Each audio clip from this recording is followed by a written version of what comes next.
A few days have passed since the incident at the clock tower. Oh, we're at the hospital.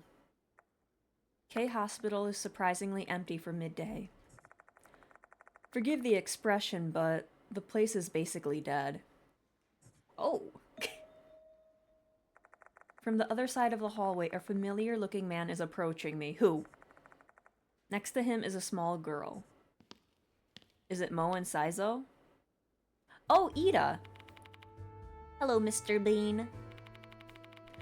Are you also here to visit Damon, Ida? Yeah, pretty much. She asked me to come with her. Oh, she got like a little update! She got like a big update. Dang. Good afternoon. This girl is Suzu Morimiya. Though she's a grade schooler, she's also one of the mark bearers. After our previous case, she's come to idolize Ida and treat him as an older brother. Ida, why are you taking Suzu here on a weekday afternoon? She's not skipping school, alright? Today is her school's anniversary. I heard the situation from Ida. Mr. Damon's still asleep because of a spirit's curse, isn't he? It may have been my fault. I may have gotten him killed. Hello, Pokey. Welcome, welcome. I hope you're having a good time zone. Most likely. It's probably me. No way. Her eyes are filled with deep sorrow. Don't you worry, Suzu. Mr. Bean and I will definitely save Mr. Damon, alright? Ida proudly taps his chest while making that claim.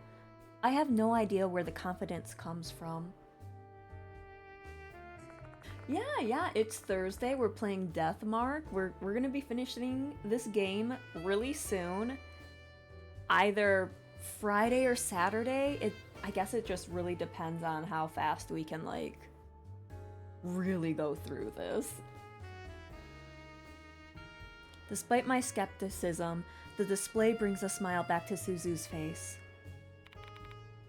Ida, Mister, can I trust you two?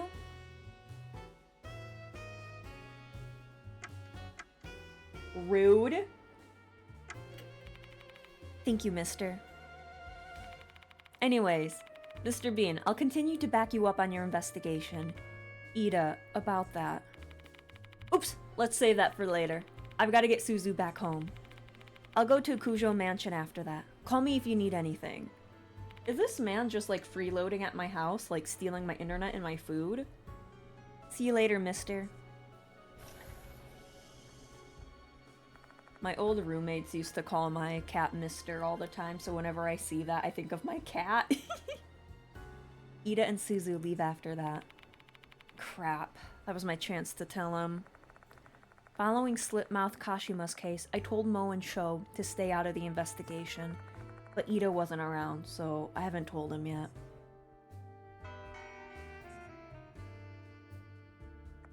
I finish my visit with Damon and leave the hospital. He's still comatose, showing no sign of leaving limbo and rejoining the ranks of the conscious. The doctors have yet to identify the root cause of his coma. If it's truly the departed's curse that is behind his condition, he won't pull out of this so long as the departed still exists. I drive my car to Konohara Academy. A new notice hasn't been discovered yet. But Mr. Seizo asked me to teach a class this afternoon. Why am I still teaching classes? I probably am giving everyone like Fs or something. At least it's not a math class. If it was a math class, I'd be like, guys, we're all failing. I enter the classroom and take my place in front of the students. I then proceed with class like usual. When Seizo first asked me to teach as part of my investigation, I thought it would be an absolute disaster, but surprisingly, I'm doing just fine. On the other hand, the students seem to be doing markedly less fine? Markedly? Markedly? I have never heard that. The number of fidgeting students that can't focus on class is too large to ignore. Considering some of them also ask me about my investigation, it's obvious what's on their mind. The Departed isn't a fringe rumor anymore. These students have gone from being amused to being terrified. The human heart is a fragile thing. Seeing these kids with their flagging spirits, I know I need to hurry up and close this case. In what feels like a blink of an eye, class is over. The first time I taught, it felt like time stood still. It's kind of troubling to realize I've now been at it long enough that I'm used to it. Oh, thank you for the care package, Jester. I'm so happy with this multi-streaming stuff now. I can see who claims stuff. I can see all the chat. I can see all the animated emotes. Thank God I don't have to use Restream anymore. So happy. After school, I start my investigation solo. I think back to my conversation with Himiko and Michio the other day. The Departed might be someone close to me. In order to narrow it down, I make the rounds, asking teachers and students alike about the people involved in the incident. However, my efforts are fruitless, and all I get is a lot of small talk and wasted effort. I attempt to take a different angle to figure out the Departed's true identity and think it over. Me, every day. If you see this, don't worry, it's just me, guys. The Departed is good at hiding. Let's say they're able to take the place of someone else, and when they do, they can perfectly duplicate that person's looks, memories, and personality. It'd be the perfect disguise. Nobody could see through that. With that level of deception, the only real chance to know their true identity would probably be once they achieved their goal, which will likely be when they exchange vows with their dear husband. And for me, that would either be death or a fate worse than that. So I have to find the answer before then. I glance up and notice that it's already dark out. It's time for the students to leave the school. I'm not getting anywhere by blindly hunting for clues. I better go to the infirmary and put together a real plan of action.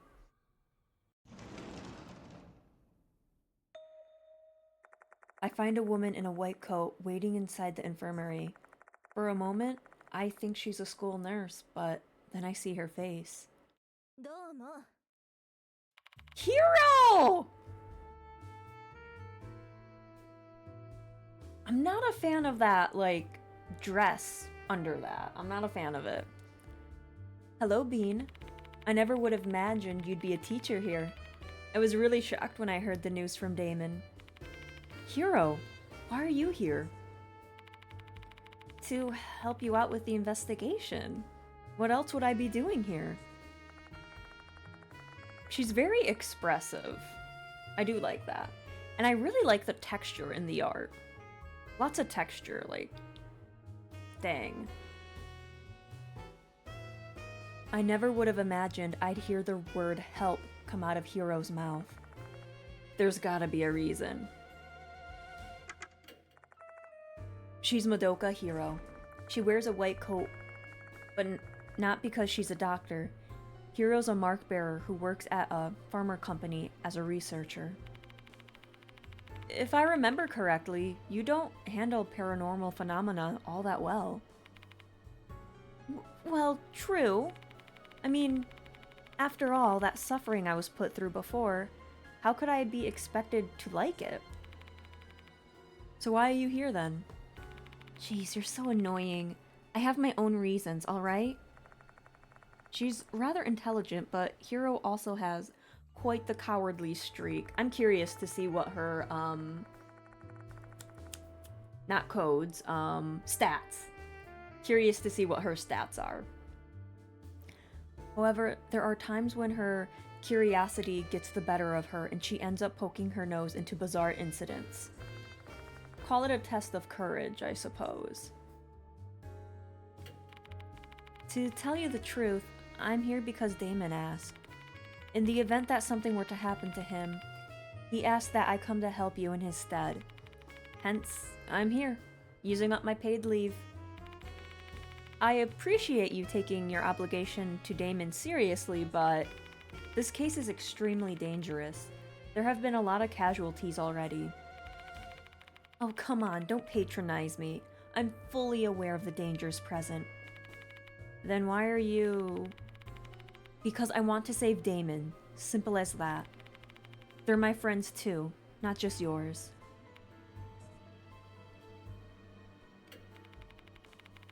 Damon appraised me of the situation. A spirit known as the Departed Issues notices targeting people and then has other spirits kill them, correct? Yeah, and it has been pretty successful. We have a number of victims already. Yeah, this Departed has probably the highest kill rate so far. Cause like, if you get the good endings in the first 2 games, your partners live and like, not that many people die, but this Departed is like, here we go. Let's go. Well, technically, she's using other spirits to do her dirty work, but you know, she's the mastermind. I guess we can count her as that, right? That spirit seems to have some human tendencies, eh? They behave a bit like a serial killer. The Departed is different from any other spirit I've encountered so far.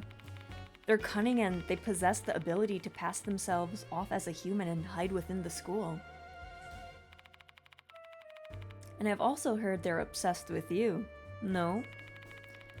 You sure have a strong connection with spirits, Bean. I guess so. I wonder if that's just another aspect of my lineage.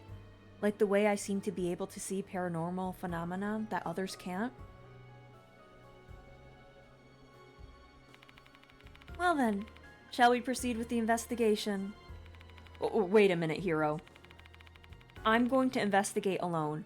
I don't want to get you involved. Say what? You're just going to disregard my feelings? I don't get a say in the matter? Hero.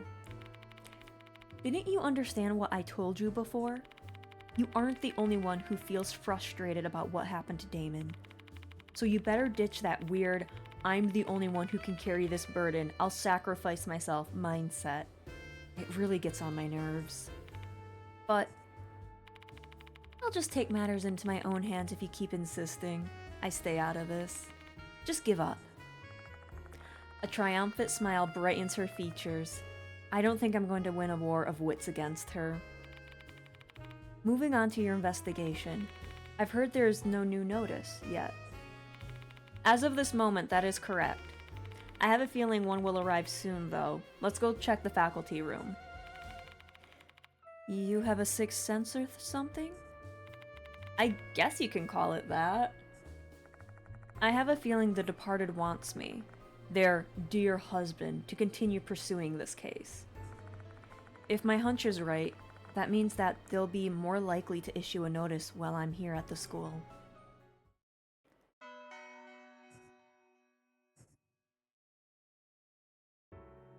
Alright, let's actually see how many teeth we can get in this chapter. Oh! Wait, why do I have one? Why do I... What?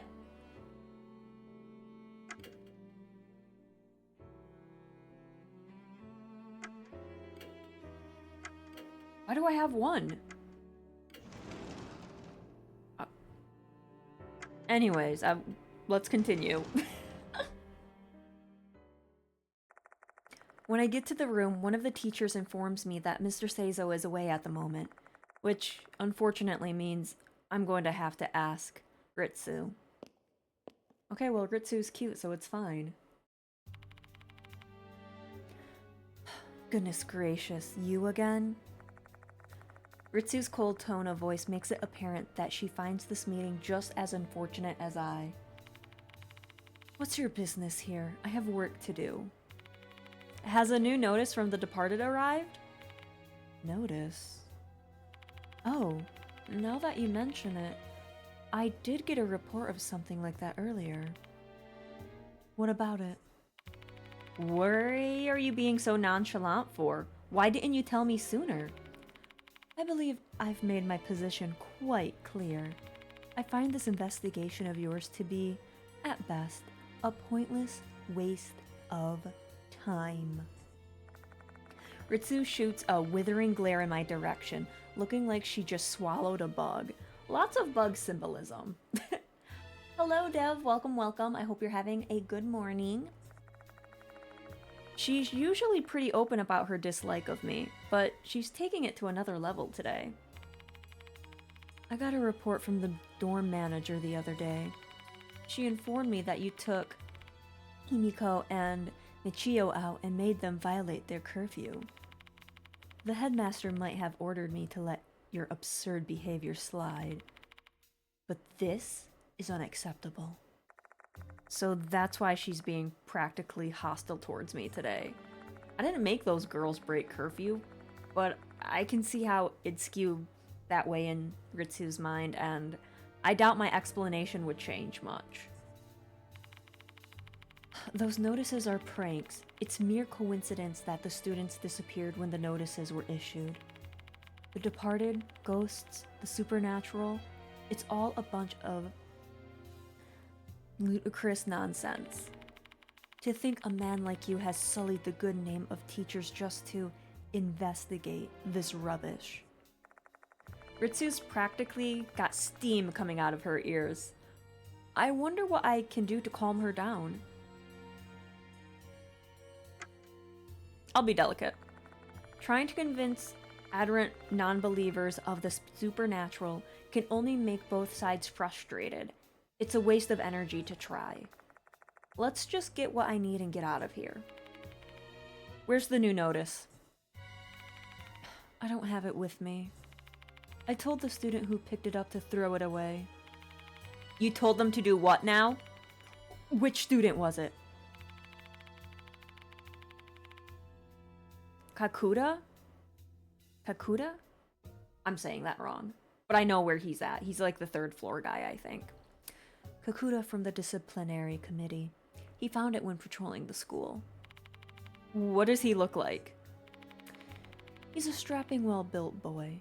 He's in the karate club. Oh my, look at the time. I have to go now. I have a meeting. Okay, so now we gotta find a child. Before I can even protest, Ritsu's already left the room. Other teachers are following suit. Well, she's clearly not a fan of yours, Bean. Though you pretty much earned that treatment for hitting on high school. Girl, you were not here. I did not do that. That is not what happened. Stop making things weird. Looks like we're just gonna have to put in some effort and find this Katakuta boy. Kakuta. I wish there was like voice acting so then I could like know how to say their names. I mean, we might stumble upon him simply by stopping to talk to each stout student we see on the way. But it'd be nice if we had a bit more information to go on. More information. Himiko or Michio might know him. Ritsu's obviously going to be keeping a close eye on my contact with those two, but I can't let that interfere with my work. Alright.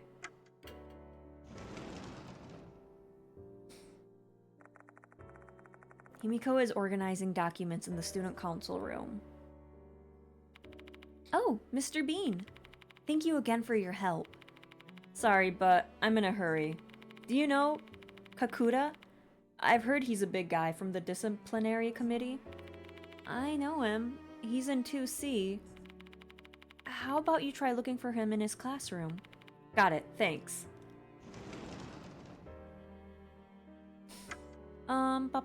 We'll still look around before we head on out, just in case something pops up. No one's here? Okay, well, I thought...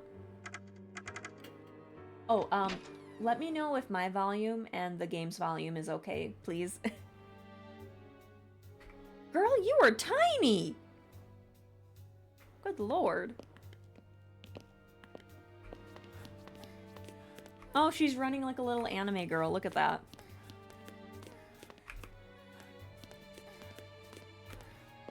Volume is okay? Okay, good, good, good. I'm glad to hear that.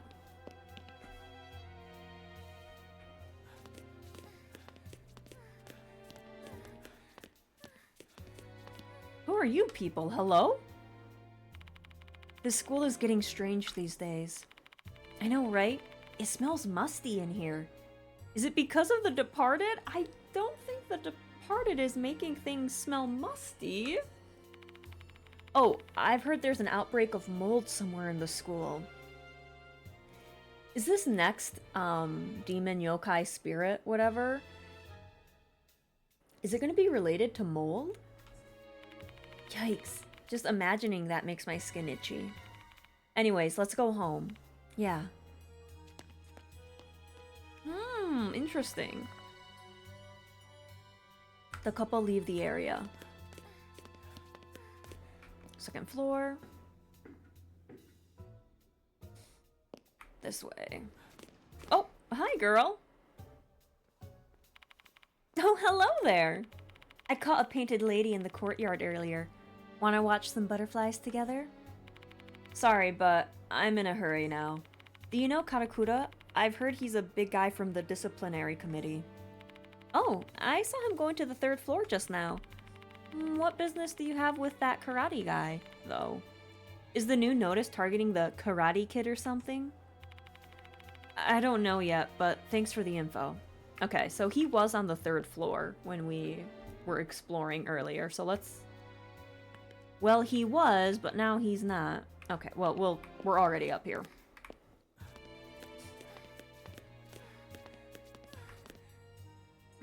Not you, but I'll talk to you. I saw a big guy going to the back of the hallway earlier. It's probably Katakura from 2nd year. I wonder what he's up to. See, good thing we went here.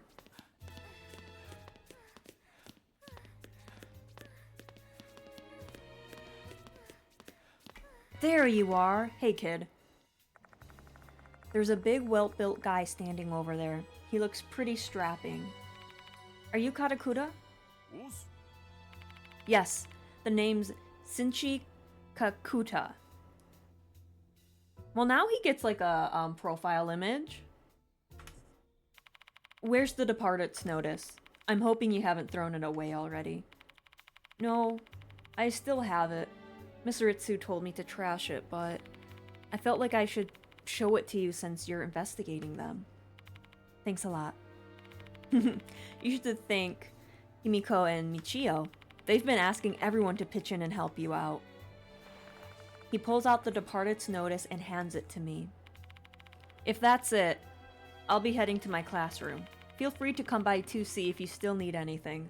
I'll be at the school for a while. Alright. Who's getting targeted? Katakura then walks off. I quickly scan the new notice. It has the hallmarks of the previous notices, an accordion folded piece of paper with eerie handprints on it. So, this is what a notice looks like, eh? Really giving off the horror vibes. Hurry up and check it out. Come on. Girl, we are in a horror game. Of course there's horror vibes. Dear Hooligan, Kokkuri will kill you tonight. I'm watching, hiding in the school, your beloved The Departed. Kokkuri?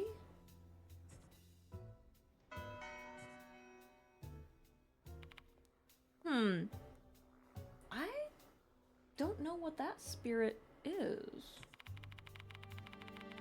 The next victim is Hooligan, and the spirit is Kokkuri? So by hooligan, they mean those boorish thug types? Yeah, so I think we should try and gather information that would lead us to the identity of those two things. Asking the remaining students will probably be more fruitful than asking the teachers. The faculty doesn't seem to be cooperative. Yeah, and maybe the student council girl will tell you. I mean, she actually appears to be trying to help you. Also, I'd like to hear more from the Karakura kid. Yeah. What's with you? Yeah? Come on, give me more to work with than that. This is your operation here. Don't make me handle everything alone. Oh, okay. As much as I want to point out that she's cutting me off every time I've tried to speak, I hold my tongue. Besides, Hiro's plan of attack is basically what I would have suggested. We both start asking around about Hooligan and Kokkuri. Kokkuri? Kokkuri. I think that... We're just gonna have to wait for someone to say it. Alright, girl, let's go.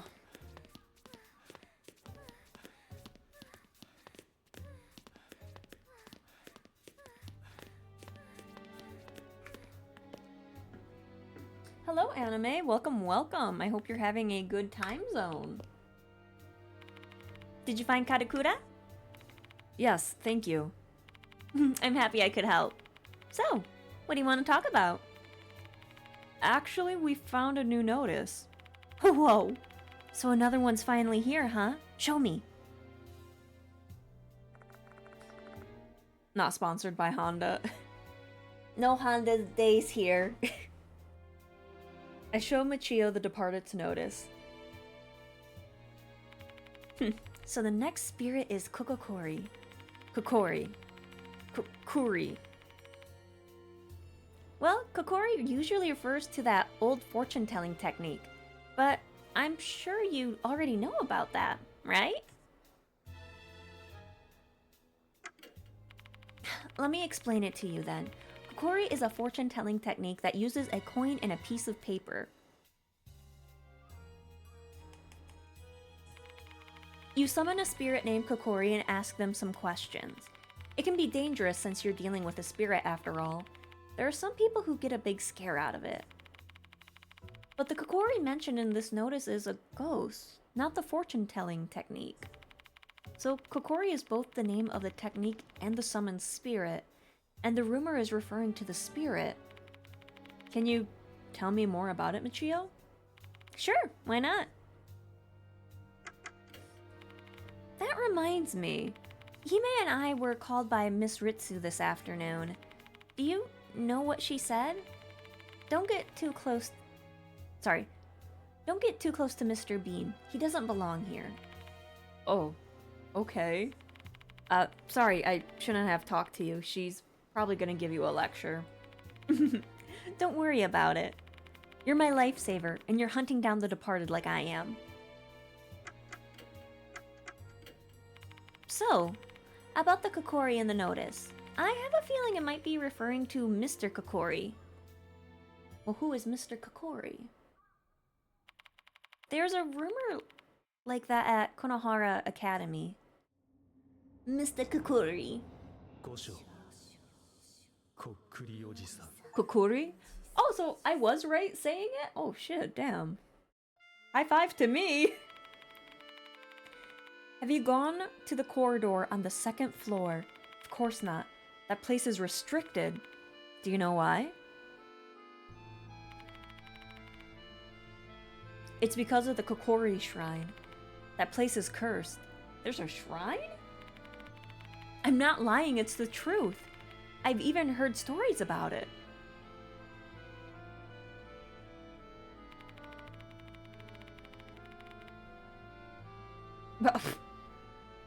These guys are just like, oh, what a day. And then this hand is just flying right out of there. One rainy day, some delinquents were hanging out on the second floor's corridor. They were kind of notorious. They were getting into fights on a daily basis. There were even rumors that they were into drugs. One of them has to be Hooligan. I guess they must have been bored. So they were messing around with the shrine as a dare, all laughing with their stupid faces. They were kicking the shrine and scribbling on it, all sorts of things. One of them even put out a cigarette on it.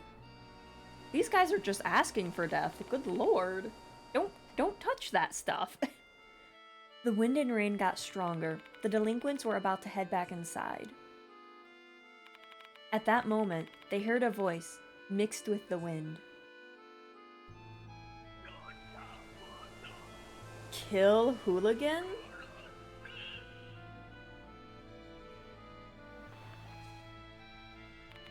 They turned towards the old shrine, the source of the voice, figuring someone must have been playing a prank on them. Except, they were the only ones in the corridor. Obviously, they thought they were just imagining things. Those delinquents looked at each other and ran away from the corridor as fast as they could. But that night, one of the delinquents, the one who snuffed out his cigarette on the shrine, felt a pain in his ear. Oh god, is a centipede gonna come out of his ear? Because on the shrine there was like talismans with like centipedes on them. I swear to god, it's gonna be a centipede in his ear. He felt a strange sensation when he touched his ear. It was dry and rough. It was weird, like there was something in his ear. Terrified, he went to go check himself in the mirror. Okay, it's not a centipede, it's mushrooms. Mushrooms were growing from his ear. Folded cap mushrooms that looked like maytag. The mushrooms continued to spread, from his ear to his neck, his cheeks, and then his chin. Oh, this is some Last of Us shit right here. The delinquent shrieked and then... He called an ambulance. He got himself checked at the hospital. They found no traces of mushrooms. But his ear had a really bad infection. The skin was rotting away, so they had to cut his ear off. Okay. When a teacher heard this story, they said, "It's the curse of the Kokkuri shrine." That voice must have been Mr. Kokkuri's, and that was his work. The rumors say Mr. Kokkuri is the apparition of a priest who haunts the shrine.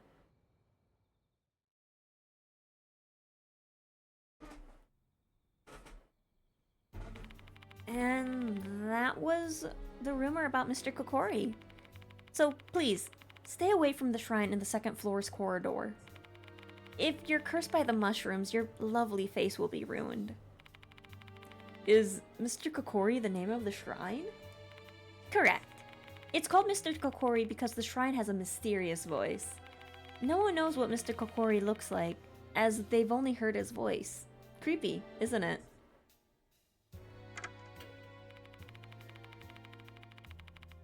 Beware of the second floor corridor. That's where Mr. Kokkuri shows up. If you get too close, mushrooms will start growing on your face. Hooligan? I can't think of anyone. Maybe Izumi, I guess, but he's already dead. Alright, so we're on the second floor. We're gonna talk to Karakura, and then we'll go talk to Himiko. By the way, Mr. Bean, I've never seen the person beside you. Is she a doctor like Mr. Damon? I'm a researcher, not a doctor, though I do also deal with the health of the living beings as part of my job. Oh, I see. An idol and a female scientist, huh? You sure have some amazing and gorgeous assistants. By the way, which one do you... Girl, are you asking me this? Seriously? Huh? Which one do you prefer? They're both dependable in their own ways. I has stamina, Hiro has the intelligence. That's not what I mean. Oh well, it was stupid of me to expect something. You two sure are close. This girl might be the departed, you know. Girl, that's what I said. Shh, Hiro. Oh, I don't mind as long as Mr. Bean trusts me. Please don't kill each other. Sorry, it was a joke. I'm kind of on edge since we don't have an idea who the departed might be. I don't mind. In this kind of situation, it's natural to have some suspicion. I miss my old school life. Hey, Bean. Shouldn't we be able to pretty much guess who Hooligan may be? Based on what Michio told me about Mr. Kokkuri rumors. I agree with you there, but I still have no clue who it might be. The rumor said a delinquent student was cursed by the shrine on the second floor corridor. Why don't we go take a look there? Wait, are you serious? Aren't you being a little too cavalier here? We're going to be stepping into some deep shit if we approach that shrine. I'm not doing it for entertainment, it's for the investigation. You can stay here if you don't want to go. I never said I didn't want to go. I just wondered if there was a better way to do this. That's it. I'm not scared at all. Okay. Let's actually talk to... Oh, hello. Are we the only ones left in the school? Nope, I think the student council members are still here. Damn, they sure like to stay late despite all the rumors. I don't really fear the departed since I know you're going to protect me. Aww. The heck are you... The heck are you talking about? I'm totally not saving you. I'm not good with ghosts and stuff. Anyway, I'm gonna go home now. What? Me too. The female students take the stairs down. That's A, B, B, C. Hey, dude. Hello, Mr. Bean. Do you still need anything from me? I've actually read the notice. A spirit named Kokkuri is going to kill Hooligan tonight, right? Well... Mr. Seizel told me not to discuss the incident with the students out of consideration for their mental well-being. I can't just give him a dismissive reply, though. No need to hide it. The rumors have spread. Izumi, the pianist, and Horikoshi, the model, have been killed just as the notice said anyways. And the one who killed them was a spirit named the Departed, right? They're hiding in the school right now. If rumors of the incidents have already spread to this extent, I'm not doing anyone any favors by keeping my mouth shut. I doubt that these rumors have been purposely spread by any one target. These students believe in the departed, and they're connecting the dots and spreading the rumors on their own. The weaker students must be tired of living in fear. I guess they're scared of the idea that the person next to them might be the departed. Are you not scared, Katakura? Me? Scared? No way. If a spirit dares show itself to me, I'll just go to work with these fists. Because I don't really understand spirits, how about asking Michio from Student Council? She seems to know a lot about this kind of stuff. That's the person mentioned in the notice, right? Do you have any idea who it might be? If we're talking about hooligans at this school, I can only think of the delinquents. Those punks keep ignoring the school's rules and it's really pissing me off. Katakura's on the disciplinary committee, so it's not surprising that the behavior of some punks has got him all riled up. Okay, that doesn't help me. I guess we just go... I wanted like some names or something. But let's go, to the corridor. The second floor's corridor should just be ahead. There's a crumpled up paper in the gap between the doors.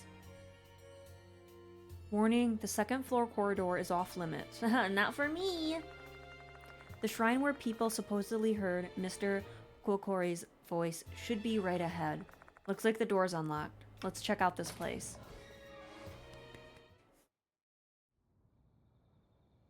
Oh, it's kinda nice. This is nice. Hello? What are...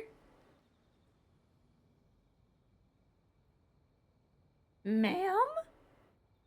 Are you hooligan?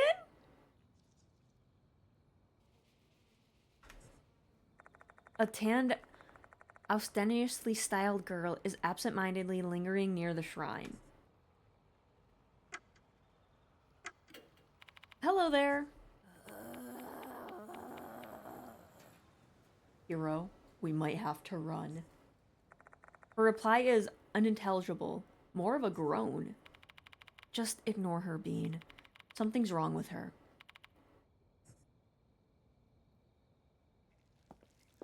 Hero, watch my back. Mm-hmm. An old shrine is standing here.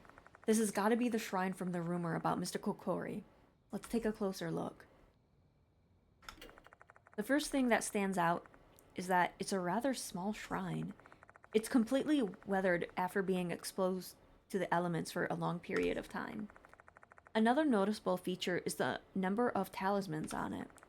The image on the talisman looks like some kind of centipede. There's a small gap in the shrine door. Oh god, someone opened it. This is why Mr. Kokkuri's out and about. Someone opened his door. They let him out of the basement. It's too dark to tell what's inside, though. We need to open the door first if we want to see what's inside. Oh, great. Whatever, just open it. I reach towards the door to check what's inside. Old man. The female student next to me groans and slowly forces out some words. Don't do anything bad to the shrine.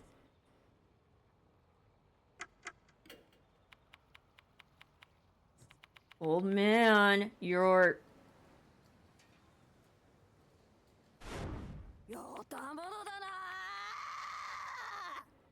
a hooligan? But she has mushrooms. Hero... God, I hope Hero destroys her. I told her to protect my back. Growling, the female student launches an attack.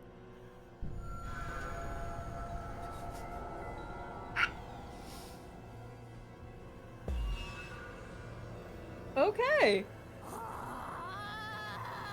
I wasn't expecting, to get attacked this early on. With a terrifying look in her eyes, the female student raises something resembling a baton. I see something that looks like mushrooms around her neck. Maybe she's possessed.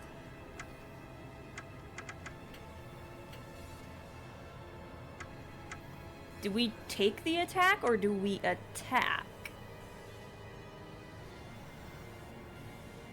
Okay, would it be bad if two adults just attack a child? That sounded really bad. But...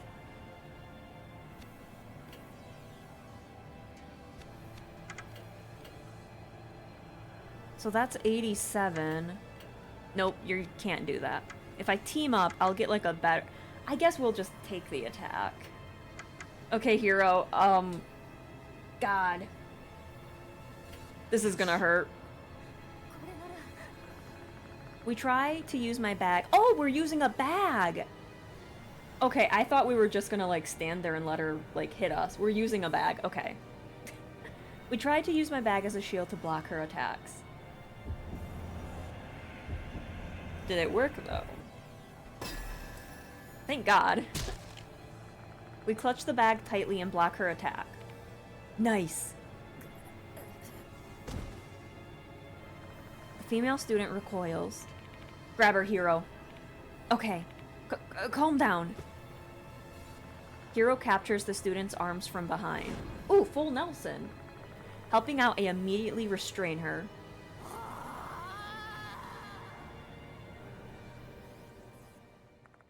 The student lets out a yell and then goes quiet. Looks like this is the right choice. Okay, thank God we decided not to attack her. Cool, great. The student faints and the mushrooms on her neck instantly vanish. So it really was a spiritual phenomenon.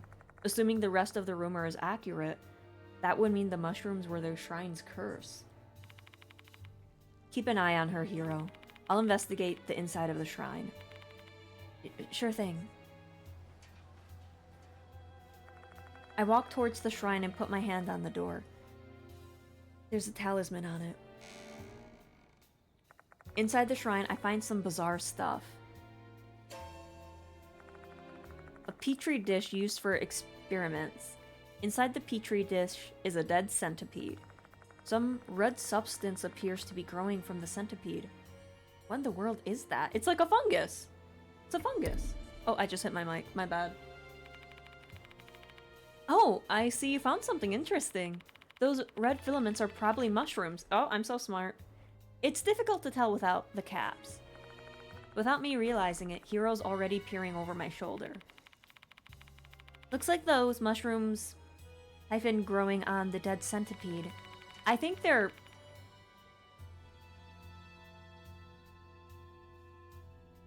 Ophiocordycepsin...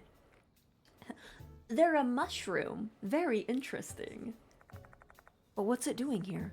Old shrines aren't usually a place where you store lab equipment. What are you gonna do with the petri dish? Bet you're gonna keep it. Why would I keep it? I guess so? No, leave this demonic centipede where it's at. We do not need it. We don't need it. Pressed by Hero, whose eyes are sparkling with curiosity, I touch the petri dish. Cool. What are we gonna do with her? It doesn't seem like she's going to regain consciousness anytime soon. We can't just leave her here. Let's take her back to the infirmary. Hello, Nini. Welcome, welcome. I hope you're having a good time zone. Hello, I love you too. Can I please get a shout out for Miss Nene? Do I have any mods in here? I might have to do it myself. Hang on. Give me one moment. Oh, wait. There is a mod in here? Hello? Hang on. What? What? There's a mod? Thank you for that, Dev. Thank you, thank you. Hope you're having a good stream. Yeah, it's nice. It's relaxing.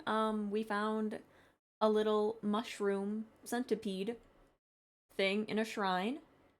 So that's nice, I guess. It's something. Something new. Something pog. But yeah, I hope you're doing well. Hope you're doing well. Bean doubts her mods. I just feel bad. I feel like I'm asking them for too much. I'm sorry. Also, hello, Spamwitch. Welcome, welcome. I hope you're having a good time zone. My back is killing me. Is HeadPat not working? What? I just want to go one stream without something breaking on me. Hello? HeadPat?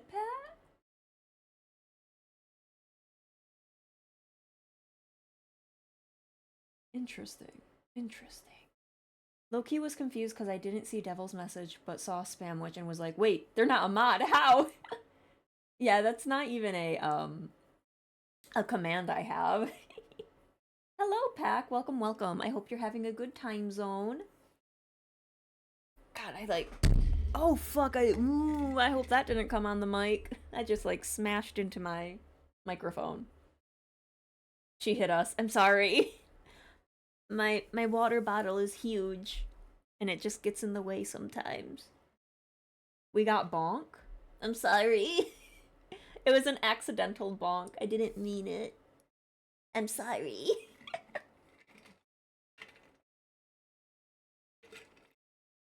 I was thirsty.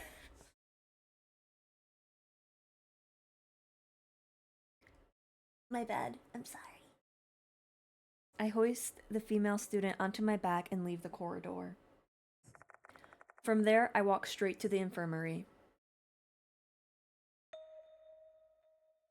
The smell of cigarette smoke assaults my nose the moment I enter. It's Mr. I was gonna say Mr. Shit, but I know a lot of people like Mashita, so I won't. You're finally back. I've been waiting. I just love the texture. Like, look at that. And that girl's hair. Oh, man. I've just been really big on texture in art now. I don't know why, but texture. Inside, I see a sharp-eyed man tossing his cigarette into a portable ashtray. This is the third game. I finished the first 2 games, and I'm about to finish the third game. Yeah. So yes, this is, he is from the first game. These characters are from the first game.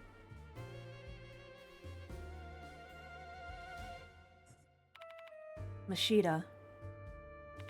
Ugh, the smell of cigarettes. Hey, no smoking inside the school. Yeah, we're in a school, what the hell, man?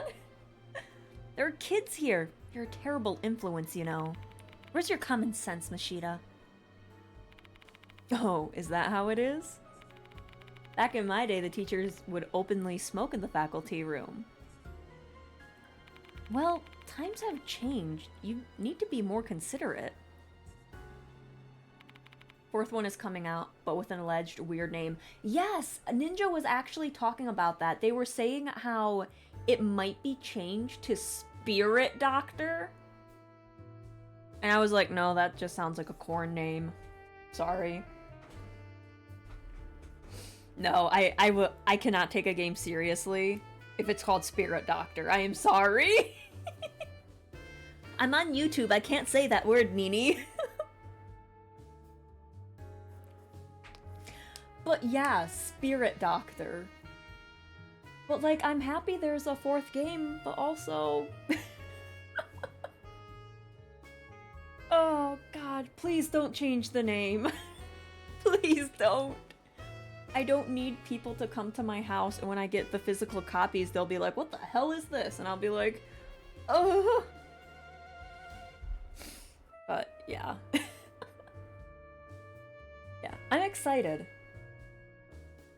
Wait, Pac, you knew that too. Do you have like an article or something? Everyone knows about the 4th game but me. Like, where's this information coming from? Your girl needs to know. Anyways, who's that kid on your back? Oh yeah, I forgot I was carrying someone. Let me lay her down first, then we can talk. I put the unconscious girl down on the bed. She's totally out of it. Guess I'll have to leave her alone for the moment. Alright, can you give me the details now? Don't exactly expect to reunite with your friend and find him carrying a unconscious girl on their back. Fine. I've got some questions to ask too. Satoru Mashita, a mark bearer and former detective who's now working as a private investigator. He's not really all that knowledgeable about spirits and paranormal phenomena, but after the events of our shared past, he often joins me when I'm on spirit-related cases. This man invited me to a hotel in the red light district. I'm just saying, I think he has other means for me. Never would have expected to come to a place like this, even for an investigation. We went to a love hotel in the DLC, Mashita. What are you talking about? Any place is open for spirits. You mean a school that's still in session? Yeah. Place full of brats sound nothing like trouble to me. Hell, I got scolded just for having a freaking smoke. Sneaking into abandoned school is way easier. Let me just make one thing clear, Mashita. I'm begging you. Please try not to attract any unwanted attention. Guys, we're gonna get kicked out of this school. No guarantees on that one, pal. I'm just gonna do things my own way, and if anyone's got a problem with that, they'll have to deal with it. What? What?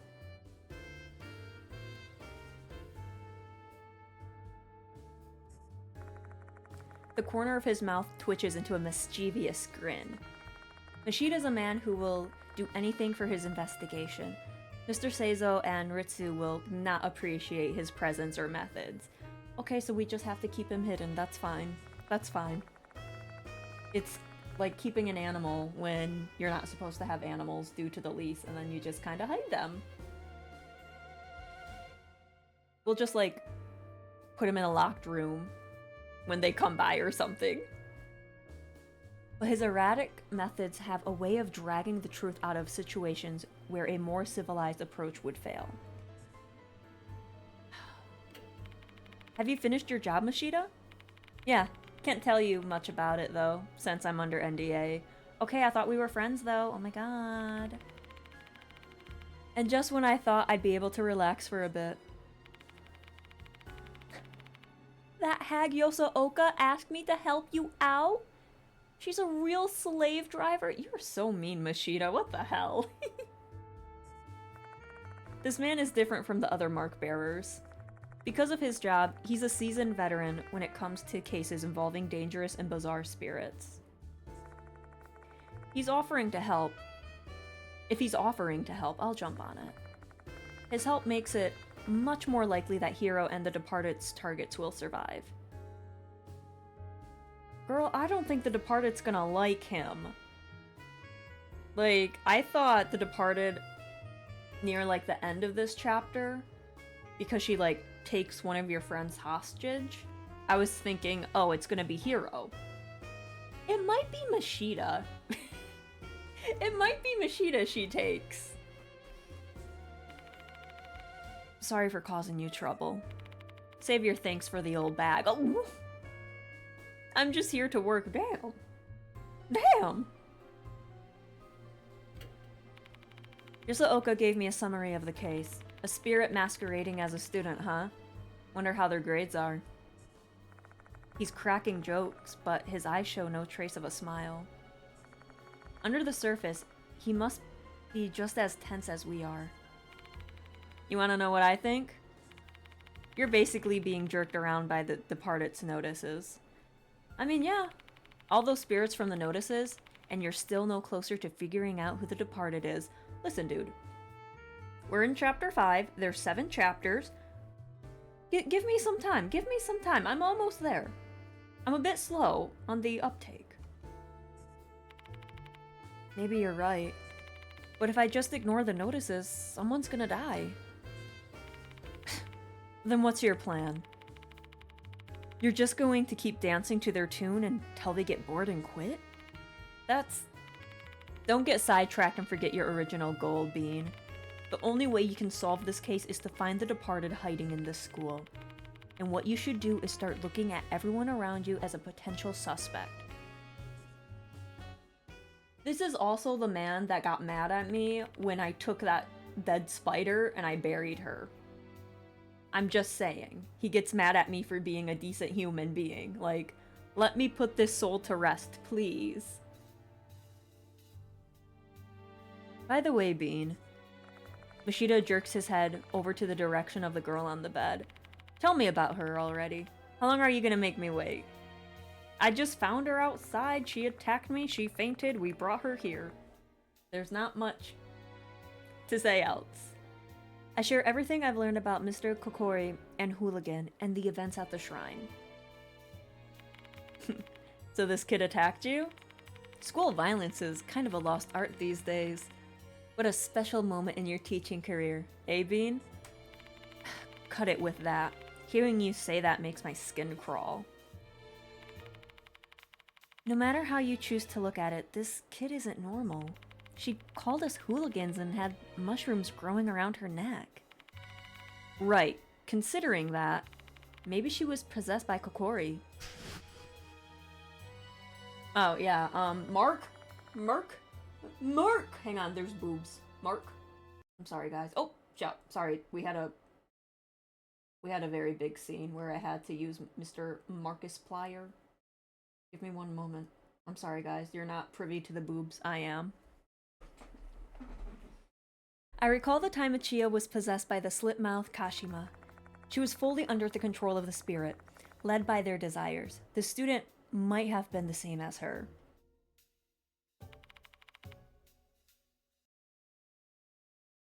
Oh my god, guys, Mark is joining us! Anyways, okay. Sorry. Who is this kid anyways?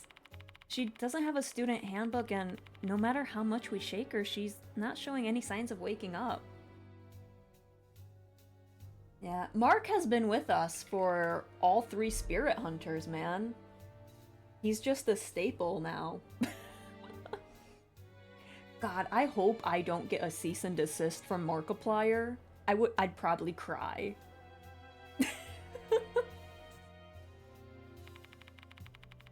Waiting for her to wake up is such a waste of time. Let's just ask someone else about her. Should be able to find someone who knows who she is pretty quickly. Wait a minute. Nini, don't you have your Dono-thon going on right now?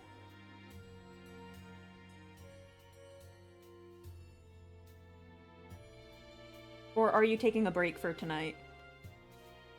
Sorry, I just realized that. I'm like, wait a minute.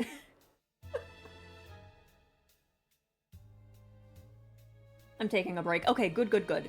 I'm glad to hear that. You've been like going really hard on it, so I'm glad you're taking breaks. Good, good, and congrats. She's obviously trying to stand out. Nuked VOD? Why would my VOD get nuked? Unless... God. But wouldn't that be great if I got... No, mine? Wait, why did your VOD get nuked? I had an interesting day. Oh, I missed that. I'm sorry. I had an interesting day today. Nuked VOD. I'll tell you in DMs. Ooh, girl, I'm ready for that too. Let's ask around about the Petri dish too, while we're at it. Yeah, let me just show a student. Hey, look at this dead centipede with mushrooms on it. Doesn't this look cool, kids? They're gonna think I'm a weirdo.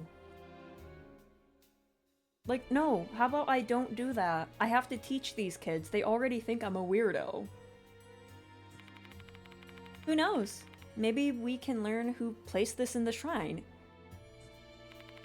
So we're just going to show that thing to the students? They're going to start talking about me! Good. I am on my side. Me and me know what's going on. Too late to worry about your reputation. You already tricked 2 female students into breaking their curfew. I don't care if you get called... Sorry. I don't care if you get all chummy. I don't care if you get all chummy with those brats for the investigation, but you better not do something weird that ends up blowing...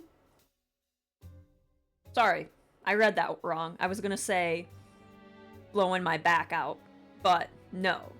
Sorry. You better not do something weird that ends up blowing back onto me, Bean. Give me a break, you two. I really hope this puts a stop to this topic. I might have to nuke this VOD too with what I'm saying. I'll have whoever I don't bring with me keeping an eye on the unconscious girl while I resume the investigation. Let's see if anyone at the school can tell me about this girl or the Petri dish. Yeah, have you seen this girl? Do you know what this Petri dish is? God, people are gonna hate me. They're gonna be like, it's that weird teacher. He has a corn name. He's asking about a high school girl. He has a weird thing in a Petri dish. God. Don't mind me, just your average mod choking on water. For what? Why are you choking on water, Pack? Don't die on me, please!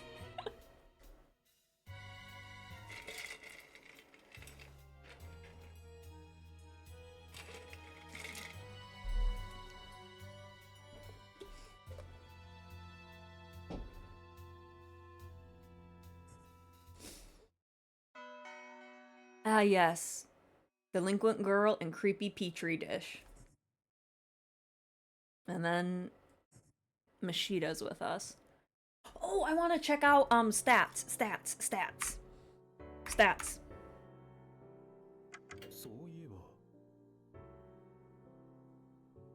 Irrepressible, curious researcher, grizzled, unorthodox, ex-detective. Wait. Wait. There we go. Girl? Okay, so her intelligence is pretty high up. Her dexterity is pretty good. What about you? You're okay, so okay. Well, that makes sense. This makes sense. That should be lower though. So I'm like the base set, like base. Okay. Oh, wait, I lied. Hang on. Okay, that makes sense. 45. Okay. So who do we want to take with us? So we can have Hiro or we can have Mashida. Who do we want to take with us, guys? I never asked you. I just kind of took Ai the first time because I like her. So that was an easy choice. And then the second one, I decided I wanted to see if I could forgive Sho for what he did to me in the first game. So that's why I took him there. But let's decide. Let's do a poll, everyone. How do I... Give me like 2 seconds. We're gonna do a poll.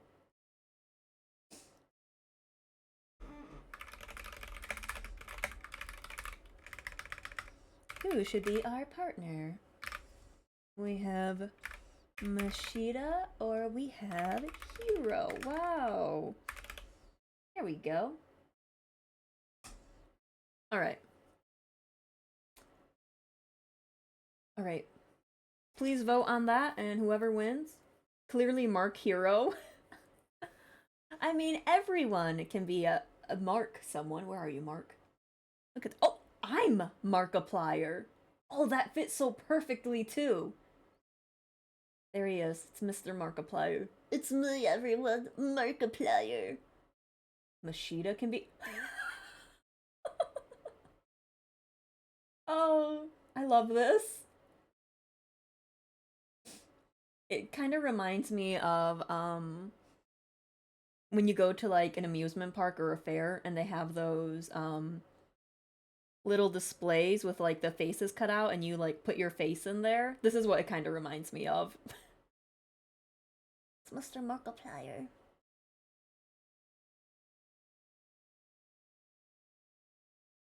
All right. Did the poll end? The poll ended, so it looks like Hiro. We're not gonna go with the love child of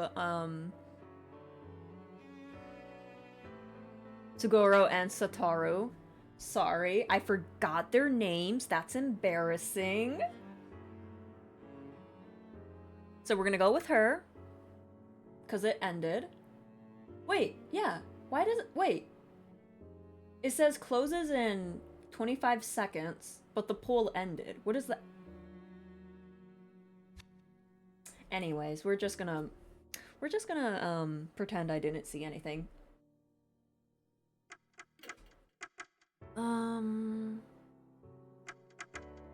That one. I'm trying to, like, keep the final stages open so we can get all the bad endings.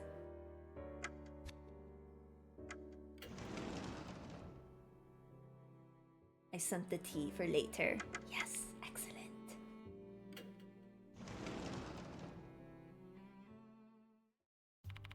Did you found Karakura? Yes, along with the new notice. So there's another notice. Mind showing me? I show Himiko the departed's notice. So, they're threatening to kill someone again? And it's my job to prevent that from happening, but I haven't prevented any death. I haven't prevented any death in this game. God, I'm doing really bad at my job. I'm doing bad at my job. Keep everyone safe, Bean. Okay, everyone dies. This is embarrassing.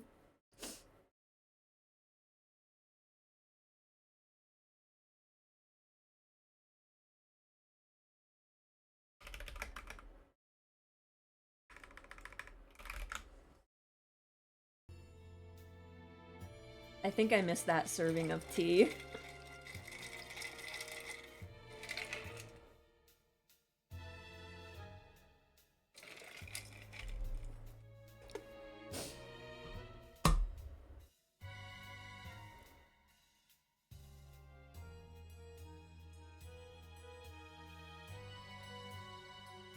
She's the killer. I feel it in my bones. I feel like Michio might be the killer. I don't know. She's very buddy-buddy with me, and like the Departed wants to marry me. You know?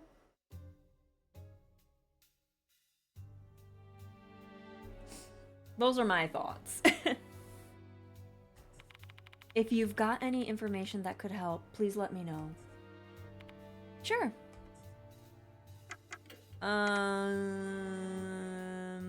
Did we talk about those two? No, we didn't.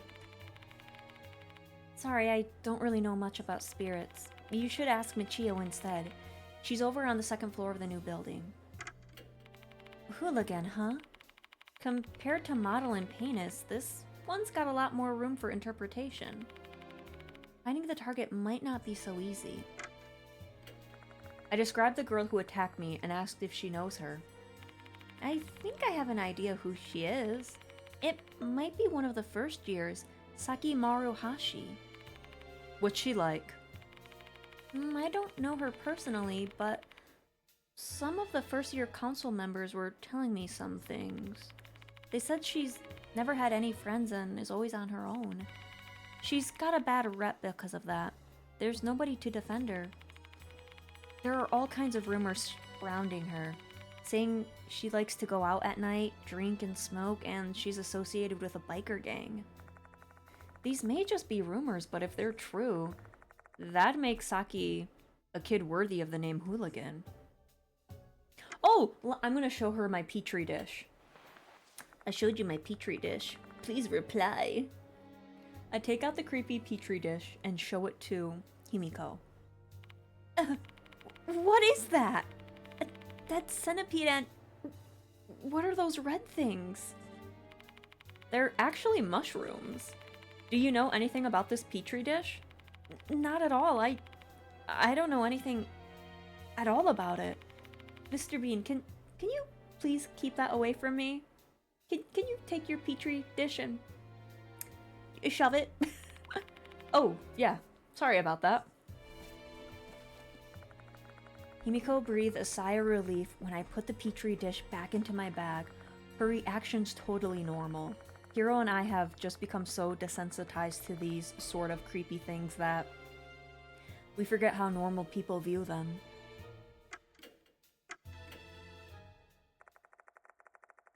I finish my conversation with Himiko and leave the student council room. Faculty? I don't think anyone's here. I think everyone left. Yep, I was right. Let's go to the library. And then we'll go to the new building. Hello? Okay. Because we need to talk to Katakura. And then we have to talk to Michio. And I want to see if we can find Abe. Because, I haven't seen him.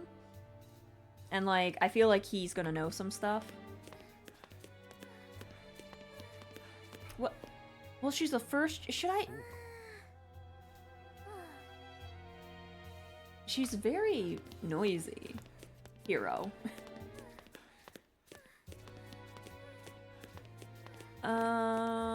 Nope. This way. What is that little animation doing? What is that little thing doing? Oh, running! That's cute. I've been, thinking about some new emotes. Excuse me? Hello? Hello? Do you know that female mantis devours the male mantis after mating? Why would you bring that up? Why did I say that? So, what do you want to ask me? Do people bring that up? Hey, random hello person I've known for like a few days. Let me randomly just open the conversation with that. I mean, maybe it works. Maybe it works. I described the girl who attacked me and asked if she knows her. I think I've seen her before, but I don't know her name. I'm not a delinquent after all. That doesn't mean anything, ma'am. I take out the creepy Petri disc and show it to Michio. Oh, a Chinese redhead! A Colopendra subspecies blah blah blah. Did you know? Even though the name centipede means 100 foot, there aren't many centipedes that actually have 100 feet. Okay, I think like only a few soil centipedes have that many feet. Seizing the opportunity to talk about insects, Michio immediately begins flexing her knowledge about centipedes. Girl, I just want to know if you know anything about it, not this trivia. She doesn't even have a reaction to the terrible sight inside the dish. Hey, I appreciate the centipede lesson, but what about the mushrooms? So these red thingies are mushrooms? No clue. It's beyond my scope of knowledge. Oh, I see. Thanks. Judging by that reaction, Michio won't be able to tell us anything useful about the Petri dish. Hello, Kosaka. Welcome, welcome. I hope you're having a good time zone. I guess we go to Karakura. 2C, I think it was.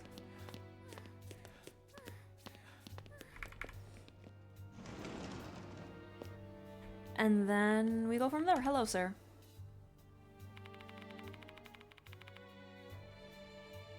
Hello, Mr. Bean. Do you still need anything from me? Yes, I want you to look at this Petri dish.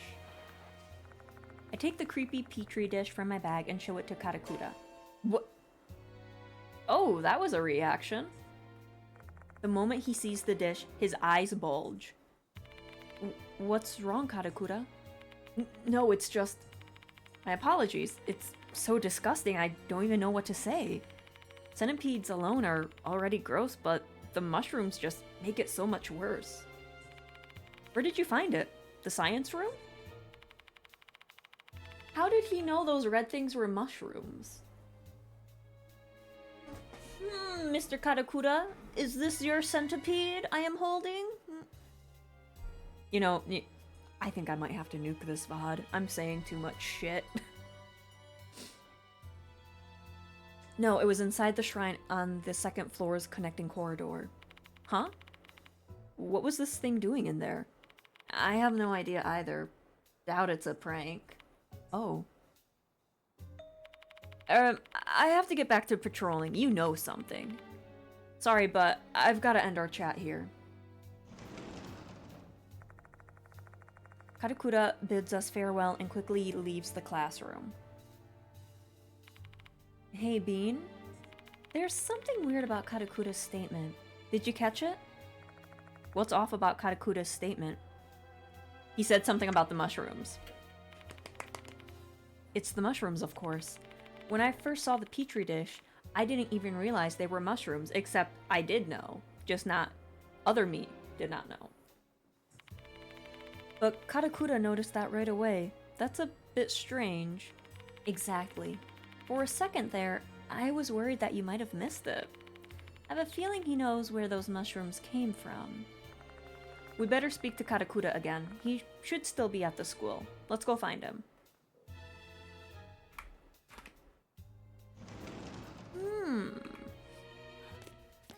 Alright, where would he be? I guess we'll start from the top and go to the bottom. Or he could be... Oh, hang on. We'll check the connecting corridor in a minute. Do you know any information? Karakura? He's not here. Yeah, I know he's... Okay, child.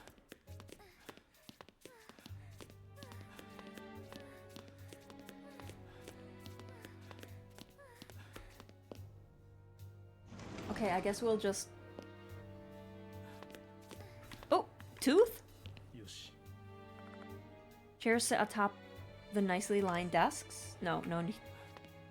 I'm wondering, the little teeth that you find, do they only appear at night?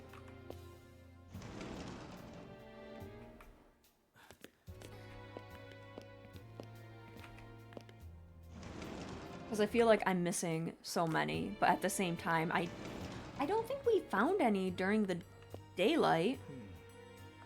The windows are covered by curtains.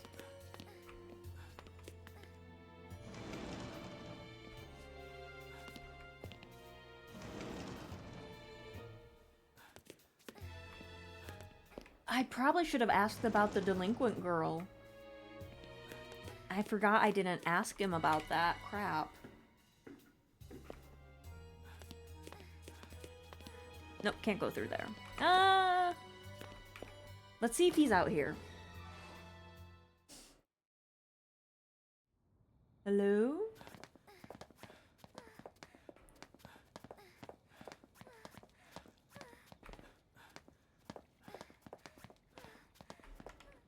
Is there... An old shrine is standing here. We only found a petri dish inside last time. But let's check it out again just to be sure. There's really nothing else in here. Hold on. There's something in the corner. Okay, so you can find teeth. Okay, we're gonna have to be looking for teeth during the morning, I guess. Okay. Okay, alright. We gotta find the teethies. I don't really need them, but, you know, I'll still take them.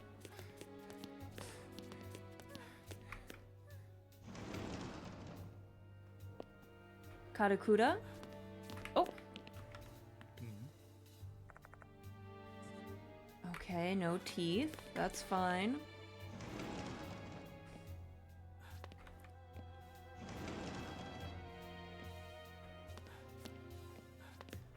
No Karakuda or teeth. Shouldn't...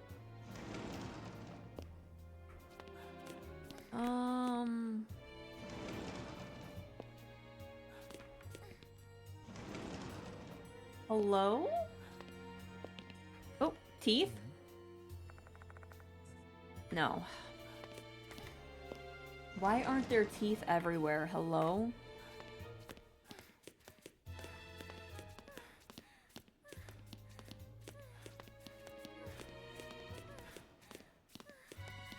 I feel like we've only found the teeth at night. But maybe we found some in the morning that I don't remember. I guess it's not morning, it's afternoon. What, man, there might be a tooth here. In another chapter, there was one here, I think. Uh-huh. Spirits only appear at night, so we'd be fine during the day. I guess you can never be too careful. Okay, that's fine and dandy, but where are the teethies?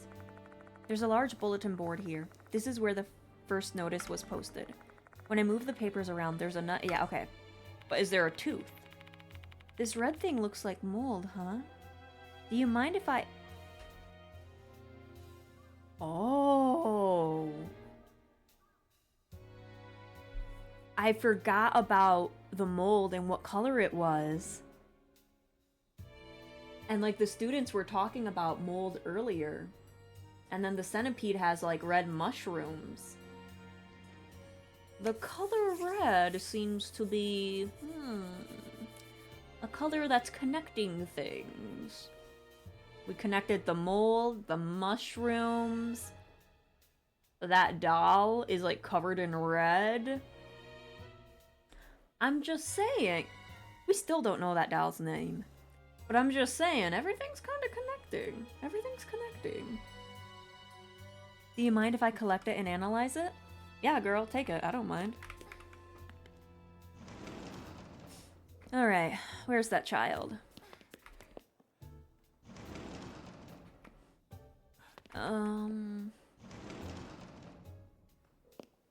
Hello? Where did he run off to?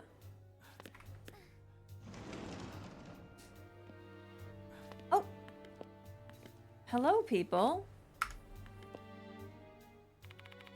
Hey, wanna go home together? The sun's almost set. Why me? So you don't care if I get killed by the Departed on my way home? What? That's not what I said! Let's go home together then. Fine. What a pain. Two people who look like siblings leave the classroom. Girl, why did they make us have to read that?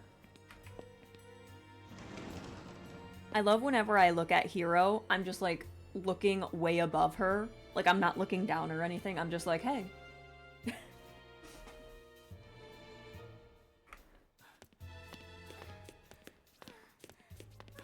I guess we can go to the old building and see if Karakura's there.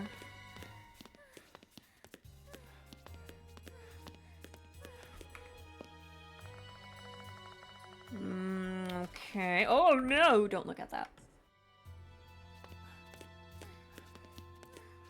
So he must be in like a special room. Maybe he's at the library? Maybe we'll find Abe.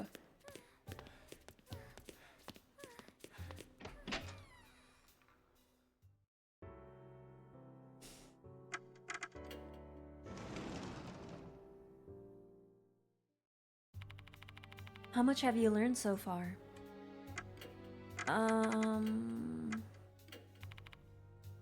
Oh, that reminds me. I've been wondering about this for some time. I realize you started calling Michio by her first name. Mind telling me why? Because I cannot say her last name. I'm just saying. I had a feeling this would come up. Actually, I tell Himiko about how Michio forced me to call her by her first name if I wanted her to cooperate. I figured I couldn't imagine someone as serious as you just deciding to be so casual with their students. You bring up a good point. What do you think?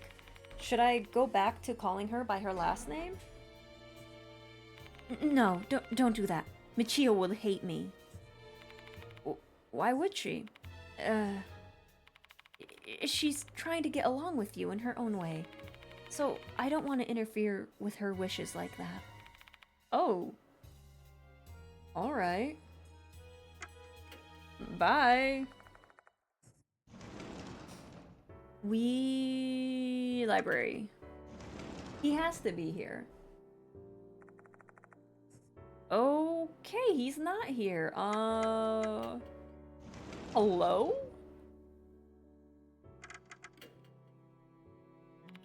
That brat's still out cold. Just continue your investigation. I'll ring up Hiro's phone if the kid wakes up. That's not what I meant. I wanted to see if you knew where Karakura went. Do I have enough?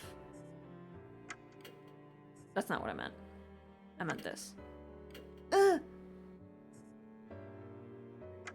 I don't have enough, teeth. Well, we went everywhere. Where would Karakura be?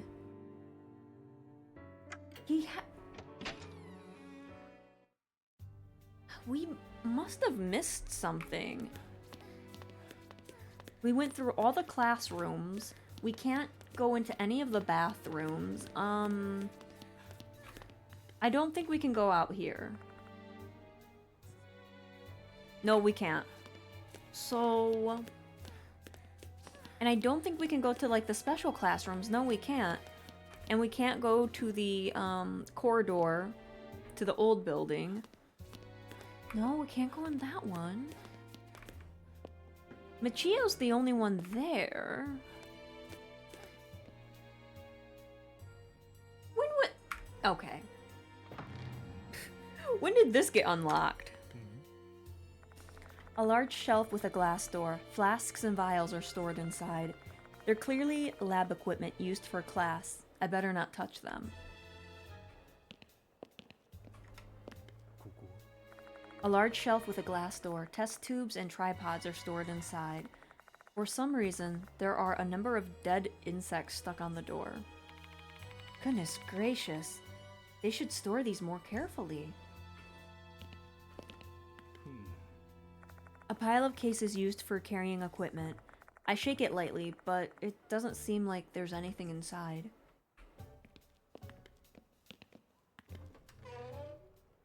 Oh, that gave me a little bit of a jump. What do you want, sir? I was looking at the bear. Katakura's inside the storage room. Several documents are scattered on the floor below him. It looks as if the room has been ransacked. Mr. Bean! I didn't do this. The room was already a mess when I came in. Likely story. Please, you gotta believe me. I don't think I do. Just tell me what happened here first, Katakura. Yes. When I was patrolling the school, I saw someone coming out of the science room. They seemed kind of suspicious, so I decided to check it out. The room looked the same as it always does, but I unlocked the storage room here to have a look just in case. That's when I found this mess. Okay, if you unlocked it, that means you have the key. That other person probably doesn't have a key. You just told on yourself, dude. I've played so much Ace Attorney. You cannot stop me. That's what you're saying happened. Yes, that's what really happened. Damn. I could have caught the culprit if I'd just come sooner. Katakura's eyes dart every which way as he's trying to spin his tail. My gut tells me that he's hiding something. Let's press him for more details.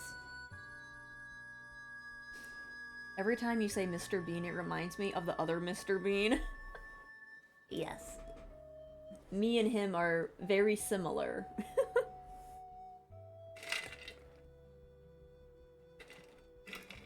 Just two silly people.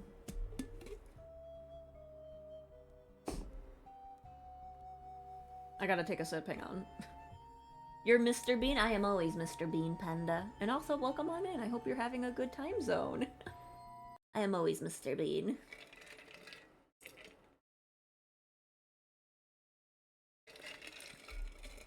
God, I need so much water. I'm sorry, everyone.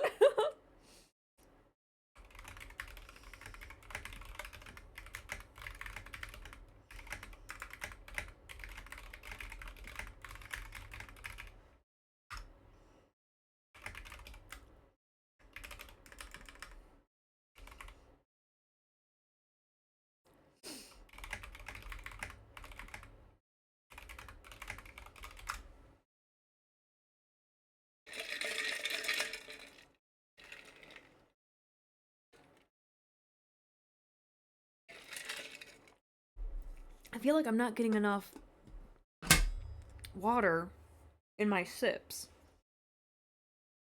Like, I took the straw out, but like, I don't know, maybe I should get the straw back. I feel like I get more liquid with the straw, which makes no sense.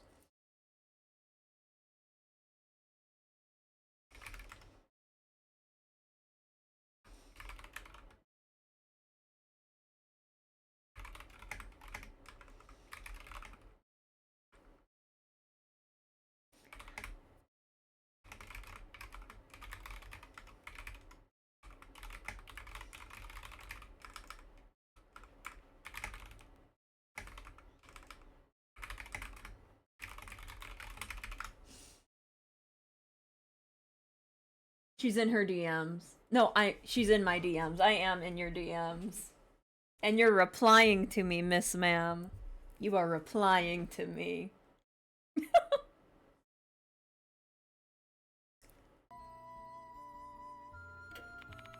You saw someone coming out of the room, right? What did they look like? A delinquent boy with brown hair. He was running at full speed, so I couldn't get a good look at his face.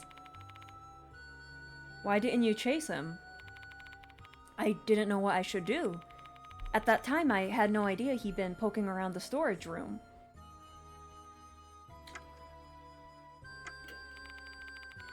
Is anything else missing from the science room? I don't think so. but I'm not totally sure since I don't often come here. My apologies. Did you check if there were any shadows? Someone who might be hiding in there?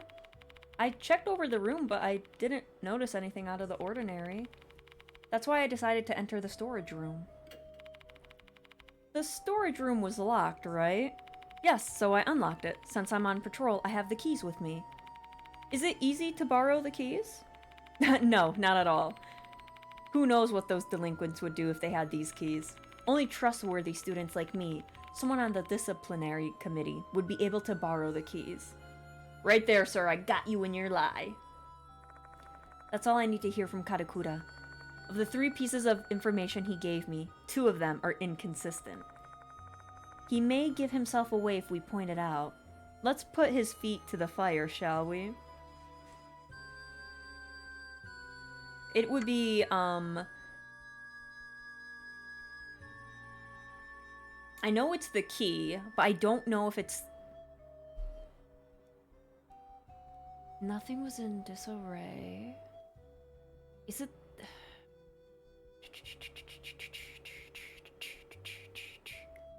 I think it's the delinquent and the key. You said you saw a delinquent student, right? Yes, that's right. You said it was locked when you came in, which means the perpetrator locked it behind himself. But you also said the key's under tight control, and that it'd never be lent out to untrustworthy delinquent students. Just wondering if you could explain that to me. He must have stolen the spare key. Those delinquents, they have no shame. What else is this guy capable of? Well, I suppose we can always go check if the spare key's been stolen or not. Except, I've got an alternate theory. Karakura, you broke into the room using the key you're holding. You're not really breaking into a room if you have a key. I'm just saying. Ugh. I have no idea why you did that, but you started acting weird after I showed this to you, and I pull out the petri dish. Do you know anything about these mushrooms? I don't really know the details. I was just told to do this. By who? That's... Who is calling me? The sound of a phone vibrating echoes in the room.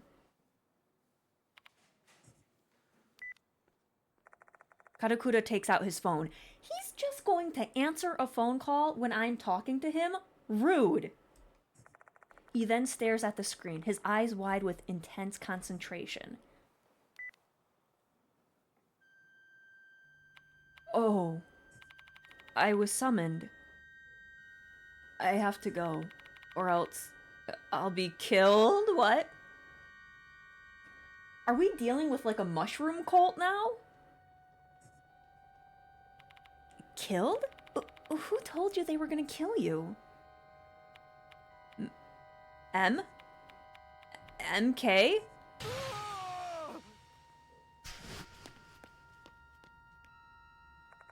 Okay. Karakura runs out of the storage room screaming at the top of his lungs. Wait! I dash after Karakura with Hiro following hot on my heels. When I saw him running away like that, my mind immediately flashed back to Naomi, who ran away from us right before she met a tragic fate. I'm determined to prevent history from repeating itself. Yeah, the red stuff is the mushroom. But my stamina fails me midway through the chase and Karakura disappears into the distance. This is what happens when when you're in your mid-30s to mid-40s, I suppose. Damn, that kid's in peak condition. He didn't even slow down for a moment. Is he even human? I agree with Hiro. His physical prowess certainly seems like it's beyond that of a typical high school student. Almost as if he's being possessed by a spirit? Guess we should go back to the science room and inspect what he left behind. Yeah. Also, I wanted to see how old, Machida was, because I thought he'd be similar to the main character's age. He's not. He's late 20s. I still can't believe the main character is that old. Not showing any grays or whites. We return to the science room's storage room. My whole body feels as heavy as lead, both physically from fatigue and mentally from the looming sense of powerlessness. I'm starting to feel like I'm prey, stuck in a spider's web, struggling pointlessly while the departed exerts total control over me. Does this struggle have any purpose? Can I even save a single person? At this rate, no, we haven't saved anyone. Oh, come on, not that frown again. I get what you're feeling, but set it aside and cope with it later. We still have some time before the night comes. Let's do what we need to do. I know. Hiro is right. We need to act, not mope. Let's inspect the storage room. We need to figure out why Karakura broke into this place. Oh, a little shell. There's a large spiral shell fossil inside the shelf. This ammonite?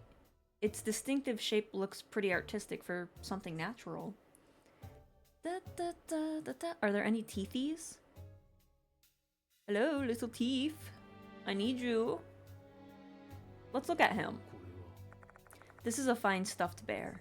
It's not uncommon for schools to have stuffed animals, but a stuffed bear? That's unusual. I'm drawn to it. I see something glowing in its mouth. A tooth?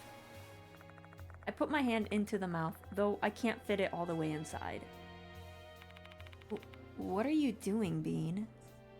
Oh, there's something inside, but my hands are too big to fit all the way in. Do you want me to give it a try, then? I didn't mean it that way, but would you mind trying it for me? To be honest, I don't really want to do it, since it looks like there'll be some weird bugs in there. But I guess I have no choice, huh? Hiro timidly puts her hand into the bear's mouth with a gloomy expression on her face. Ugh, just a little bit more. Nice, I got it. Oh, my feet. Here you go. I got a little toothy. Alright, Yoshi. Karakura was rummaging through this shelf until a bit ago. The door's wide open and the documents are all scattered. There are several documents on the floor. This must be Karakura's doing. I pick up one of the documents and look at the cover. There's a label with a caption written on it. Research on native plants that grow around Konohara Academy. Hello, Egg. Welcome, welcome. I hope you're having a good time zone. There are 2 dates written under the title. One from 11 years ago, and another from 9 years ago. Did this research span 2 years? I find a preface on the next page. The fox forest behind the school seems to have a special environment. A variety of plants native to the area can be seen here. As a science teacher at Konohara Academy, I set out to catalog all of them. Following the preface page, there's a summary of the research done on various plants. There are photos of plants and moss, complete with detailed research information. It's thorough, yet a surprisingly easy read. It's clear that the author is both a fine writer and an educator.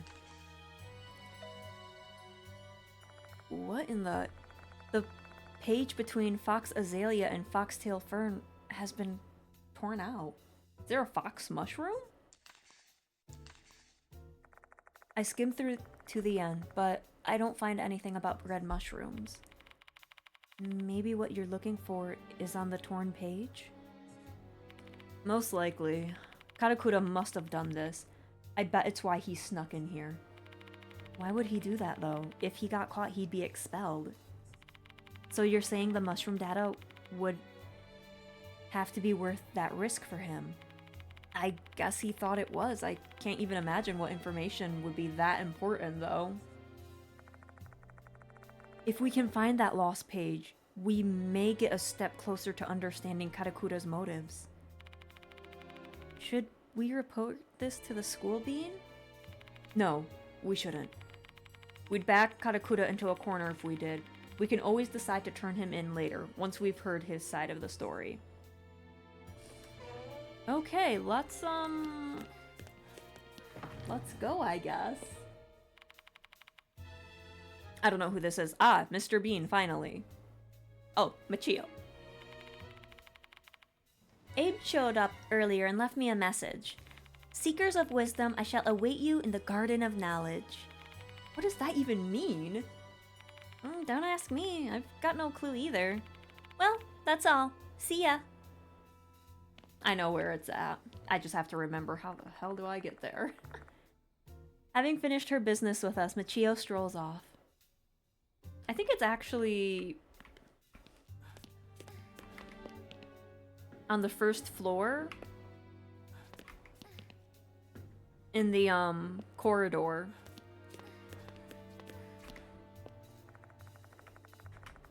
Okay, well, that was my idea. Let's go back to the infirmary. Because I can get my new... Why'd my top go off? I need to rework my toggles.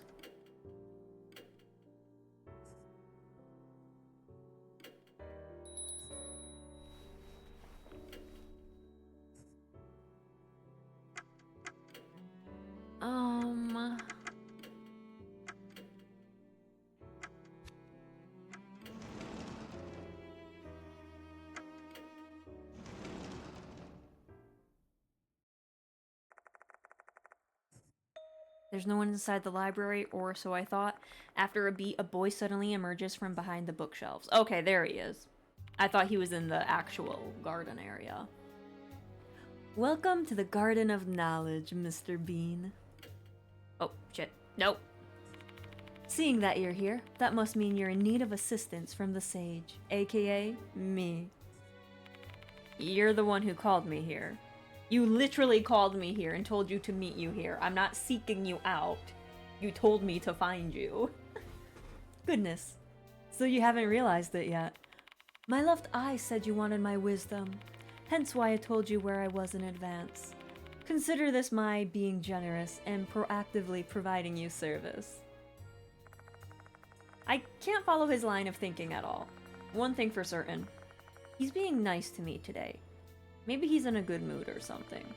This is a good chance to get some information out of him. Let's play along.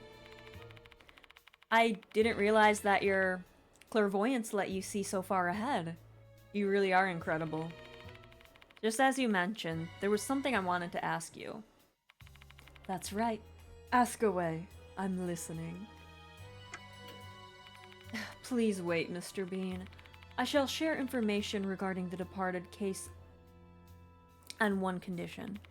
That condition being, you must complete my trial. Oh, God. What trial? I want to see your true abilities as the spirit doctor. Be it your spiritual state or power, show me everything. I'm kind of busy with my investigation. It'll take but a moment of your time.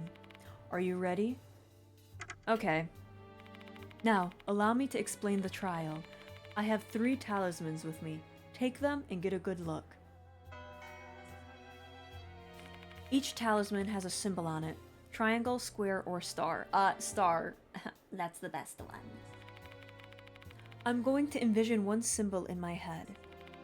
I'm sure you already know what you should do, right? You merely need to read my mind with your super... I can't read minds. I just see ghosts. There's a difference. And state the symbol I'm picturing. The heck? Did you hit your head or something? The prattling of outsiders is not necessary for this trial. This is a trial for Mr. Bean. But I'm not psychic, let alone someone with supernatural powers.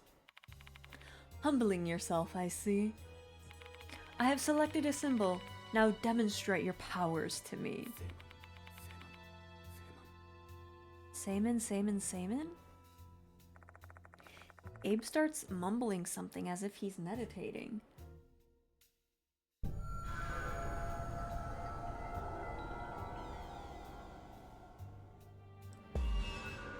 Oh. Saman is what they call a pentagram in the divination, which would be a star. But he might be trying to throw me off, and the correct answer could either be triangle or square. Do I give a correct answer, though? Or just show him the creepy petri dish? This is my answer. That's totally wrong. It is a 99, though. Those are all 99. But he could... Can I look at the petri dish? Where is it?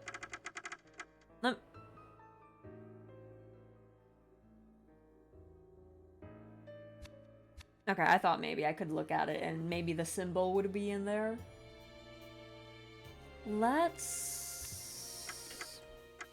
We're just gonna show him the petri dish. Why not? Both of us try opening the lid of the petri dish to see the inside.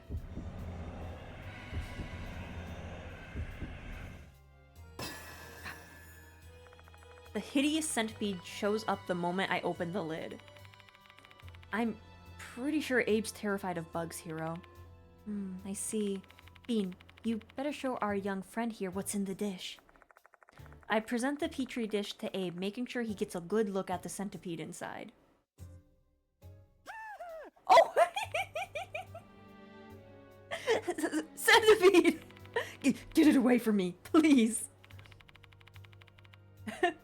Are you going to give me your information then? You underhanded scoundrels! This is unfair! This is your punishment for disrespecting adults and wasting our times, you brat. What are you gonna do now? Fine, I lose. Get that petri dish away from... Are you serious? I was just joking, but... Okay. Just traumatizing kids today. Okay, cool, great, awesome.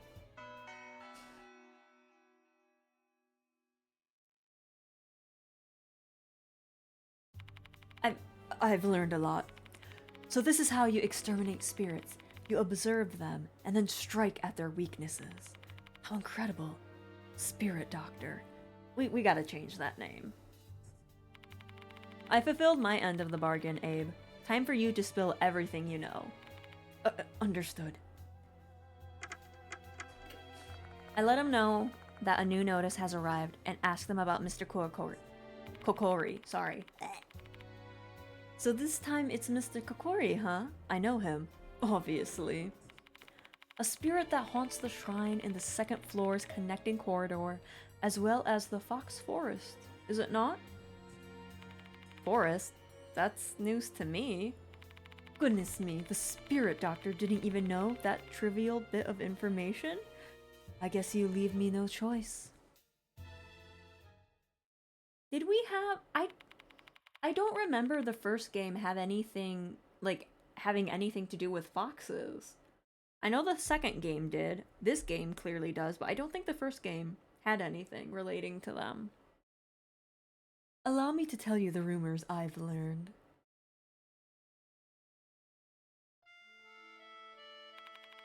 This is a well-known rumor that spread around 10 years ago. There's an old shrine gate in the north corner of the school grounds. Beyond the gate lies a path leading to the forest. It's said he appears there at night. He has a shotgun! I don't think spirits are supposed to have shotguns, guys. This just looks like a normal human, not a spirit. A man clad in white garb and a fox mask. He is Mr. Kokkuri. He was dubbed Kokkuri because of the mask. As I'm sure you know, the ritual used to speak with the dead, Kokkuri, summons a part fox spirit. I believe he was given the name by someone who knew he was a fox spirit. It's said Mr. Kokkuri used to be a priest of the shrine in the forest. In his past life, he patrolled the path and performed ritual cleansings to keep the shrine free of negative energy. He continues this routine after death, even after death. He will never forgive anyone who disgraces the shrine. Should he find one,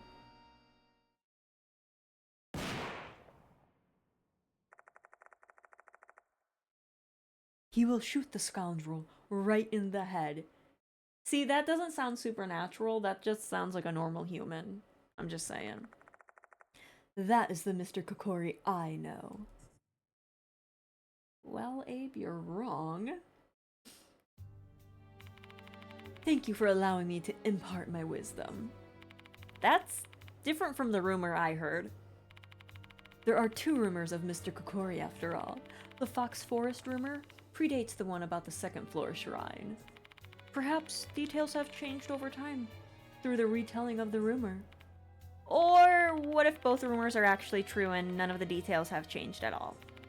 What if Mr. Kokkuri actually shows up both in the forest and the corridor? Interesting.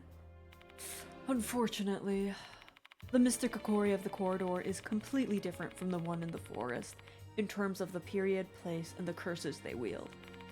Do you think they are the same? They could be the same. So you still believe they're the same spirit, despite all these notable differences? Is this the sixth sense of the spirit doctor? My, I've witnessed something nice today. What do you think, Abe? I have no idea. A definite conclusion would require more information. Should we assume both rumors are true, though, that means the two spirits are connected. Is there anything that leads you to that conclusion? More or less. The priest that became Mr. Kokkuri is said to have traveled the forest path in his past life. That path connected two shrines. The first one is the shrine in the forest, and the other one is Kokkuri's shrine on the second floor. You see, that shrine was originally on the ground. Kokkuri appears in both shrines because they are connected. Is that what you think? Precisely. Two shrines and two rumors related to Kokkuri. What could this mean? Hooligan. A person who's a far cry from the upstanding citizen I am. I haven't the faintest idea who might that be. I describe the girl who attacked me and ask if he knows her. I am not familiar with such an individual. My left eye refuses to even see those of low spiritual state. I take the creepy petri dish out to show it to Abe to traumatize him again. Stop it! Oh, it's too much! I quickly return the petri dish to my bag in light of Abe's feelings. You seem to be in a really good mood today. What's got you feeling so upbeat? What a fine perception. I expected no less from the one and only spirit doctor. I will be meeting my mentor for the first time in a while. So they're the reason you turned out this way. I mean, are they the person who got you interested in the paranormal phenomena? Correct. My great master taught me the truth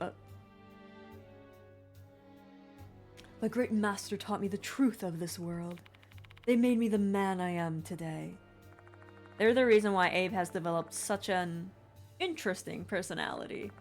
They just warped his mind and completely ruined a kid's life. You hate to see it. After I finish talking with Abe, I leave the library. Who is calling me? Hiro's phone is vibrating. Excuse me for a moment. Hiro answers the phone and begins to speak. Judging from the parts of the conversation I can hear, it seems like Mashida is on the other line of the call. Mashida said that girl has regained consciousness, or, in his words, I didn't come here to deal with brats. Get your asses back here, now. Shall we head to the infirmary? It's almost time for the students to leave the school anyways. Can I leave the talking to you, Bean? You're the faculty member here after all. I'm not super confident, but I'll give it a shot.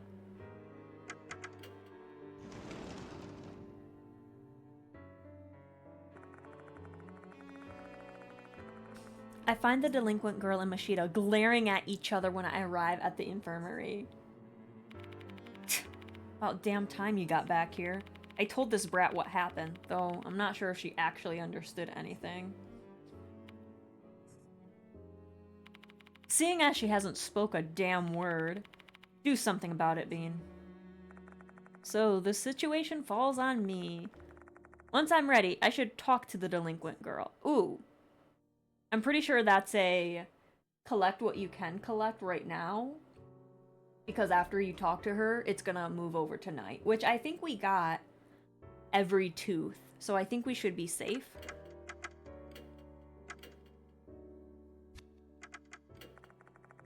After taking a deep breath and organizing my thoughts, I approached the girl and talked to her. Glad to see you've regained consciousness. Your name's Saki Maruhashi, right? The name's Bean. I'm a temporary teacher here. Have you heard anything about me? I'm currently investigating the Departed's case. How do I put this? Do you remember attacking me with a baton? This isn't going well. She's not answering at all.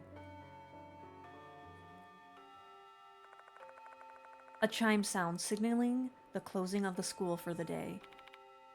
I'm going.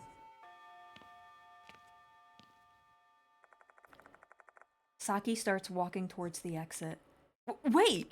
There's something I want to ask you. At that moment, someone else enters the infirmary. Yasooka, look at her. She's so beautiful. Good afternoon.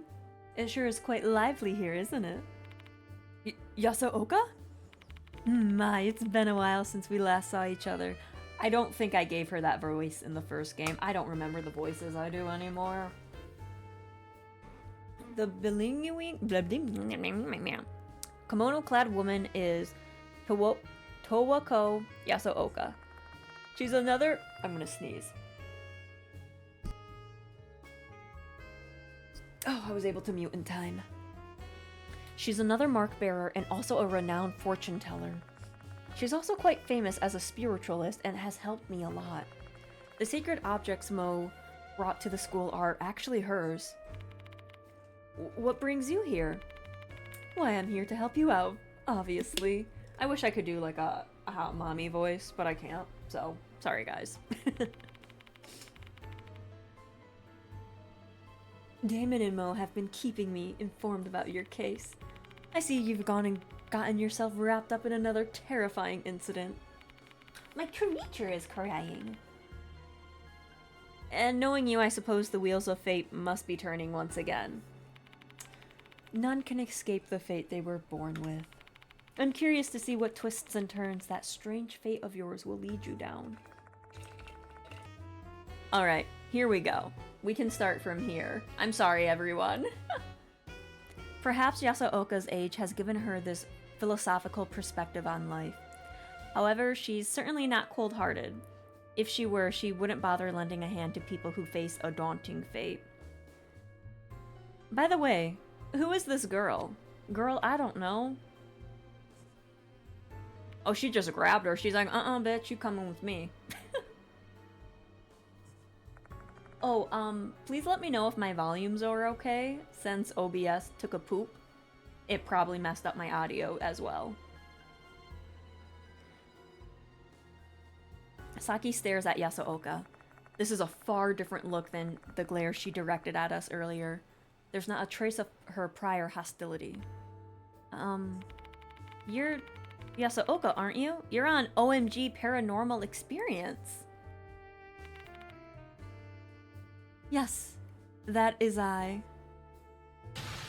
Oh, are you serious? A legendary celeb here? Okay, so she's a big fan of Yasooka. Okay, we love that. Shit. I'm like super nervous now. What's with this 180? Saki went from ice cold to totally excited. She seems overjoyed to meet someone that she's seen on TV. Your raw energy is out of this world, Miss Yasooka. You're so freaking refreshing. My, thank you, dear. You're also very beautiful. That hair color suits you well. You think so? Oh, she's 100% fangirling. Miss Yasuoka, can I get your autograph? After that, I asked Yasuoka to help me persuade Saki to talk.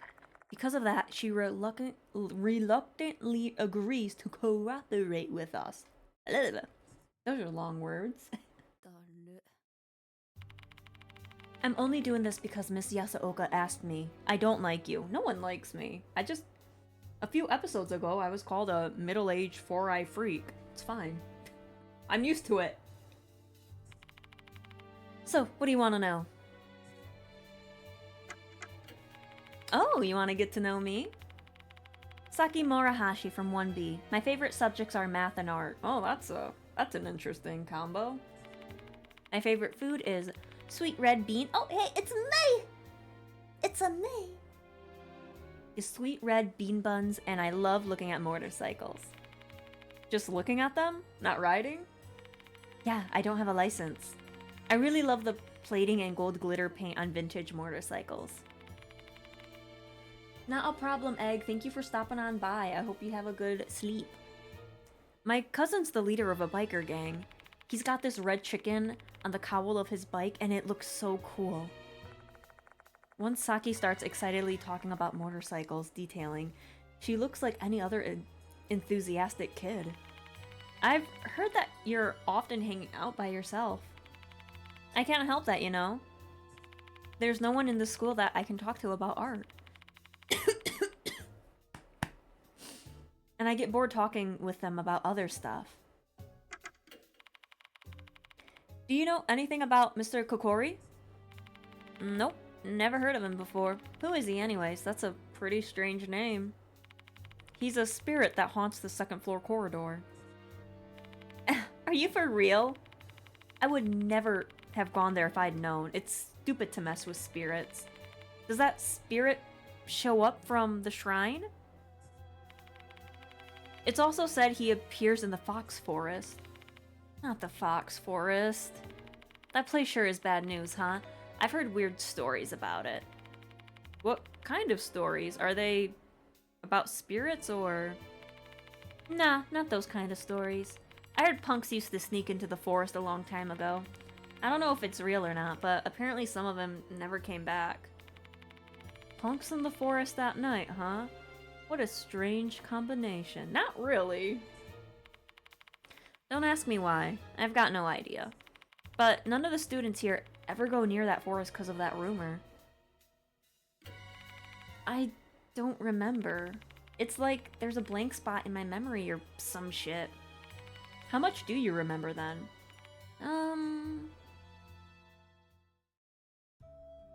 I remember going to the corridor after school. I know that place is like off limits, but I like hanging out there, you know? It's empty and the wind feels really nice. I was just spacing out while looking at the sky.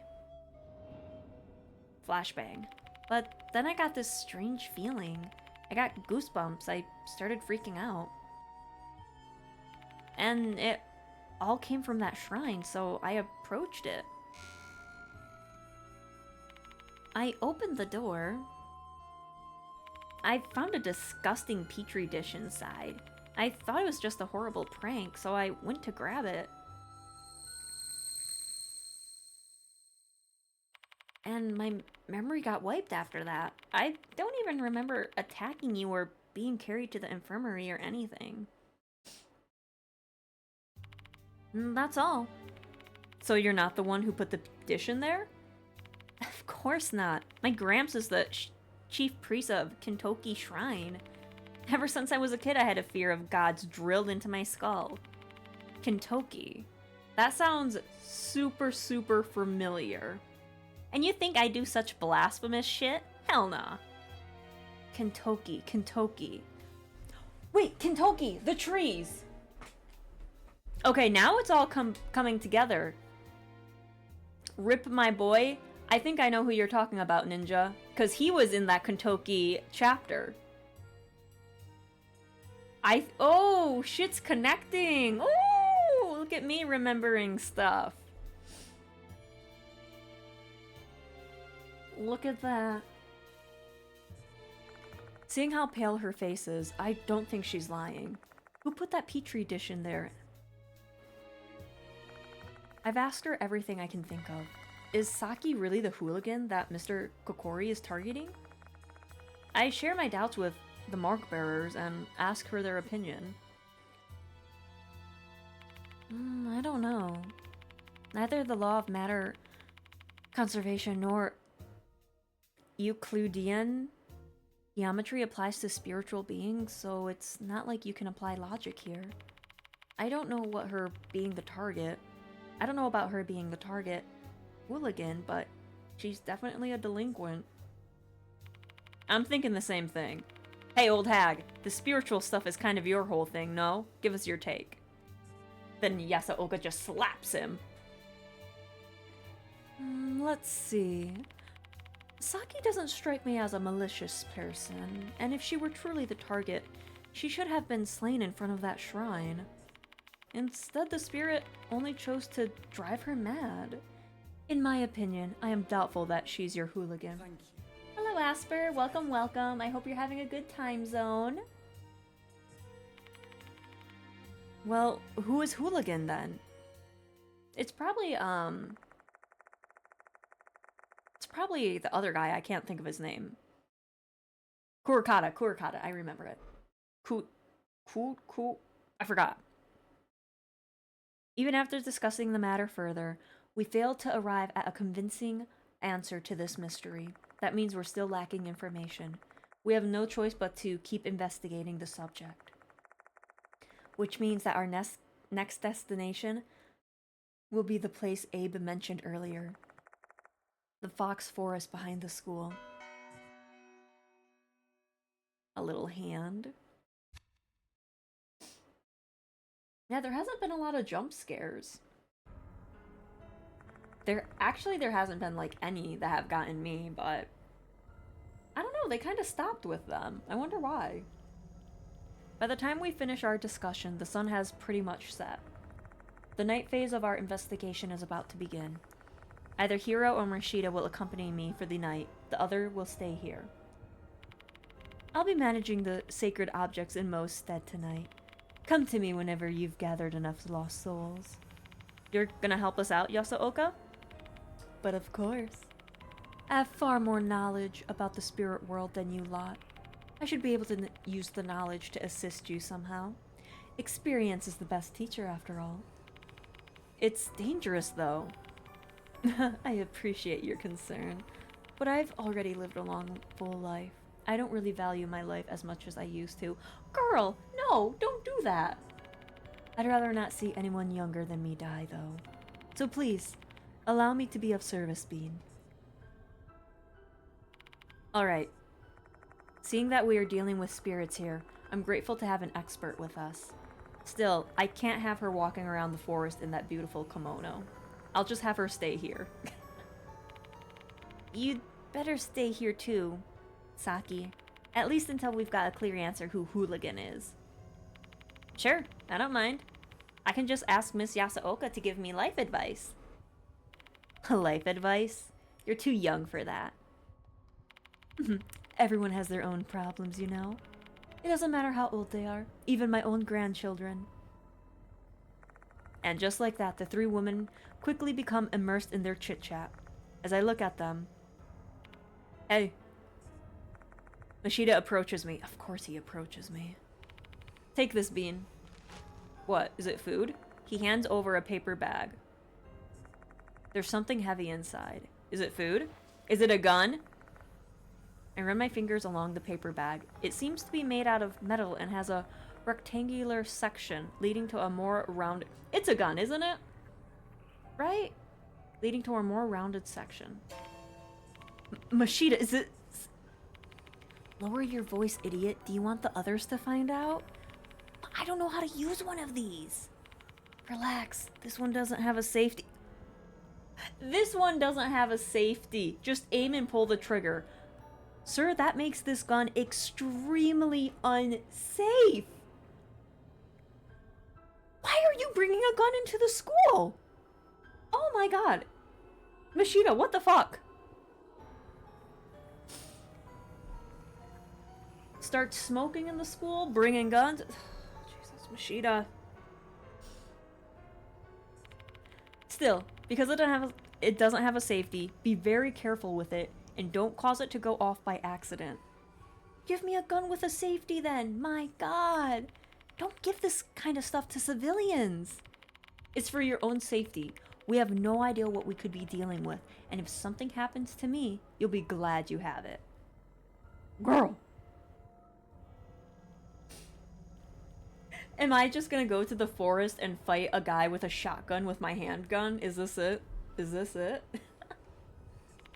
Don't hesitate to use it when needed. You hear me? Okay. Suspicious paper bag. What are you two doing? Nothing. If we're all set, then let's get on with this investigation. The Fox Forest is located in the northern corner of the school, just beyond the Shrine Gate. To get to the Shrine Gate, take the road in front of the clock tower. I hope we find something. Maybe Katakura will be there. We haven't seen him since he ran off. We have no idea where he went, though. Sorry to say, but there's nothing we can do about it. I recall Katakura's parting words to us. I was summoned. I have to go, or else I'll be killed. MK. Who called Katakura? And for what reason? By the way, Bean. Hey, isn't Ida at Kujo Mansion? Why don't we give him a call? Ida may be able to research the background details of this case on the internet. Well, I'm still not sure I should involve him in this. We're in dire need of information now. If I have any questions, I should call him. Okay, so since we did the first part with Hiro, would we like to continue with Mashita?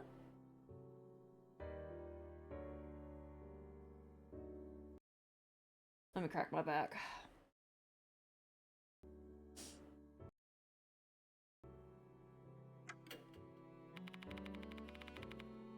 Okay, what did you bring? 369. Oh, crap. I don't think I'm gonna be able to get these all. Yeah, there's 6 left. I'm not gonna be able to get them all. I shall see you later.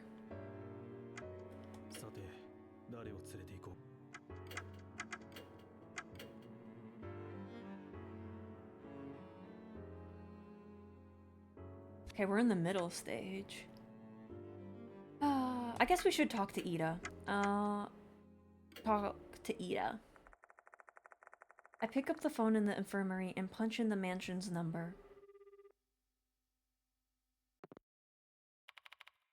Ida here. It's me, Bean. I need you to look up a few things for me. Sure, alright. Tell me what you need me to find.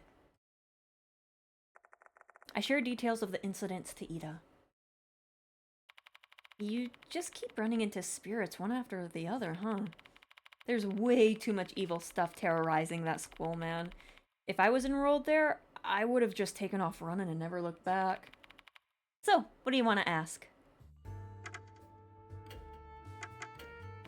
Mr. Kokkuri? I've never heard of him. I knew it. No hits. Maybe he's a minor spirit that's only known at Konohara Academy. A lot of hooligans show up when I search. Can you try and narrow it down a little bit? Like, give me a first and last name or something? Who in the world is hooligan? While we still don't have a confirmation, we do have a suspect. Find me any information about Katakura. Senshi Katakura from Konohara Academy. Huh? You got it. That Katakura kid seems to be famous in the karate world. He performed well in several tournaments and has a promising future. Man, I'm kind of getting jealous. But that's a but there's a post that caught my attention. What post? It's a comment thread on the article, with the obvious caveat of never trusting any unsourced comment you can find on the internet. This is good information, everyone. Please take it. Take it. It's free. This Karakura kid supposedly punched a student from another school and injured them. That'd be a clear-cut case of criminal assault. The thread continues on. Despite the incidents, he still took part in a tournament afterward. He should have at least gotten a house arrest if something like that were true. I wonder what's going on. That's suspicious. Rumors say his senior, a Konohara Academy alumnus, covered up the incidents. Of course. Cover-ups. All over. If that's true, Karakura is probably pretty indebted to him. Oh.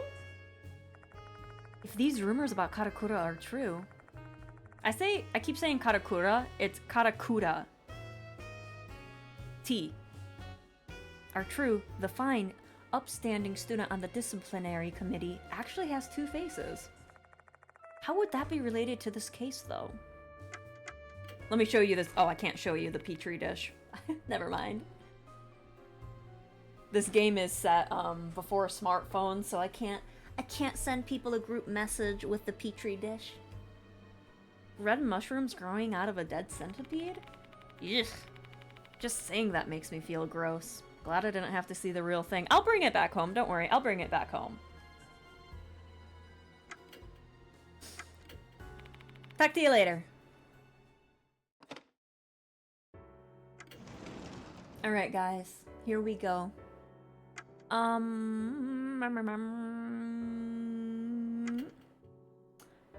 Connecting corridor. So we're going to, Why are you, like, right up in my butt, dude? Good lord. What's your... Okay, well, the Departed's here. Fuck. Hooligan gone to Fox Forest. Eat Crimson Devil to see. Invisible. Kokkuri? Oh god, do I have to eat the centipede? Again? What's wrong, Bean? No, it's nothing. This has got to be the work of that female doll again. She wanted to tell me something. Hooligan has gone to the Fox Forest. Eat Crimson Devil to see the invisible Kokkuri. If the previous pattern holds, this information must have something to do with the spirit. I have no idea what the doll's goal is, but it doesn't hurt to keep that information in mind. I swear to God, if I have to eat that centipede, I am going to cry. Now do your animation. Do your animation.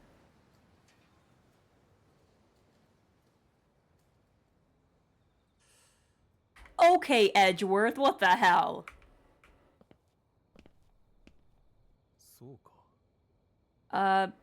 It was clock tower.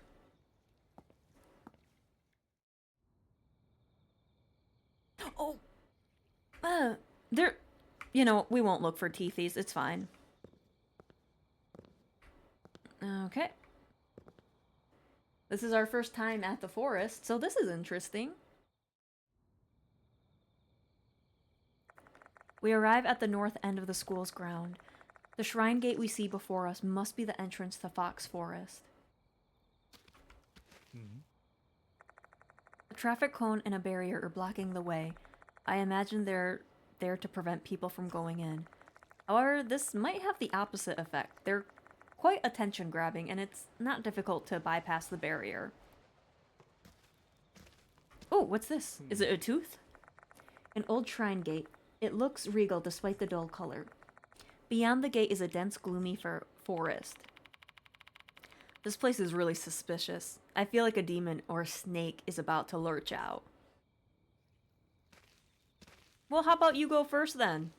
The Fox Forest is just up ahead. From the shrine gate, An overgrown path continues deeper into the forest.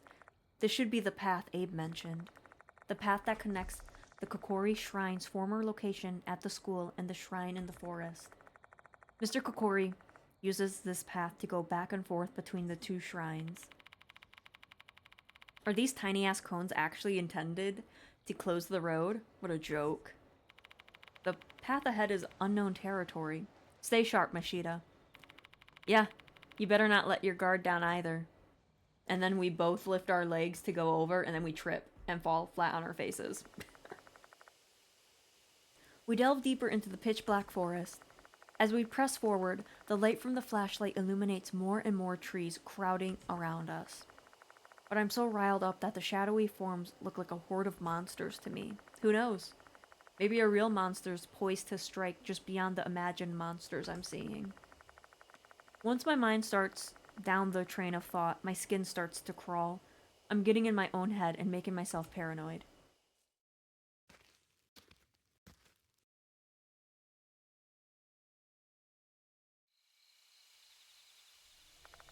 Before long, we arrive at an old path leading to the old shrine. Although it's only a few minutes from the gate, I feel like we've entered another world. Finding a spirit in a forest that night, huh? Reminds me of the mess we were in 4 months ago. Yeah, we were with Sho and Christy back then. Christy Arimura is one of the mark bearers and a former newscaster. If the news that arrived at Kujo Mansion a few days ago is true, she's currently overseas covering a story. Speaking of Sho, didn't he ignore your warning and try getting himself involved in this case? I chewed his ass out. You should stay out of your hair for a while. Ah, okay. And here I thought Sho withdrew from the case on his own accord. I don't know what exactly Mashita told him, and I don't want to ask. Best to just leave that stone unturned. Don't know how long that brat'd be able to endure it. It's time for the adults to put an end to this thing. Okay. Shit! I just need to fix my toggles. I'm so sorry. Alright, if you see any teeth, Mashita, go ahead, Mashita. Go. You first. No! Go, go! You want to be big and bad, go first. Go first. Is that Katakura? Hey, Katakura! Why are you here? This is the end. What end? I didn't do him a favor. I shouldn't have gotten involved. Fox, ta? He's mumbling something to himself. His voice is hoarse, as if his words are caught in the back of his throat. What in the hell happened, Katakura? Mr. Bean? I don't wanna die. What the fuck?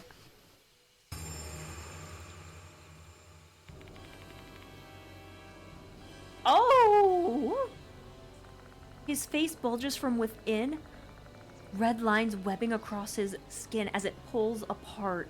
His expression contorts in agony as he screams. Mushrooms sprout from within his wounds, rooted somewhere inside his head. More and more mushrooms split his skin to pieces. What is happening to Katakura's body? It hurts! It hurts! It hurts! I can't really scream. That's like the bad thing. I think I need to get like some foam so like my neighbors can't hear me and I can actually get loud. Clutching his face, Katakura runs away while screaming. His figure disappears into the forest. Could that be Mr. Kokkuri's curse? I'm immediately reminded of the rumors of a delinquent boy whose ear turned into mushrooms. What's happening to Katakura is even more horrific than the rumors. For fuck's sakes, how'd that brat get cursed? I think we know the answer to that. He's cursed because he's hooligan.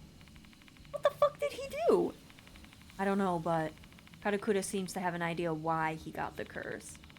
If we do whatever he did, we'll be cursed too. We don't know what action provokes Mr. Kokkuri's heir, which means we need to be extremely careful in this forest. I should not have brought you. Goddamn, you are the opposite of careful. Ooh, mushrooms. Yoshi. A cluster of mushrooms is growing on a tree trunk.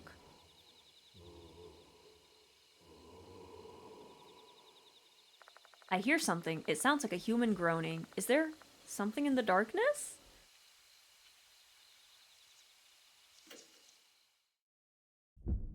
Why not? I flash my flashlight towards the direction of the groan. The nearby trees are illuminated by the light, but it's still too dark to see anything. I stare into the darkness, trying to get a better look.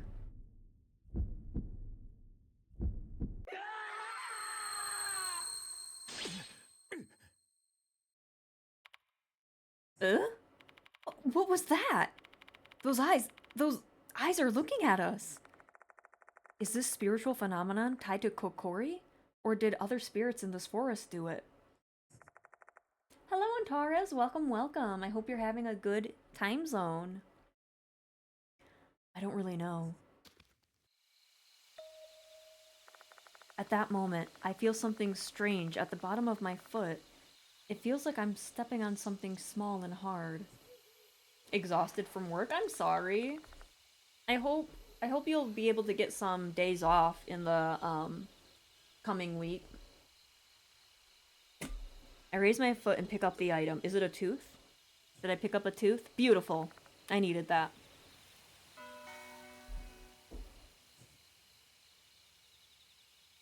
But yeah, the jump scares aren't jumping me.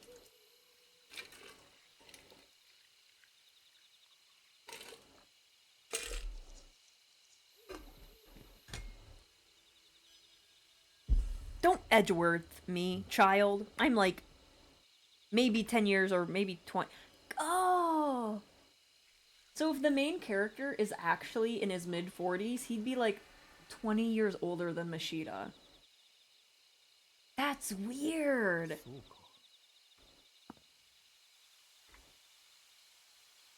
Oh, I don't like that. I just realized that.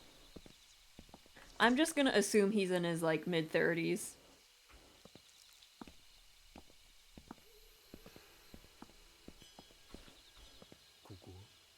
So on the wiki, it said mid-30s to mid-40s. Somewhere in that time range is his age. There's an old statue lantern. There's an old stone lantern. There's an animal carved on top the lantern. It looks like a mouse to me.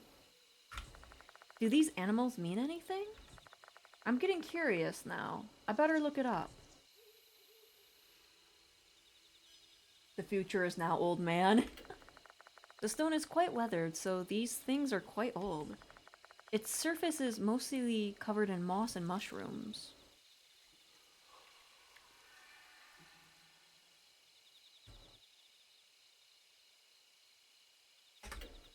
I don't have any... I'll take a gun to the lantern. I don't really have anything. Okay, I guess we just pog. What's this? There's an old stone lantern. There's an animal carved on top of the lantern. Looks like a cow to me.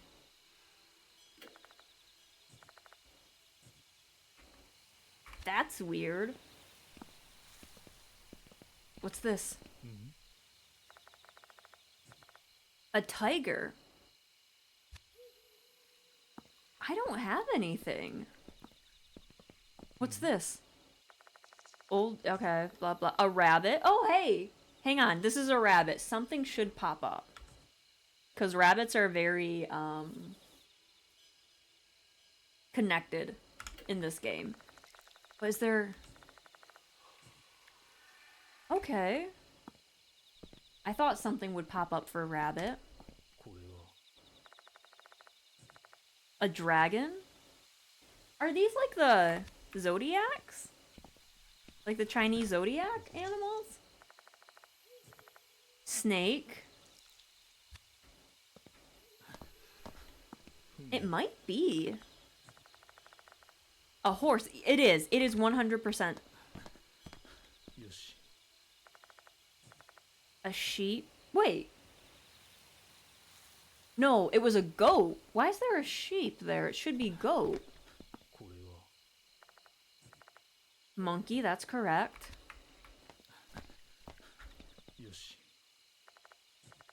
Rooster, okay, that's correct. Hang on, sir. I'm reading this. Dog. Yeah, these are the Chinese zodiac. But the sheep is... Hello, Choco! Welcome, welcome. I hope you're having a good time zone. Can I please get a shout out for Choco? Please? Thank yous. I hope you're having a good time zone, Choco.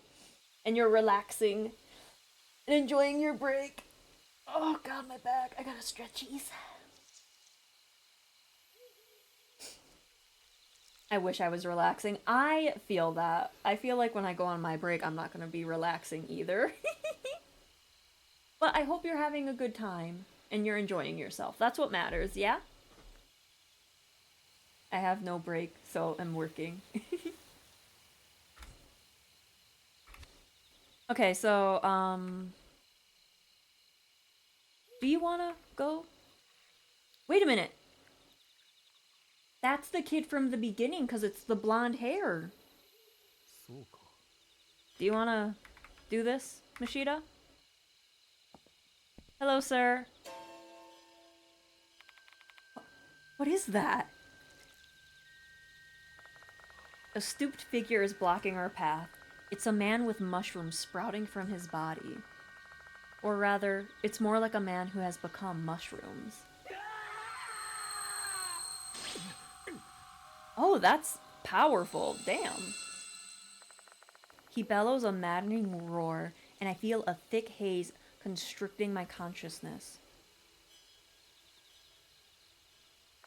Before I can react, I'm back on the path. Did the spirit do this? Fuck. My head. It feels like someone took a jackhammer to my skull. What are we doing, Bean? As long as that mushroomy bastard's there, we can't go forward. We need to do something. Okay. We go back to Ida and ask him about the Chinese zodiac. Hello, Ida.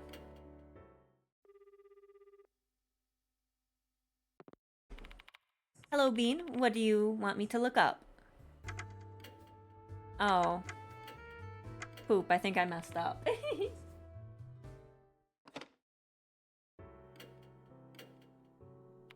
Nobody knows what may come, and that's especially true when we're walking around the forest at night. We can't know what lies ahead, so don't forget to restore your spirit. Okay, that didn't help me at all. Hang on, I'm gonna look around first. Maybe... This is a nice library. One that really lives up to this school's reputation. Mashida, for your information, no lighting fires in here. The fuck? What do you think of me? I'm not so crazy that I need to be given lessons in decorum by an insane man who lives in some weird-ass mansion. Okay, I get called a four-eyed freak, a four-eyed middle-aged freak, and now I get called an insane man who lives in a weird-ass mansion. Is this just Deathmark 2? The death to Bean's ego?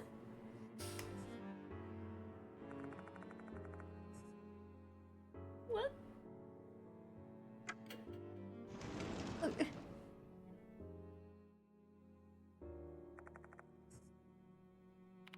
What a neat classroom. Is it different from when you were in school? Garbage was always piled up on the teachers' desks, and the walls were yellow from cigarette smoke. Though that didn't change even after I joined the force and became a detective. It's like I'm destined to be stuck in a sty stained by cigarettes. It's still the same then. Yep. You'll see once you come to my office. Why am I coming to your office? I'm not going there.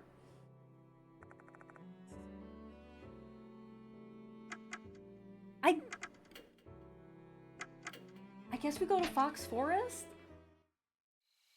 Okay, I guess we talk to the Mushroom Man again. See what he can provide for us.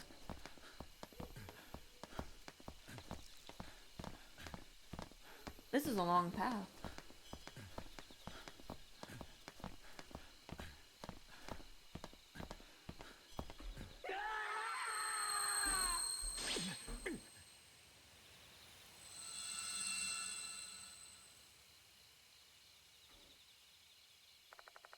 The creature's going to prevent our progress along this path. What should we do?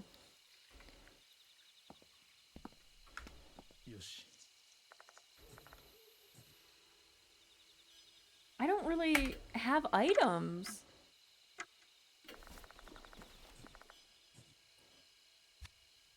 Mishida, talk to me. That mushroom man is a hindrance. The trees are too thick to go around it. Let's see if there's another trail hidden somewhere. Girl, where?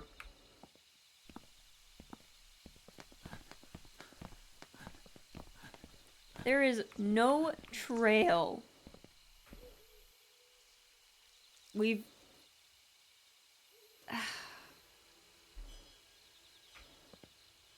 We've checked all of these, right?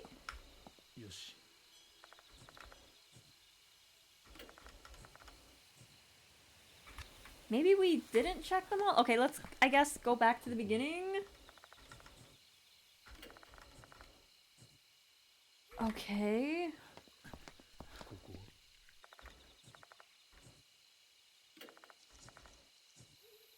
Okay. Okay. Okay.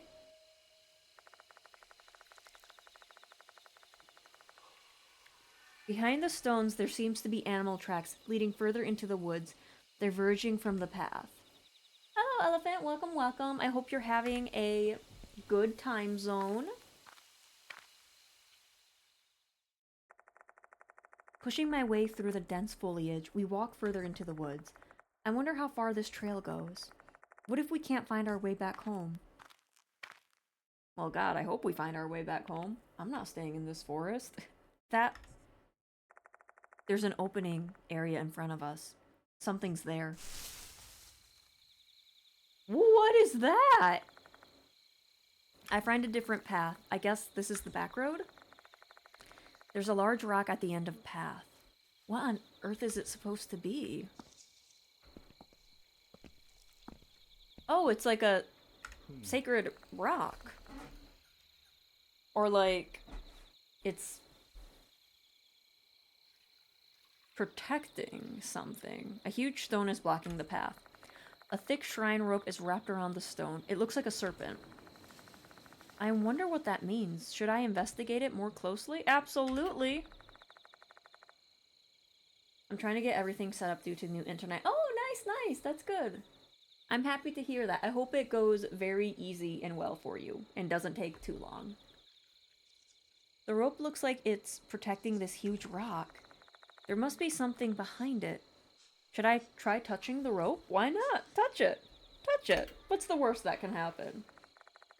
I take a step closer and touch the rope.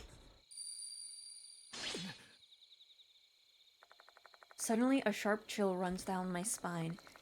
Is that supposed to be a warning or something? I better stop then.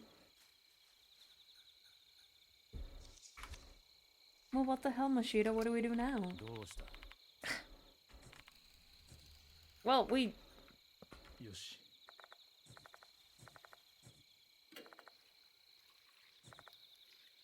Should I try touching it? No, we're not touching that.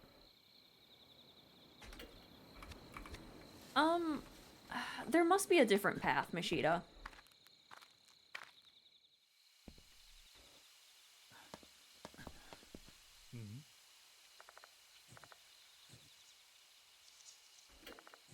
Anything?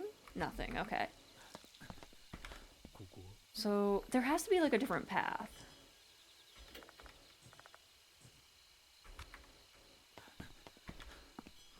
I wonder why it's serpent, though. We haven't really had anything to do with snakes yet.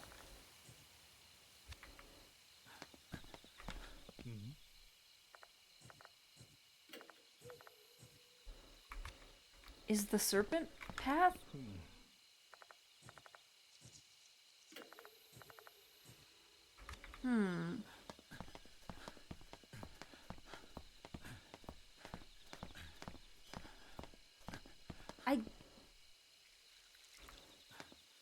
So far, not a good start. Can't even load YouTube up. I'm sorry. That's not good.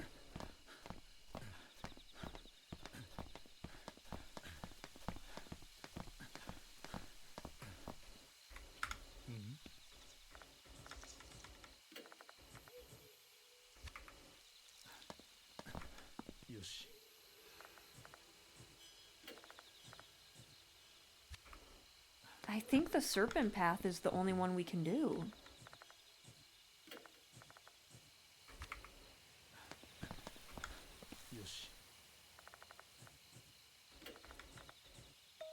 Wait, the rooster? Behind the stone, there are some animal tracks leading further into the woods, diverging from the path. Let's go on the chicken path. We follow the animal tracks surrounded by the overgrown flora once again. I wonder what's waiting for me in this deep, dark forest. There's another open area in front of us. Something's there. We arrive at a small meadow. There are some random things scattered on the ground here. Everything is old and unusable. You may as well call it junk. Perhaps this place used to be a garbage dump.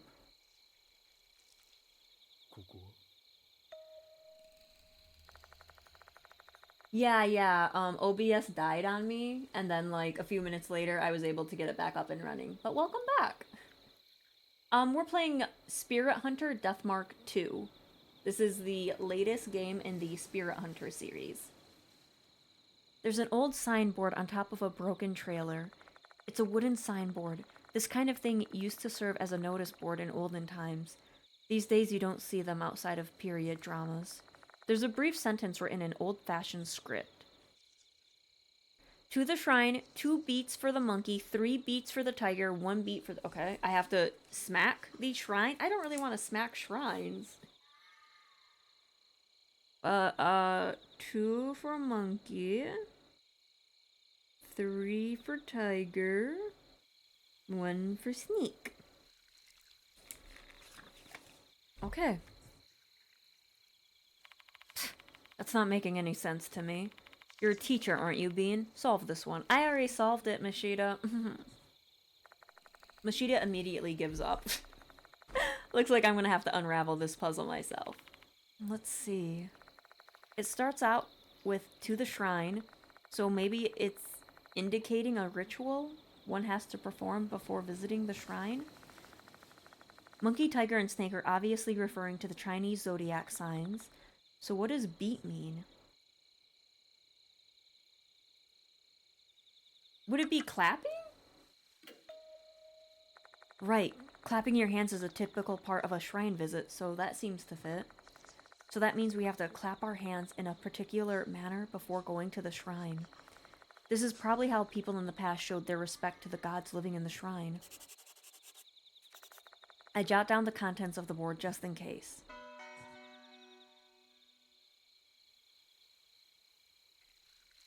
Oh, what's this? Is it a tooth? Even when I point my flashlight towards the forest, all I can see is darkness ahead. I feel something terrifying might pop out at any moment. Still, I can't help but stare into the void. Something seems to be moving at the back. We both stare into the darkness.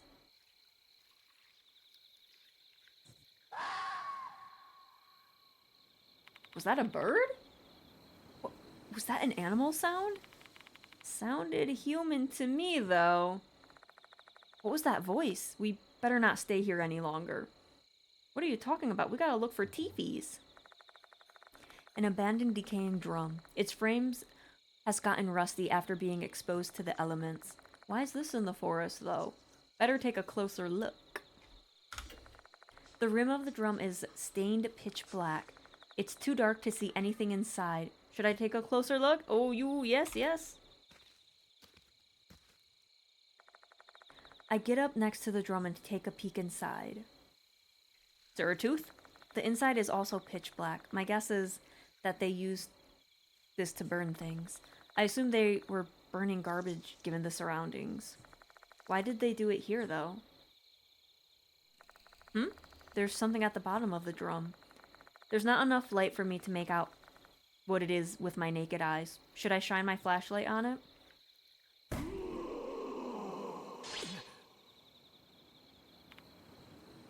These jump scares are just not getting me. Whoa. What's wrong? Why'd you start screaming out of the blue? In the drum, there's a hand with mushrooms. What did you say?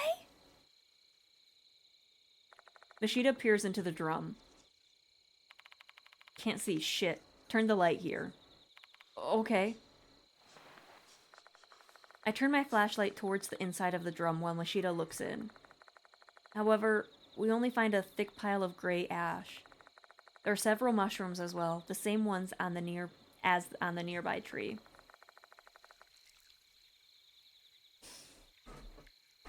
I just think I feel like they toned down the jump scares in this game. Like the first two, they had some good ones, but this one they toned it down. And there's not that many either. Anyone can tell this drum hasn't been used for a long time. Oh, give me the tooth, yes.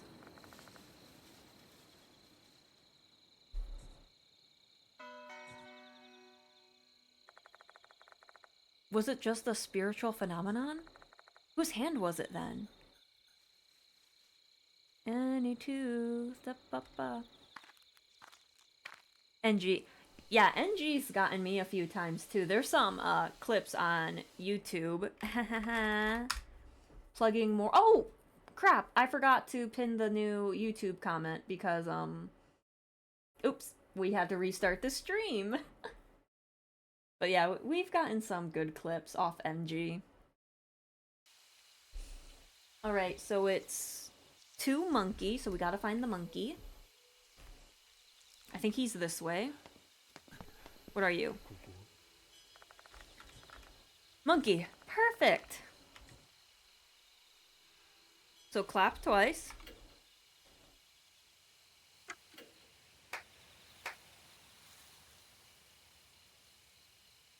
And then we go to the tiger. Nope. No sheep. Tiger. Tiger. No! We'll do the snake later, but we gotta do tiger.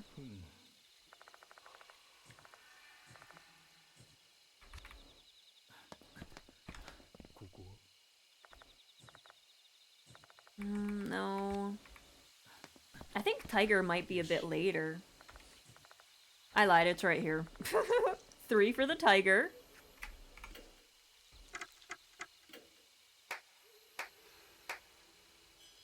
Not a problem, Elephant. Thank you for stopping on by, and I hope you get a lot of good rest. Is this snake? No, it's not. It would say Serpent Road. Stop that, me. There it is. And then we clap once for the snake. 1. 2 claps for the monkey, 3 claps for the tiger, and 1 clap for the snake. Alright. That must have changed something. Let's see what it was.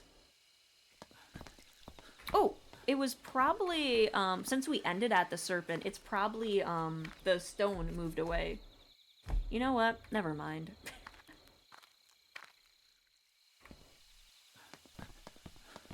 Let's see if the mushroom man is here. Mushroom. I almost ran right into his arms. Nothing changed!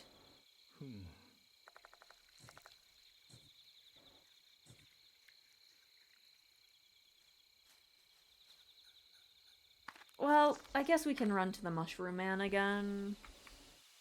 Maybe he'll realize. There we go. All we had to do was clap our hands and he's like, tee hee hee, you can come join my club. The mushroom man lets out a shout of joy before vanishing. 2 beats for the monkey, 3 beats for the tiger, and 1 beat for the snake. Maybe the board's message helped us exorcise the impurity, aka the spirit. Hey, you know, that monster was wearing a Konohara Academy uniform. You think it's Katakura? Nope, he had blonde hair and wasn't as big as Katakura. Who the fuck was that bastard then? Well, it was the kid in the rumor. Let me think. Saki mentioned some delinquents who disappeared in the forest. Maybe he's one of them. Kokkuri's deep-seated grudge is swirling all around this forest.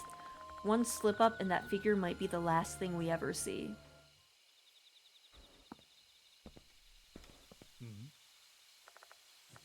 Oh, the boar. Interesting. Oh, okay, the boar has a path too. Let's go. All these paths.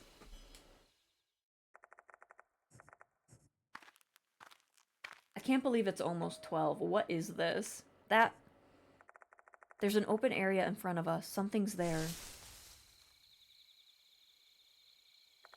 Several logs have been arranged in this meadow. They kind of resemble a fence. An inordinate number of mushrooms are growing around the logs. Oh, they're growing mushrooms! This is what you can do in Story of Seasons. You grow like mushrooms. This place looks like a mushroom farm to me. I just said that, Mashita. How dare you? My free time evaporating before me. Better be careful, Bean. This place is practically screaming ambush to me. Mushrooms. Yes, mushrooms are amazing. I love them. A stump with mushrooms growing on it. What's that? A tooth? Something stuck on the other side of the stump? A tooth? Mayhaps? I take a few steps closer and find a metal grip protruding from the ground. I try to pull it out. It was actually a shovel. Okay, well. What is this doing here?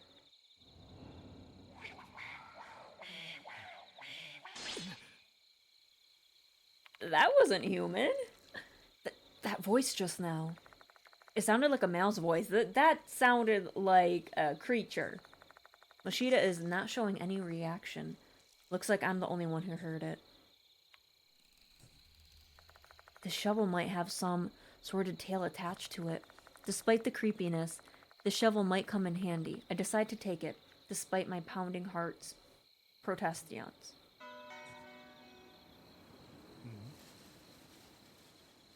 Logs are assembled like a fence. I can't see what's on the other side of the fence. Let's move in closer to get a better look. It better be teeth. Oh no.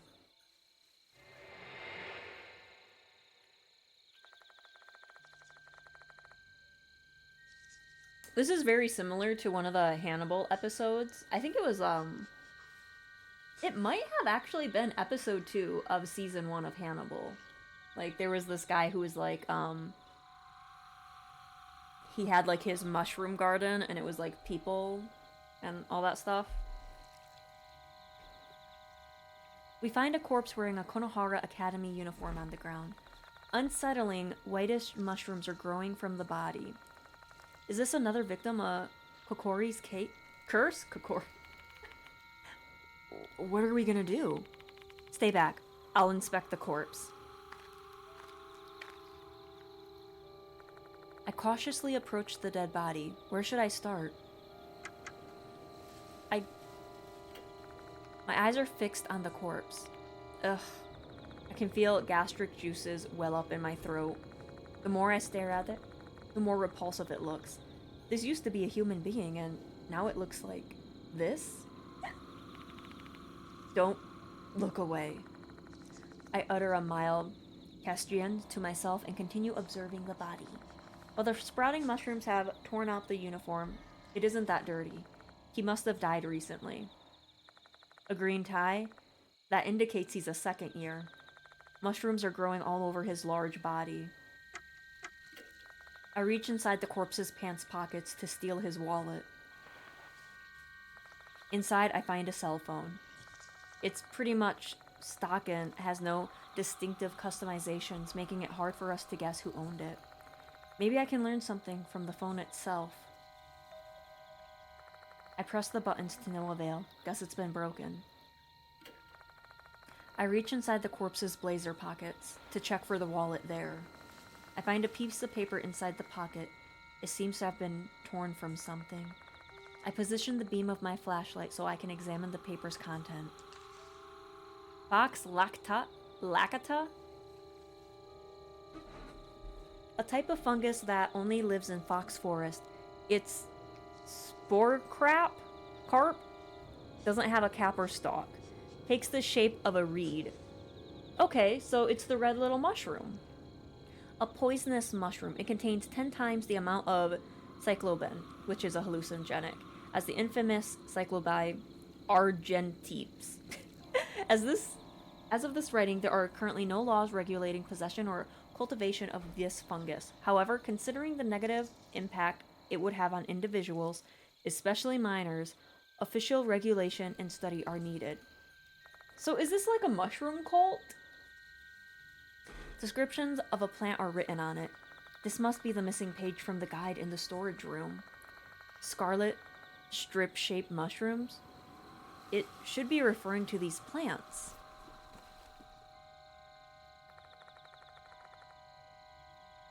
So these red mushrooms are called Fox lacata. According to the information, they seem to be mushrooms with strong hallucinogenic effects.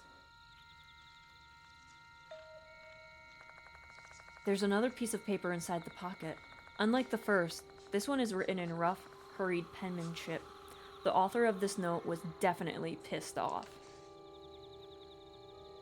Fox lacata and the murder at Lake S. The minor offender in the case seemed to have ingested Fox lacata, and the one who sold the mushrooms to them was K. I've seen shifty-looking youngsters roaming around Fox Forest. Wow. Looks like they intended to harvest Fox lacata. There were also some students from our school, including K. I didn't disclose this information to the public out of fear that it would damage the school's reputation. That was a grave mistake. I take responsibility for everything. So Katakura took the mushrooms, I'm assuming, beat that one guy up, and then this teacher's like, oh no, I should have done something, but let me protect him because this is my fault. The murder of a mother and child at Lake S. Ooh! Wait a minute! Was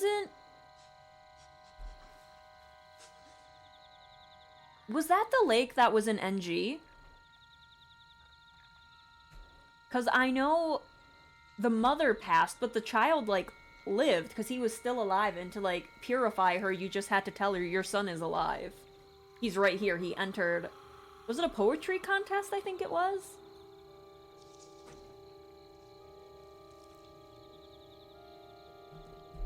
No, is this a different case? I don't remember that lake's name. I know it was, like, in a park.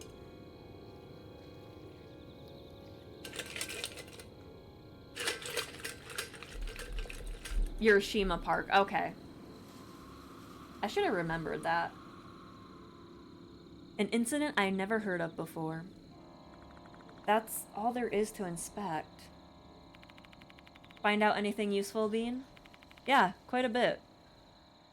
Now we can harvest these mushrooms, and then we can have like a little nice mushroom dish.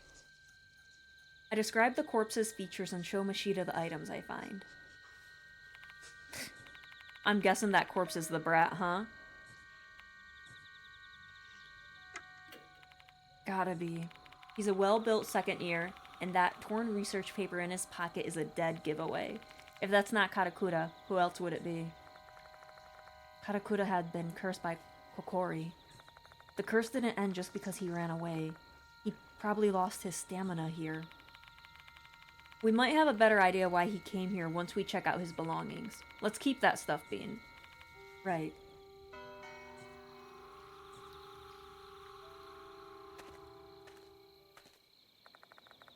I offer a silent prayer for his soul and leave the place. I realize something on our way back. Unlike the other victims, Karakura's corpse didn't disappear. I wonder why. Because I feel like maybe...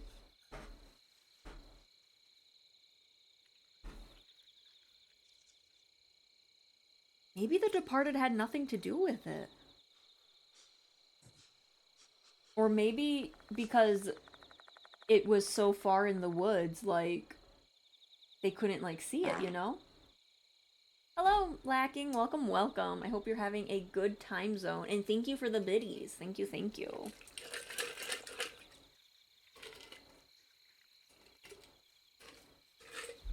I am so glad I can now see who redeems things. Before, it was just like, what? The only possible reason I can come up with is that maybe when he passed, he wasn't human any longer. Karakura has basically become mushrooms.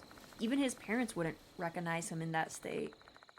I wonder what's a better death. Not even leaving behind a corpse, or being completely stripped of all your distinguishing human features.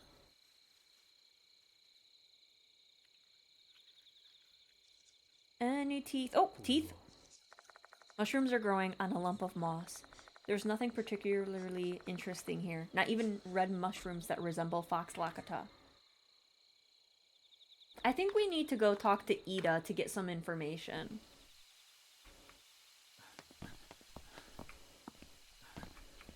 But first, teeth? Umbrella-shaped mushrooms are growing on the tree trunk. I take a good look to find any mushrooms resembling fox lakata to no avail. Okay, since we're talking about mushrooms, and like, I've always wanted to try this mushroom out, I forgot what it was called, but,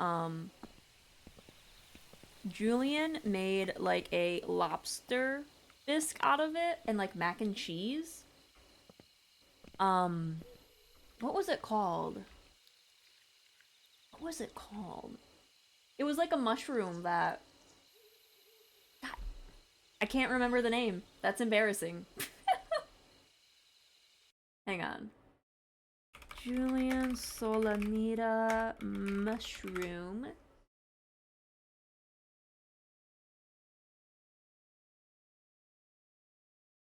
What is it, Julian? Julian, please! Where? What mushroom was it? Hang on. Did you kill your Tamagotchi? Okay. Ban. In a video game. Void mayo now. I want to make void mayo dressing. Now, Oh no, that's not the right one. There it is, this one.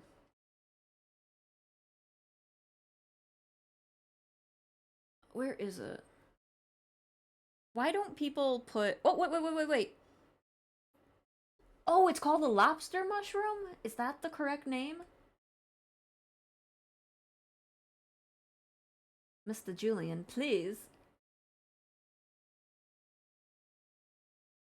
I need to see. It might be called... mushroom. Yes, it's called a lobster mushroom. I want to try it out.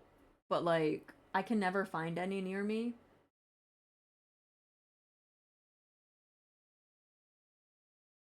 But yes, maybe one day in my life, I will try one. Yes, mushrooms. I love mushrooms. Does it taste like lobster? I think it's supposed to, yes. Which is really cool. I don't want to go to the shrine just yet. Maybe we should. Legend of Zelda also has those mushrooms. Oh, nice, nice.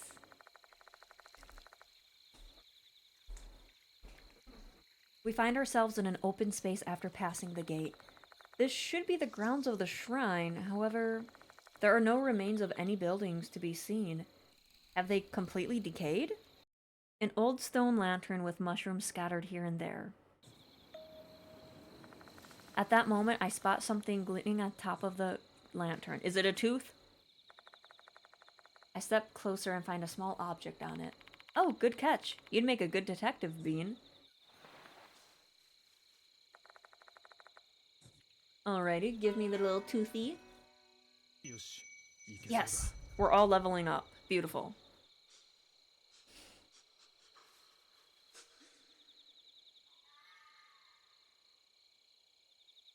We'll check over in that corner after this one. An old lantern, the only trace left of the shrine. Thick bushes and shrubs crowd this area. Hey, Bean, do you see that red thing behind those bushes? What red thing? I strain my eyes staring at the bushes, but it's too dark for me to see anything. You can't see it? You need new glasses. Why is everyone insulting me in this game? What did I do? Come here. I'm just old. Leave me alone. Mashita walks towards the bush as I follow him from behind. With my bright flashlight in hand, we cross the spacious open area. If Kokkuri was actually in here, we'd be perfect targets. Just thinking about that sends chills down my spine. Look, there it is. That is a human right there. This is some Junji Ito shit right here, man. This is my mushroom shape.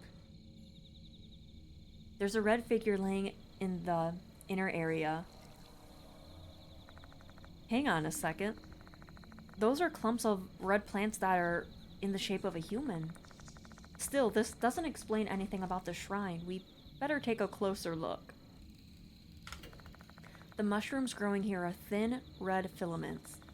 They look similar to the red mushrooms inside the petri dish. This has gotta be Fox Lakata. I don't get it. Why have they clustered in such a strange shape?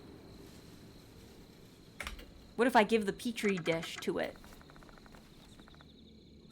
Okay, well, I thought maybe I had something.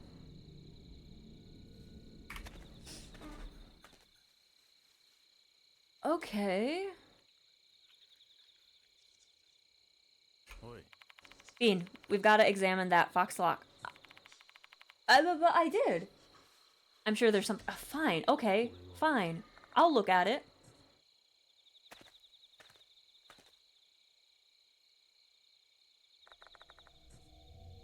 But I did inspect.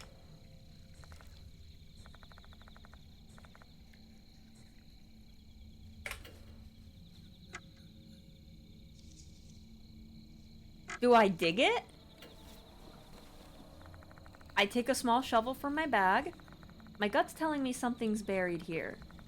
Oh. I thought we were just gonna, like, scoop some up and, like, bring it back to, like, look at it or something. Okay. There's enough motivation to start thrusting the shovel into the earth. Wow. My defense, it's midnight right now. Your girl can barely speak. My shovel hits something hard. Being careful not to break whatever it is, I try and excavate the dirt around it.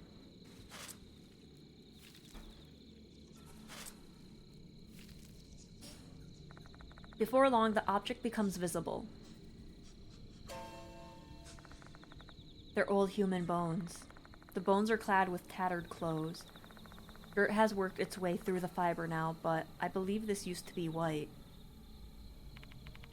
Who the hell's this poor sod? I don't know, but the white clothes make me think it could be Mr. Kokkuri from the room. The shotgun man has been shotgunned. Abe said Kokkuri is the spirit of a priest. So this guy here's the priest? We may find out once we get a better look at the skeleton. I crouch next to the corpse and inspect it. From the bone structure, it appears these bones belong to a man. Why do I have this medical knowledge? Like, I know Spirit Doctor is the name I got, but I'm 100% positive this man has never gone to medical school. However, they don't really have any special identifying feature that would help us, like a missing finger or something. At this time of night, we'd be hard-pressed to cross-check his teeth with dental records, too. making matters worse, other than shreds of formally white clothing, there are no belongings to be found. The fact that his body is buried here might indicate that he was murdered. If so, then his belongings might have been stolen at that time. Who are you? Words full of anxiety and confusion tumble out of my mouth. Ugh. Oh, we get in a vision? Deep inside the old school, the dead fox god that looks alive inside the stomach. What was that? A man's voice suddenly echoes through my mind, as if he's trying to answer. A man? The voices inside my head were women, though. Who is this? Hello? But I believe these murmurs of his deep resentment. If you listen too carefully, you may get overwhelmed by the regrets of the deceased. We can't stay here any longer. It's too dangerous. Let's go, Mashita. I don't think we'll get any useful information here. Nothing? Really? Shit. Maybe we should cover the body up, you know?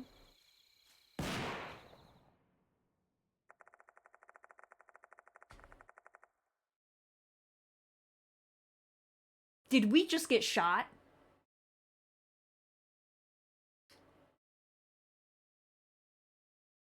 Or did I accidentally shoot myself because I have a gun without safety on it? God damn it, Mashita.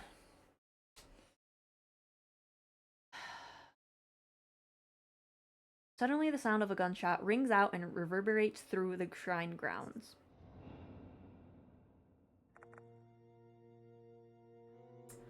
Cool,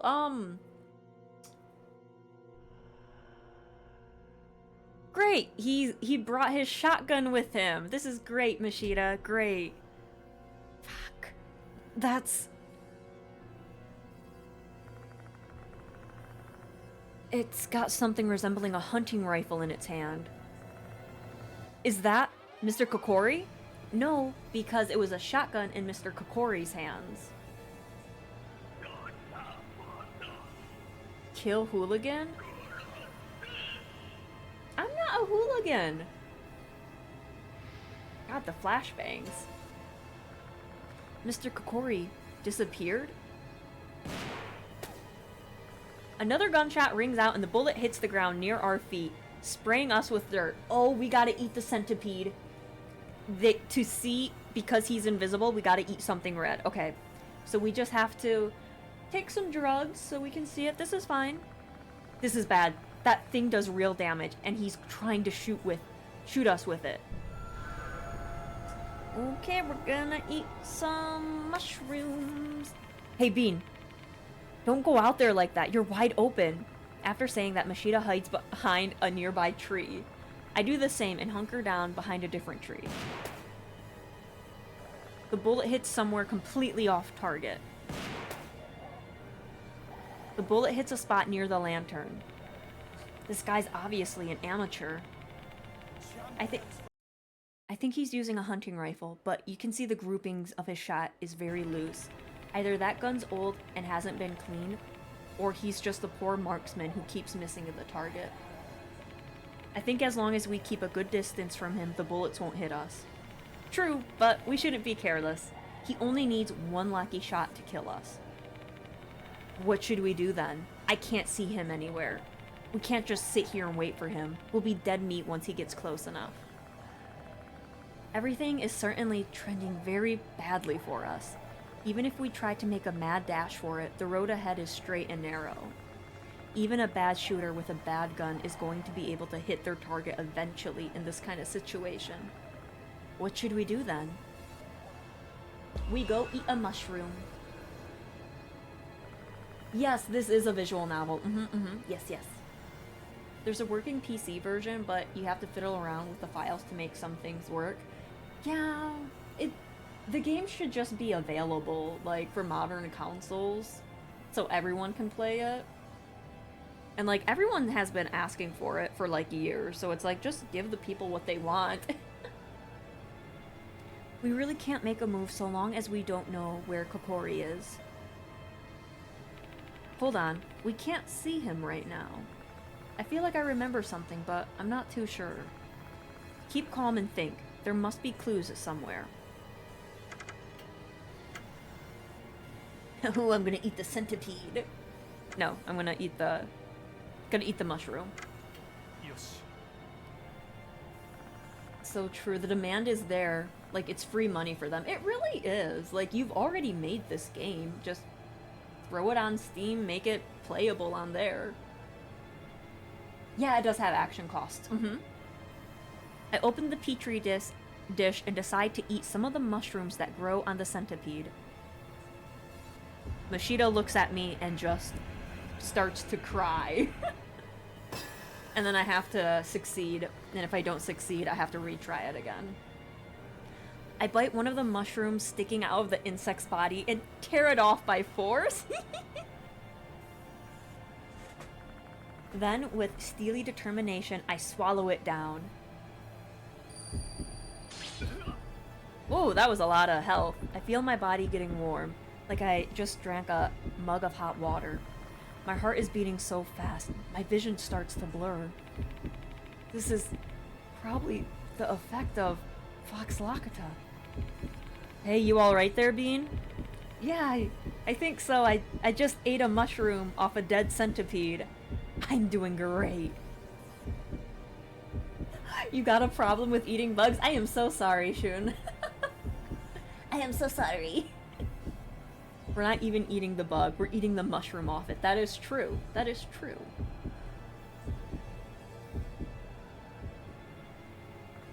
Once my heartbeat returns to normal, I slowly stabilize. My vision stops going blurry, and I'm no longer in a daze. Then, a mysterious figure appears before my eyes. He's there.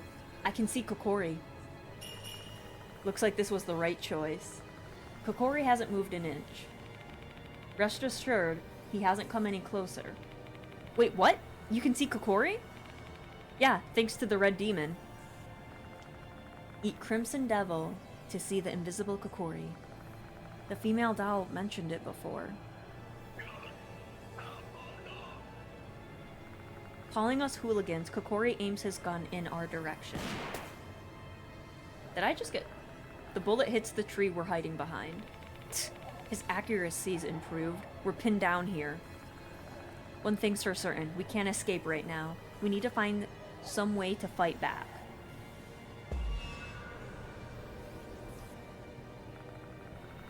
Since Mashita can't see Kokkuri, the only one who can fight him is me.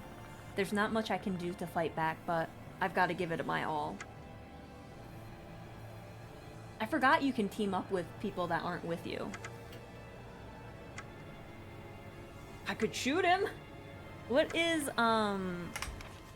Abe's talisman?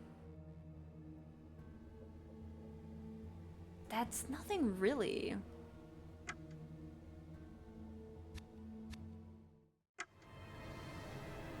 I mean, what's the worst that can happen if I shoot him, right? Oh, this one has... This has a better success rate. Let's do it. I doubt it'll work, but I'll give it a shot. I come out of hiding and hold Abe's talismans out towards Kokkuri. I need to recite a chant next. I hope I don't fail. Yay! I'm not too sure about this one, but I guess I'll try Kujikiri, the 9 Cuts chant. Power, energy, harmony, healing, premonition, empathy, dimension, creation, enlightenment.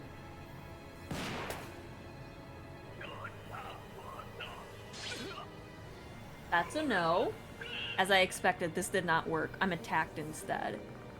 Okay, fine. I will shoot him. This is fine.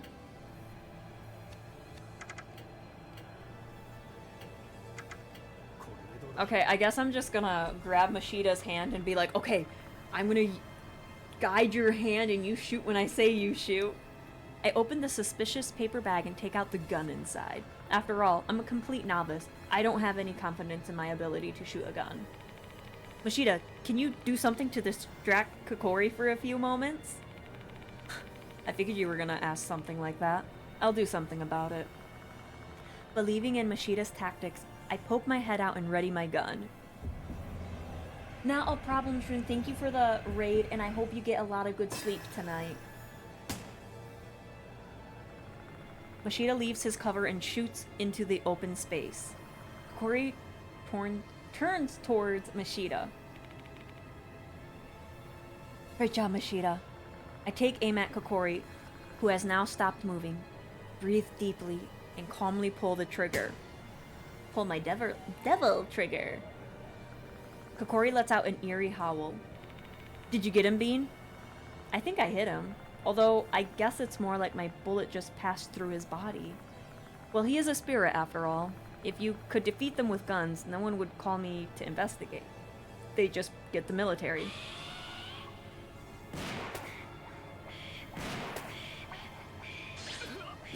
Does this man have, like, infinite ammo? Hunting rifles don't have that much ammo.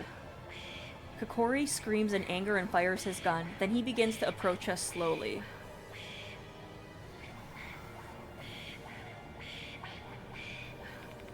Shit, he's coming closer. We just pissed them off. I want to believe this is the right choice. Kokkuri's breathing hard. He seems angry. The closer he gets to us, the more danger we're in. That also makes it easier to shoot him now. But will that really help us? Hey, what are we gonna do? We're running out of time. I know that already. If we knew how to deal with Kokkuri's shots, we might be able to find an opening and run. I have 16. I am going to die. Our bullets don't work against Kokkuri, but we need to create an opening to survive.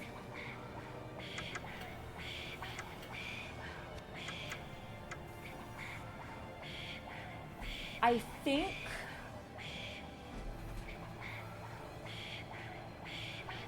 let's shoot the mask. Because the body wasn't found with a mask, so if we, like, push it off, maybe that would help, maybe?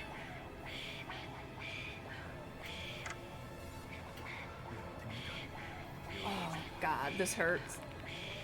Sorry, but can you be my decoy once more, Machida? Fine. Trusting in Machida, I peek my head out of cover to ready my gun. I swear to God, if this is a fail... Machida does the same and readies his gun. Except Machida loses his composure and drops his gun on the ground. Machida!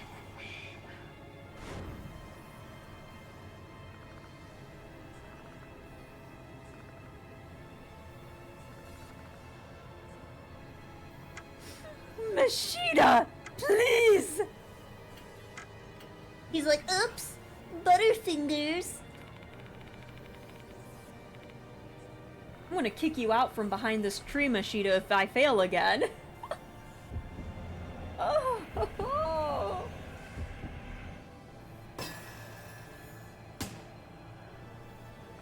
Machida does the same and fires at shot into the open space. Kokkuri turns towards Machida. Great work, Machida. I take aim at Kokkuri, who has now stopped moving, breathe deeply, and calmly pull the trigger.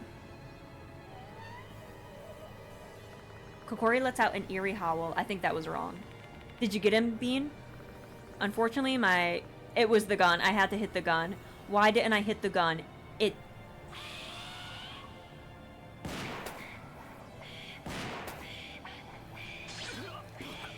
I am literally going to die. A spirit's body is... yes, bullets, yes. Oh God, we're gonna die. This is gonna be the first time we're gonna die in this game. Okay. Machida? Machida? I am going... oh my God, oh my God. Oh my God. Please succeed. I might die. I might die. I'm not gonna look. Okay, succeed, please. Okay.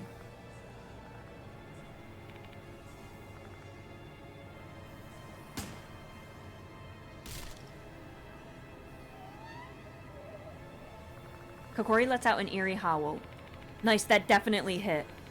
I saw it for a split second. Your shot hit his rifle.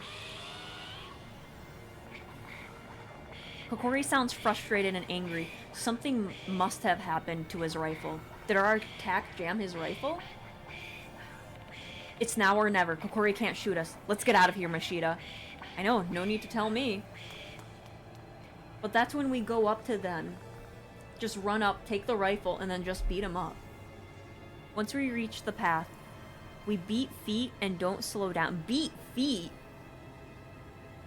Okay. Looks like that was the right choice. I barely survived.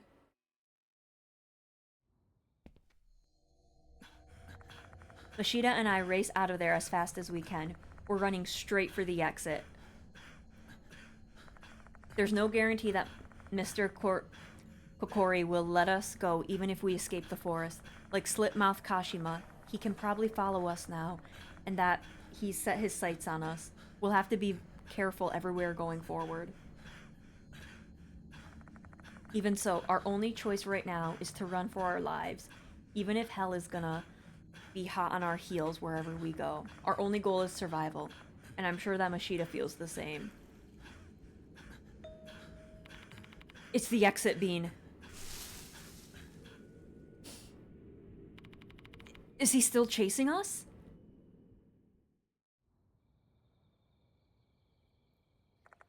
He's not. Looks like we've survived the hunt for now. For fuck's sakes, we barely escaped that bastard. We better stay out of that goddamn forest for now, unless you feel like being target practice. Mashita looks exhausted, and I'm sure I do as well. Let's take this opportunity to head to the infirmary and sort everything we've just learned. Which is great, because that's where we can save. Oh my god, why is it... Can I bite you? Okay, no, you cannot. A sigh of relief escapes my lips the moment we step inside the infirmary. I'm lucky that I'm seeing these walls again, and that's not an exaggeration in the slightest. Time to tell Yasuoka about and the others about what happened in the forest. Oh, we were with Mashita. Well, we were with Hiro, and then we were with Mashita. We're gonna go back to Hiro. I probably should have done this in the beginning, like switch between the characters, but I didn't, and I feel bad because I never spent a lot of time with Damon. I pretty much just asked him to move stuff. Hi, Queen. I hope I can help. My dear, you can help me. What do you have for me? What do you have? What's this? Oh, that's actually really good. Especially with Kokkuri. Oh, that's actually good too.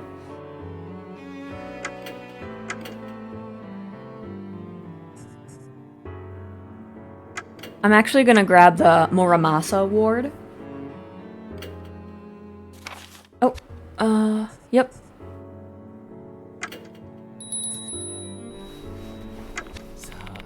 I shall see you later then. So how many... Okay, there's 3 left in this chapter. So... there has to be another area we have to explore to get those 3. And then we should be able to, get all the items, maybe? Maybe? I don't know.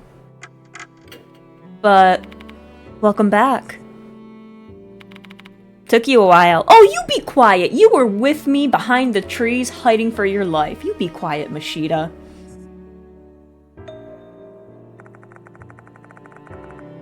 Yasuoka and Mashita. Oh god, guys, I think we lost Saki already. Yasuoka and Mashita are the only people inside the infirmary. Guys, I think I failed, like, one of the goals already. Where's Saki? Oh, she went to the restroom. Alone? She's aware of the dangers that shrine possesses now, And she's not headed into the forest. She should be fine. Girl? Someone died in the bathrooms. Kokkuri's not the only threat here, though. The Departed is roaming around the school as well. Although, the Departed only kills their target after issuing a notice, so Saki should be fine. She's not. She's gonna die. Good thing she's not here, then.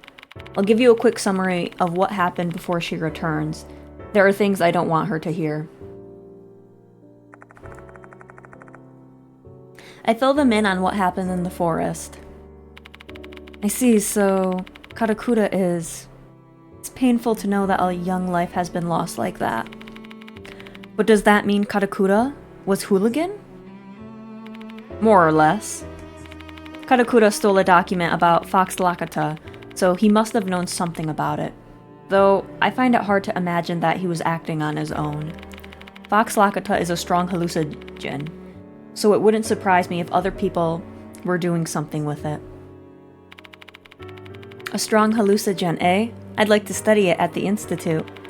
Maybe a new kind of alkaloid. Very intriguing. Girl, you were not there. I had to eat that mushroom off a dead centipede. It was weird. Everyone was weirded out. Can you give me some of those Fox Lakata to research once we wrap up this investigation? Cut the crap, hero. This thing needs to be in the hands of the government. And I just ate it. I'm gonna submit this shit to my friend at the DEA, and I'm not having it any other way. Got it? You're no fun. Okay, you're back. I'm back. Oh, you're here already. Hey, you better fill me in too. Don't leave me out of everything. Fine. Okay, we didn't lose Saki. Fantastic. Okay, our goals are still there. Leaving out the bits about Karakura's death, I tell her what happened in the forest. I concoct a story and say that I found the paper and the phone laying on the ground. So Karakura was in the forest. Why was he there, though? I don't know. I think he got a call. Maybe his phone can tell us something. Unfortunately, it's broken. I've tried pressing the button, but...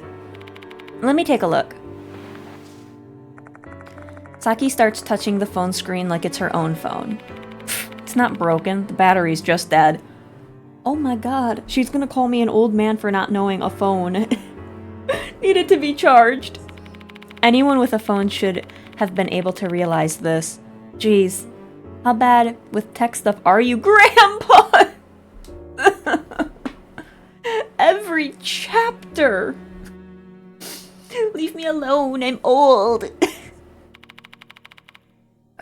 Sorry, you got me there.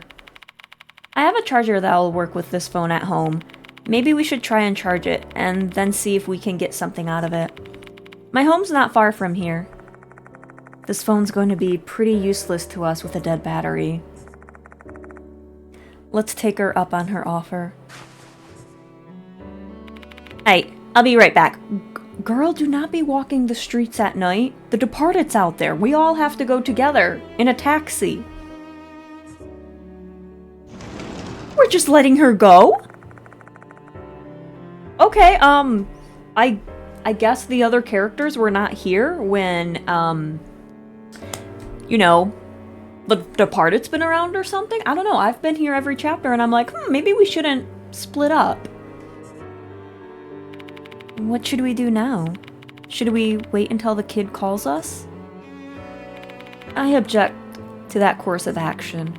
We should resume the investigation. It's for your sake as well, Bean. What do you mean by that, Yasaoka? I can tell you're being targeted by a spirit. I know, the Departed. She wants to bite me and marry me. Excuse me? Sooner or later, that spirit will find its way to you. If that happens while you're unprepared, you'll meet the same fate as Karakura. Oh, for fuck's sakes, why is everything so... As a renowned fortune teller and spiritualist, Yasaoka's words carry a lot of weight. I thought maybe the clock had stopped with Karakura's death and we'd have a little more time before there was another target, but it turns out the clock is still ticking, and it's counting down for me. Not the first time. Why is she acting like a horror movie protagonist? There's something bad happening outside. Then that's where I'll hang out. I don't know, but I don't know why us as adults are letting her go. Like, hello? Hello?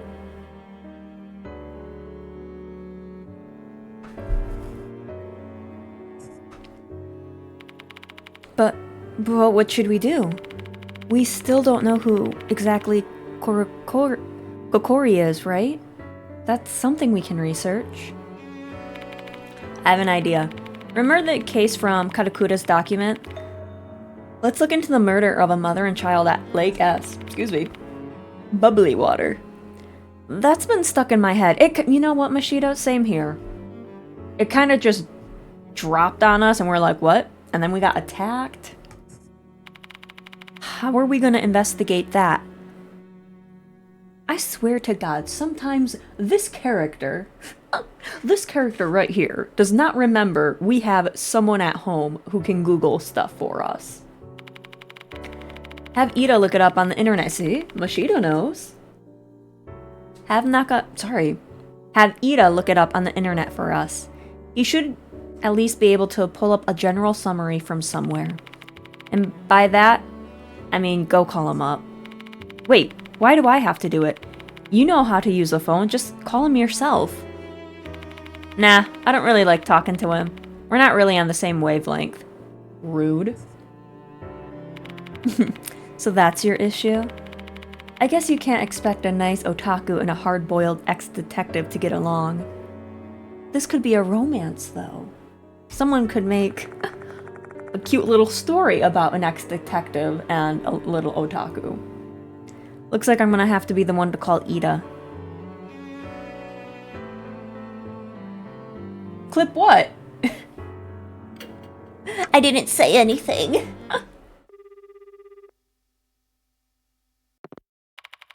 Hello, Bean. What do you want me to look up? Can you look for any information you can find about a murder of a mother and child at Lake S? It may be connected to our investigation. Hello, Real. Welcome, welcome. Sheen Bean. No, isn't it Sean? No. I forgot how to say that man's name, but oh my god. Hello, Real. Welcome on in. I hope you're having a good time zone.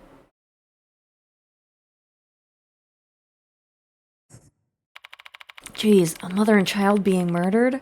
That sounds awful. I'll try searching. I found something. That was fast. 10 years ago, a mother and child... Mrs. Doubtfire, what are you doing? Also, hello, Panda. Welcome on in. I hope you're having a good time zone. I have to wake Mrs. Doubtfire up. Apparently, she does not want to be here right now. I swear, she never wants to work. There we go. 10 years ago, a mother and child were beaten to death by a group of delinquents. Jesus.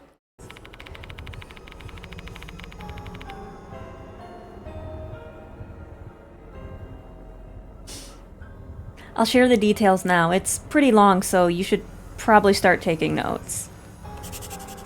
Here I am writing stuff. I whip out a pen and write down everything Ida says about the murder. Alright, murder of a mother and child at Lake S. 10 years ago at Lake S City, a family who went camping was attacked by a group of young men. Mother Izumi Kiyohara. Kiyohara, that sounds really familiar. Kiyohara? And her daughter, Kozu Kiyohara, were beaten to death.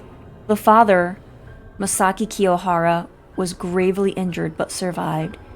He was hospitalized for 3 months. Masaki Kiyohara was a teacher at a school in H City, not far from S City.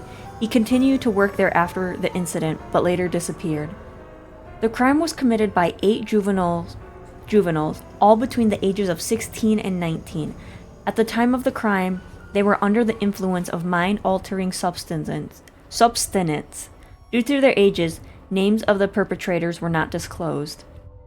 The narcotic they were taking at the time was believed to be some new type of psychedelic mushroom. Of the 8 juveniles who were arrested, Kay, who was allegedly the drug dealer, was released due to the insignificant evidence.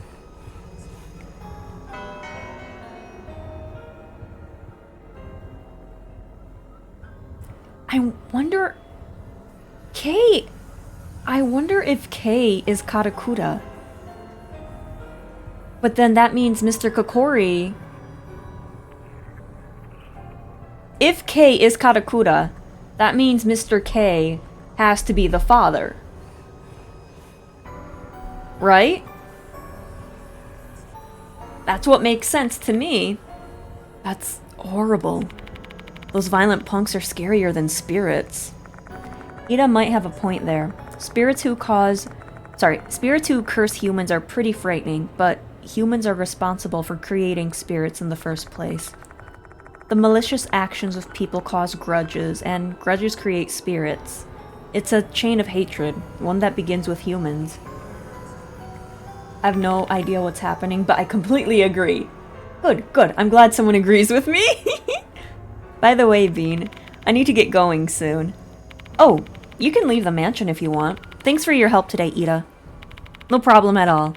Talk to you soon, Bean.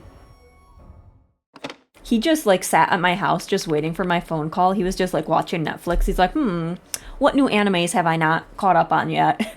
I'll use Bean's Netflix. How'd it go, Bean? Ida had a lot to share. I share the details of the murder with the other 3. I forgot Saki left. I see. No wonder it was sticking in my head. Did you work on that case, Mashida? No, he would have been like 17. Come on, man, use your brain just a little bit. That case is 10 years old. I wasn't on the force yet. There we go. But now I recall my mentor was the one who told me about it. Ida pretty much covered the whole thing though, so I don't have any additional info to add.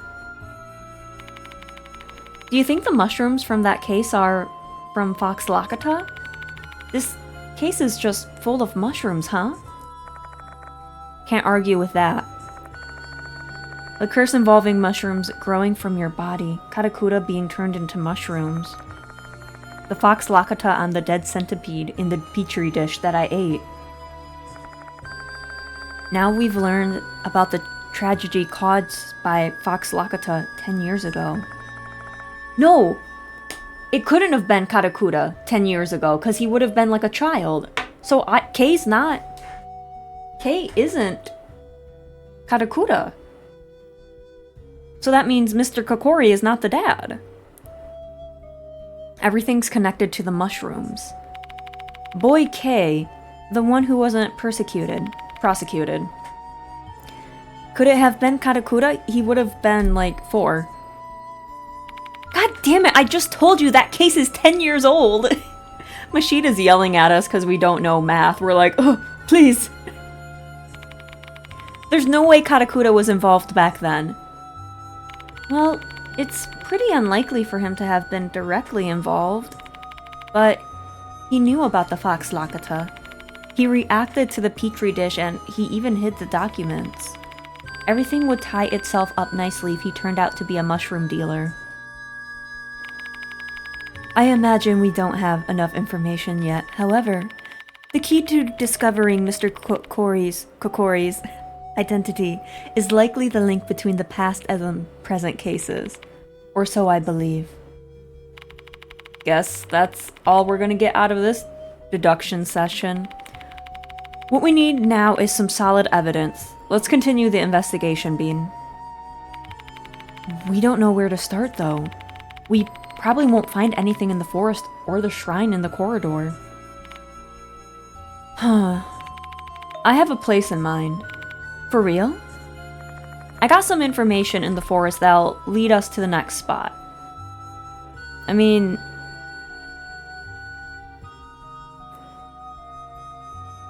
I don't remember the voice from the corpse. Does anyone remember the voice from the corpse?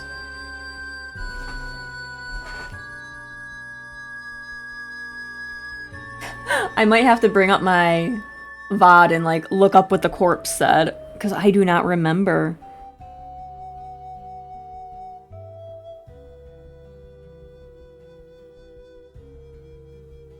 Because the murder case document and the Fox Laka document doesn't really give us a location. What did that corpse say? Hang on. Guys, I have to watch my own VOD. That's embarrassing.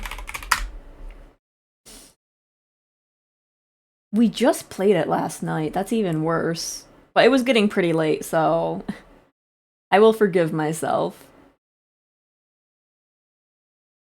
Let's see. Let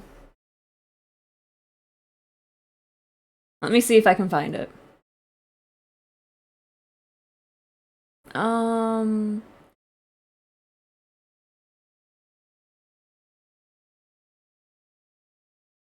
Voice from the oh, what corpse? We saw two of them. Oh, shit.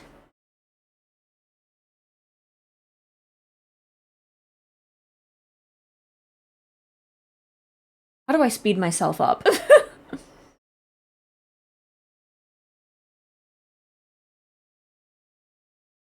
I know how to speed ourselves up on... There it is. Boink. I just need to know... Go faster. I need to know what the corpse says. I hope it's this one.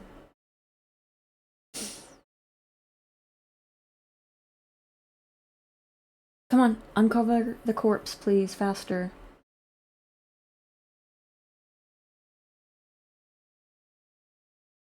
Okay, we're at like 2 times speed. Okay.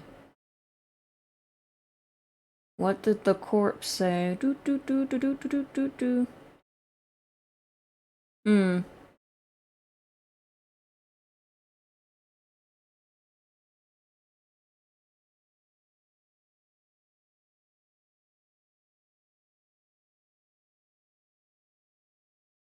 God, I talk so much. No wonder I can't get through these games super fast. I yap.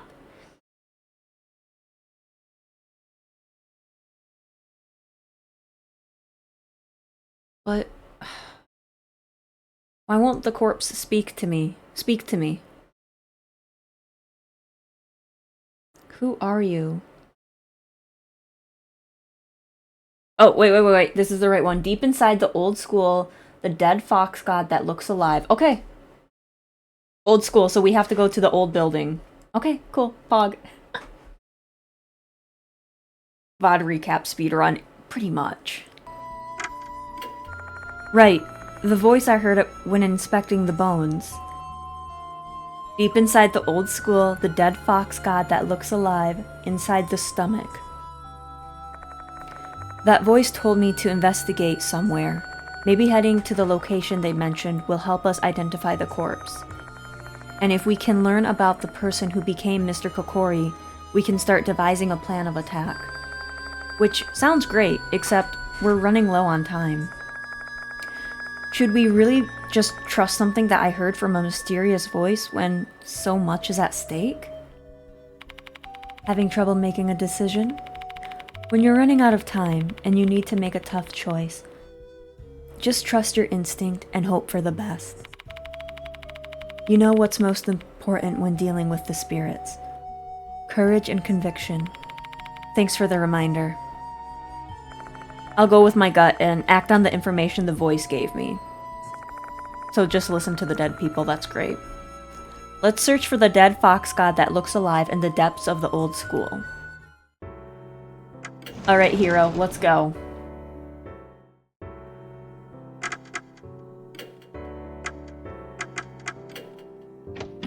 I don't think we've actually been in the old school at all in this chapter until now.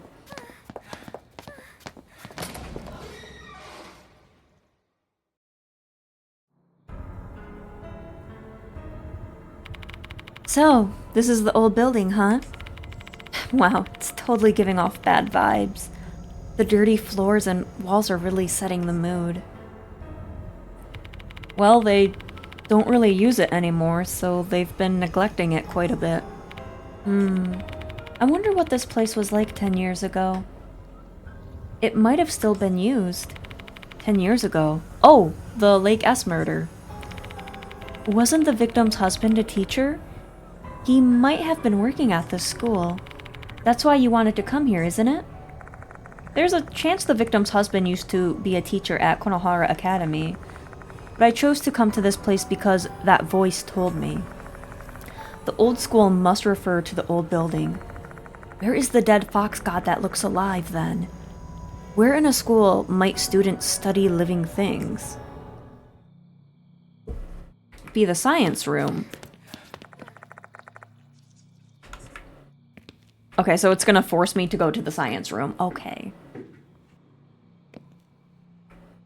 Is this it? Nope. Nope, can't go there. Well.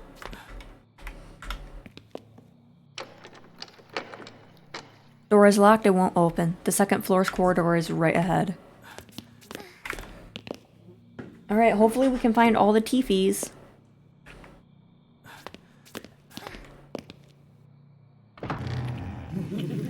Oh, shit.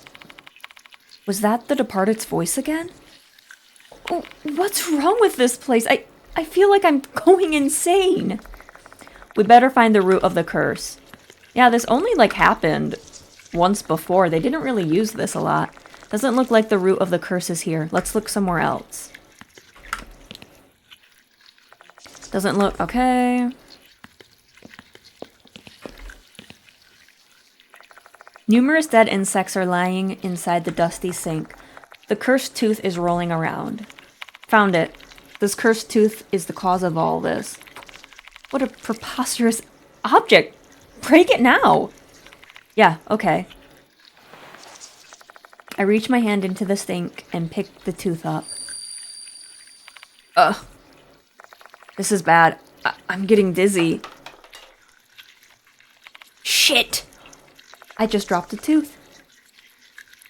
My hand slips and the tooth falls. It shouldn't be that far away. I've got to find it fast. Are you shitting me?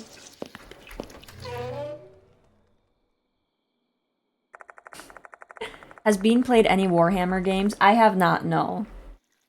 The severe chill and overwhelming pressure instantly vanishes. Is that because the curse is no longer active? Well, we need to find that tooth and break it. There it is. I point my light towards it, and fortunately, it is the cursed tooth I was looking for. Oh, found it. It's a good thing it didn't roll under the desk. Yeah, definitely. Raising my foot, I crush the tooth. The cursed tooth shatters into pieces. Alright, now we can explore this room. Whew, my headache's gone. Hello, Kosaka. Welcome, welcome. I hope you're having a good time zone. The curse-like phenomenon plaguing this place has subsided. Alright, let's look for stuff. There's a large shelf against the wall. Seems like it was used to store lab equipment in the past. There doesn't seem to be anything behind the dirty glass door. Wait, I take it back. Something sparkles when I point my flashlight inside. There's a small key inside the shelf. It has no tag attached to it. What's this key for? Yoshi. Looking at the marks on the wall, there used to be a shelf here. Looking closely, mold is growing here and there. This must be where the musty smell is coming from. Numerous dead okay. But, ugh, this school is full of bugs. Okay, let's go here. There's a fox, but let's not touch it yet. Bottles of liquid are lined up on the shelf. The liquid seems like formalin to me. Botanical specimens are floating inside the bottles. Whew. For a second I was thinking it was going to be a finger or an eye. There seems to be something behind the bottles, Bean. Petri dishes are piled up along the back of the shelf. Inside the dishes are Dissected flowers and leaves, as well as dried moss. Someone was probably collecting these plants for research. They look pretty old. If these plants are endemic species from Fox Forest, the person who collected them might be the author of the research journal. That means this little guy belongs there. This dish used to be here too, yup. That's certainly a possibility. But how did the dish end up inside the corridor shrine then? I don't know either. It might be a spiritual phenomenon. I gotta say that this little dish has been an invaluable help on this case. I feel like my steps in this investigation are being choreographed by someone else. Mm-hmm. Oh! That shelf was like pushed, like if on the floor, hang on. A pile of mold-infested cardboard boxes. Hero, help me examine all these boxes. Alright. What should I do? I'll inspect the boxes on the left, you take the two on the right. I pick up the pile of boxes and put them down. The heavy box is filled with old books and prints. I rummage through them, but I don't find anything worth noting. This is... Did you find something? Come here, Bean. The box Hero is gesturing at is filled with old lab equipment.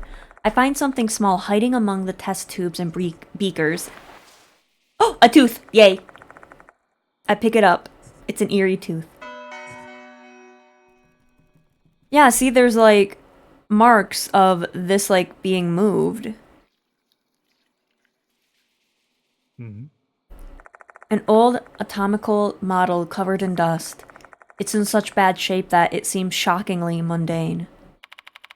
As creepy as it is seeing this as a kid, knowing where the organs are and what they look like is an important part of medicine.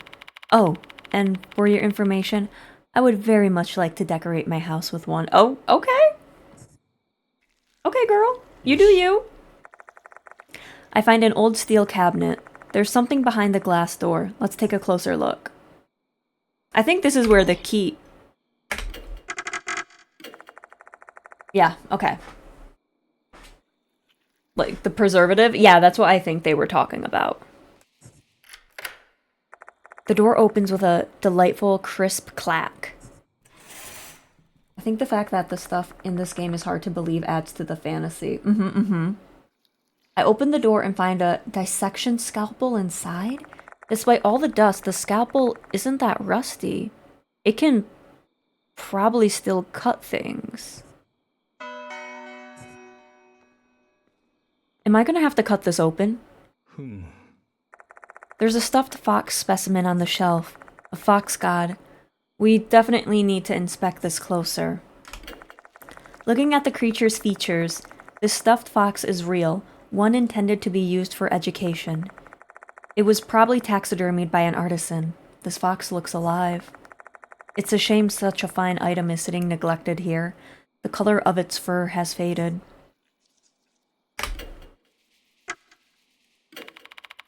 Deep inside the old school, the dead fox that looks alive.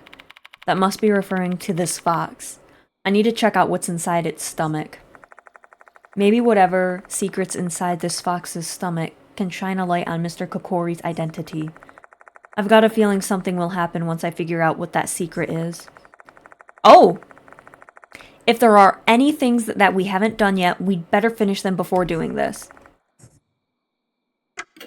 Okay, so this will bring us to endgame. And we're missing 2 more teeth. So we're gonna look for the teeth.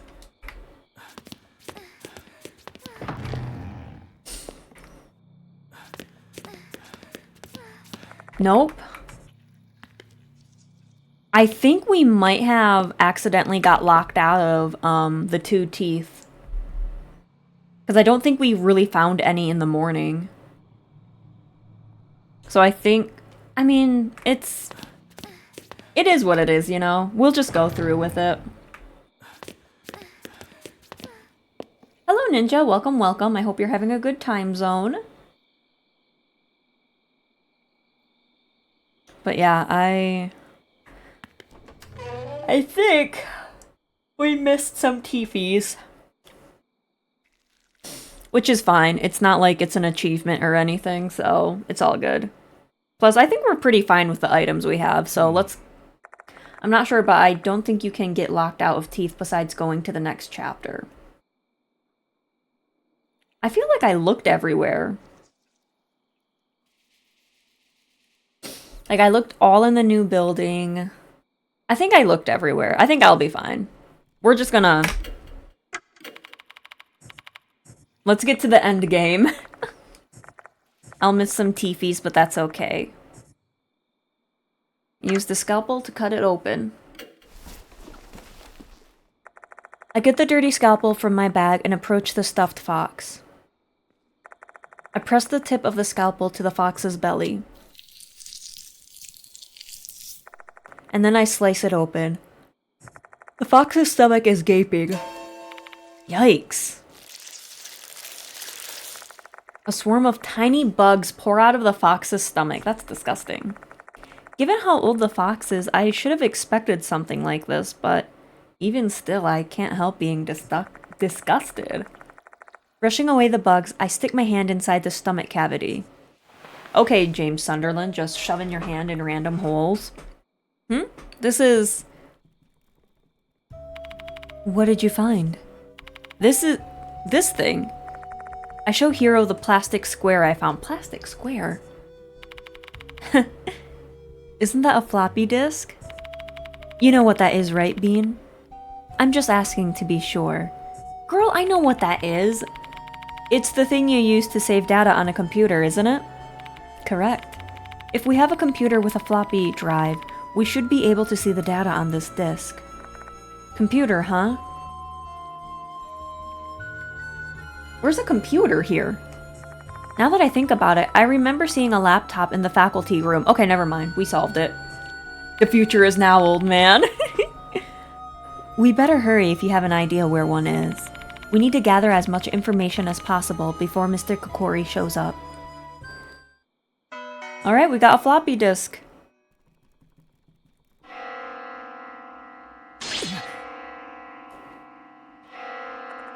This is...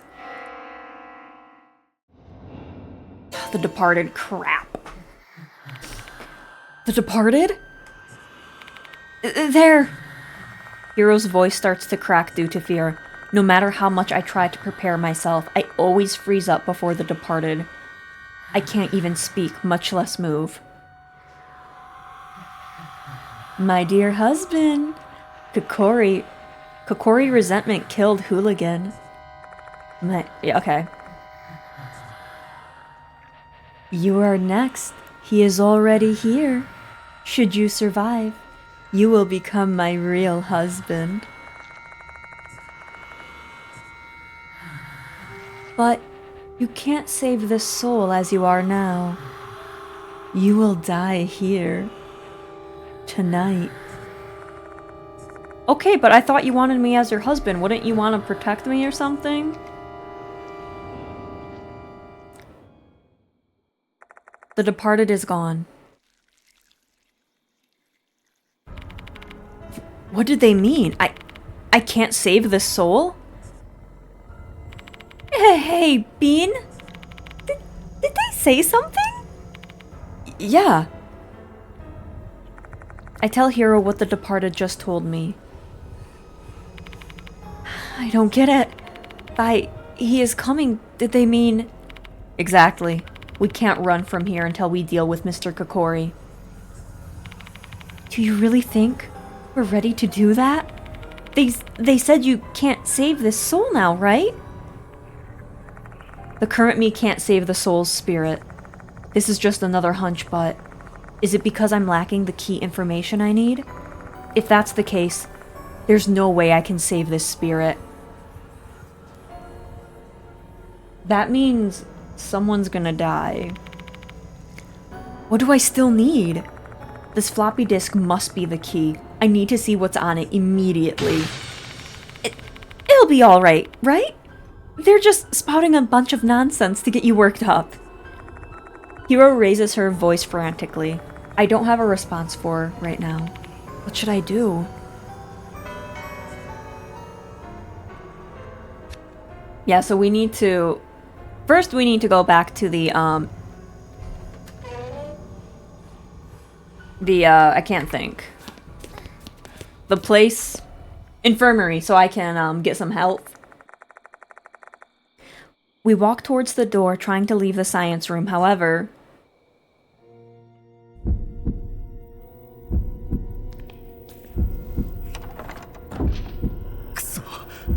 Shit.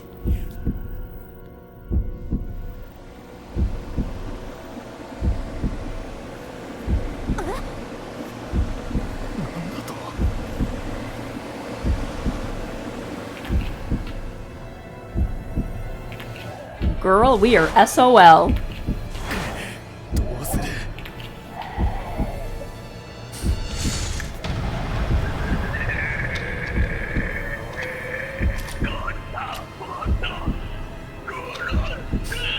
I probably should have healed before I cut the fox open. I'm greeted with the vision of a decaying body covered in mushrooms, wearing a mask resembling a beast's skull. A hideous-looking Kokkuri is standing right before my eyes. What should we do? I can't guarantee that we're fully prepared to fight Kokkuri. I want to run, but the door's blocked and we don't have another way out. What should we do then? You got this? Oof, I don't know. At that moment, Kokkuri lets out a terrifying scream. My entire body is racked with crippling pain. Oh, lovely, I'm growing some mushrooms. What is this pain? What are those? Mushrooms? I hear the unpleasant sound of something growing for the second time. Hiro screams, clutching her neck and crouching down. My neck! Looks like mushrooms have started invading Hiro's body as well. This poor woman wasn't even in the fight with Kokkuri. It was Mashita. Mashita got out of this really nice and easy. Which reminds me, this is the same mushroom curse that afflicted Saki. So then... if the mushrooms infest our whole bodies, what awaits us is death. Kokkuri simply stares at us in silence. Is he trying to kill us with the curse? He's not showing any sign of readying his gun. I mean, he's like right up close and personal, so it'd be kind of hard to get that rifle. What does he want? Who? Does he want us to say our names, or...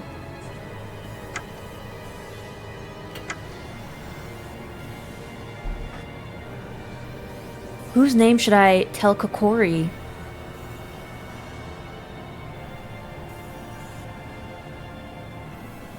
This floppy disk is right there, but we don't know what's on it. I don't think that's a thing. Fox Lakota document. I need to see what's on that document.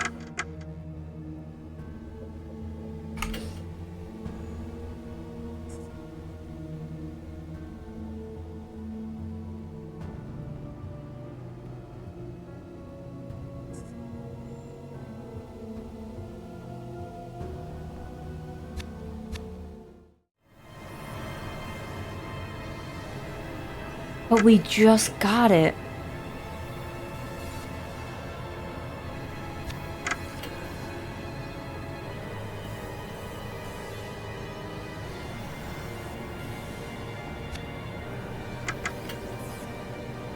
Do you think the spirit would be reasonable if we said, hey, sound this disc? Do you think he'd be reasonable?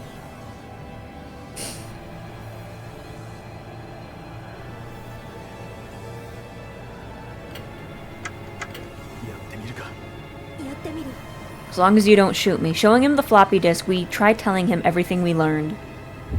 Maybe he's reasonable. He could be reasonable.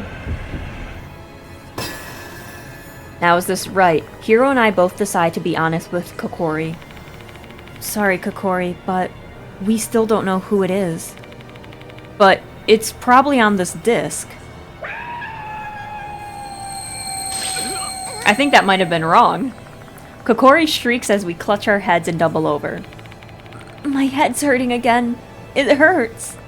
Looks like we've got the wrong answer. Okay. Okay, so it's not the disc. Who?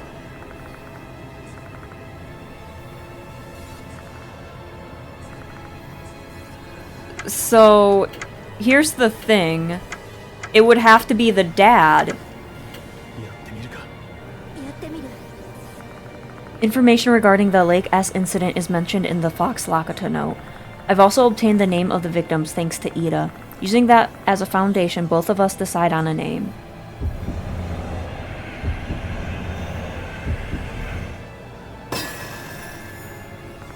Making sure we've got the same idea, we decide to speak our answer in unison. Your name is Masaki Kiyohara. Kokkuri seems to accept this answer. Oh, is he responding to us? Yeah, I guess he really is Kiyohara.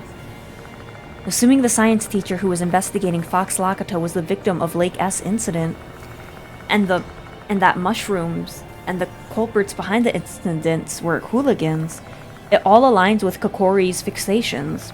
Therefore, the victim of that incident, Kiyohara, is the natural choice to be Kokkuri. Looks like this is the right choice. Kokkuri looks at us in silence. What was that question just now? What does he want? No idea. I feel like he's testing us right now. Kokkuri suddenly lets out a shriek. Oh, those are your little eyeballs!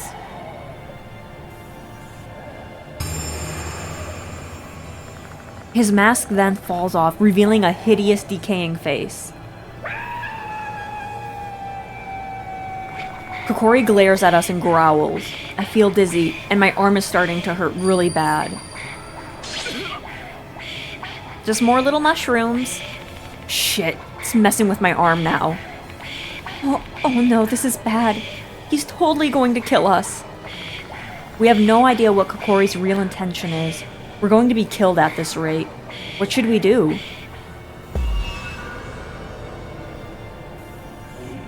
Who? Worst? Hooligan. Does he want us to give him a name again? I get the feeling that a wrong answer here is going to get us killed. We need to really think this over. I'm gonna have to check out until this fight is over. Totally gonna have nightmares. I'm sorry, Whittle. Learn to lie better? What do you mean? I'm trying to help this man out.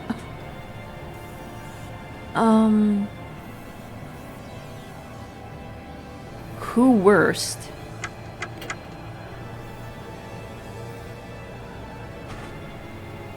It can't be that because it's the bag. It's not the petri dish. Floppy disk? We can try the floppy disk again. Brandishing the floppy disk, we try to tell him everything we know. Maybe the person who wrote the floppy disk is bad. Hiro and I decide to come clean and be honest with Kokkuri. I don't think this was it. Why do we have that floppy disk as an option?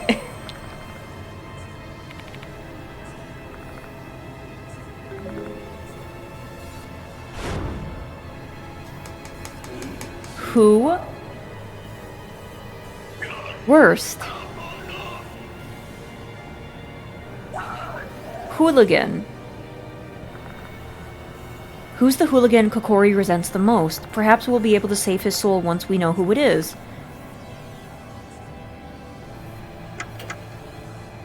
So, it would be Student K.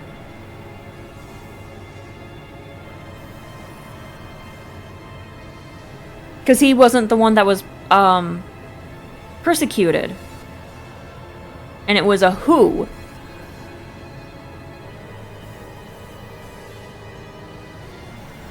But that's not a name. That's a name.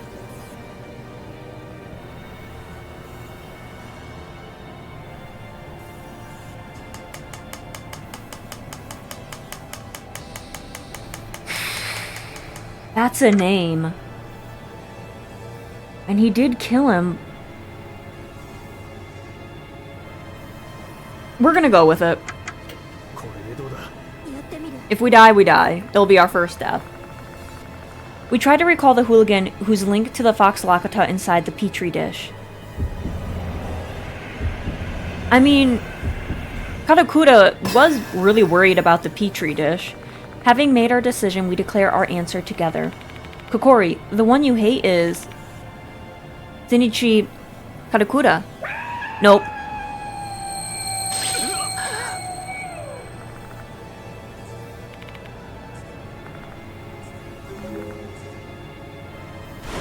So it is Student K. I was right. But it's not a name. It's Student K. If you would have given me more time, Kokkuri, I could have helped you out.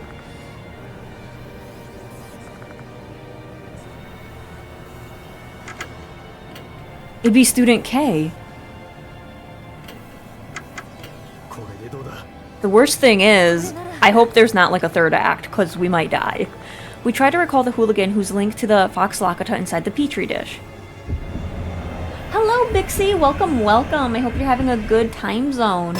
Mods, can I please get a shout out for Bixie? Thank you, thank yous.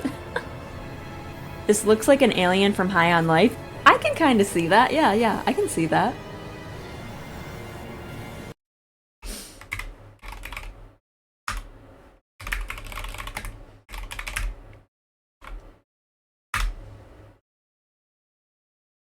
Having made our decision, we declare our answer together. Kokkuri, the one you hate is Student K. Okay, you're not screaming. Kokkuri's breaths become more shallow. He seems satisfied with that answer. I knew it.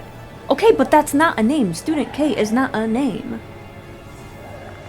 Assuming Kokkuri is Kiyohara, he lost his family to a bunch of delinquents in the Lake S incident.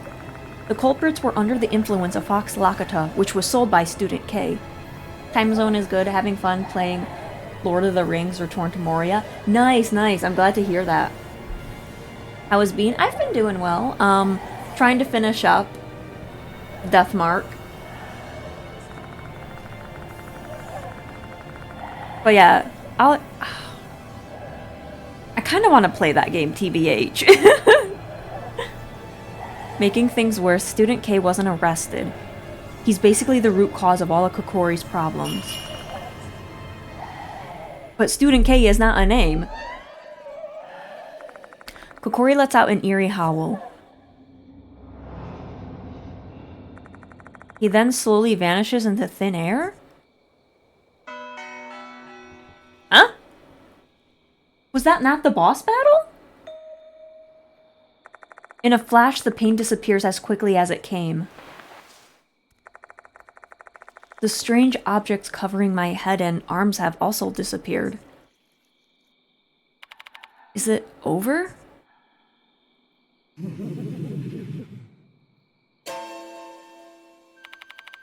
What was that sound? Upon hearing that eerie scream, I've started to feel dizzy. Is Kokkuri attacking us again, Bean? What is happening? Kokkuri should have disappeared. Why is he here again? Is he smiling? Or is he suffering? My dizziness is getting worse. What's wrong, Bean? Hiro's scream sounds so distant. My consciousness is fading as a curtain of darkness descends upon me.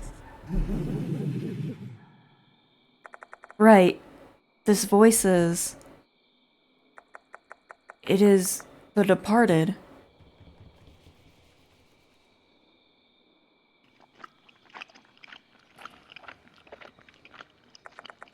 That bitch better not be eating Hero.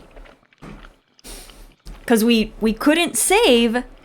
We couldn't save Kokkuri, so his soul wasn't delicious. Oh, fuck. I hear a sound. It's the same disgusting sound as before.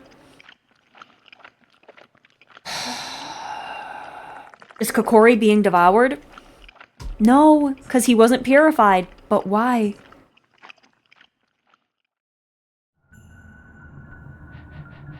My dear husband, you were supposed to die here.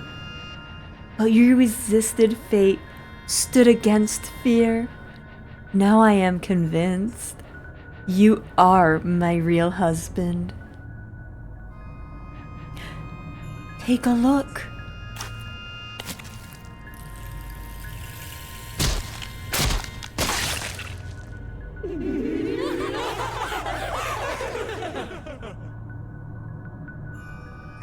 Before my eyes, the departed transforms. Their head splits open, revealing their new form, one even more hideous than the last.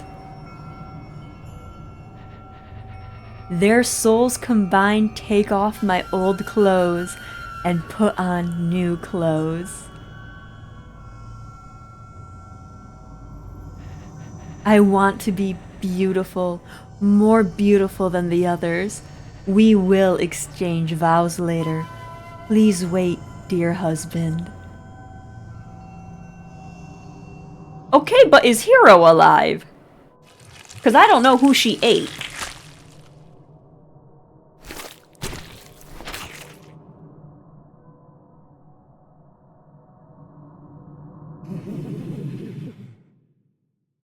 The fuck was that? Hero, are you still alive? Did you see what I saw? Girl? Hero? I'm stricken with a massive headache and my feet falter beneath me. What in the world is happening? Hello? What is that thing? The lights are supposed to be off, yet they emit a dim light. A red light.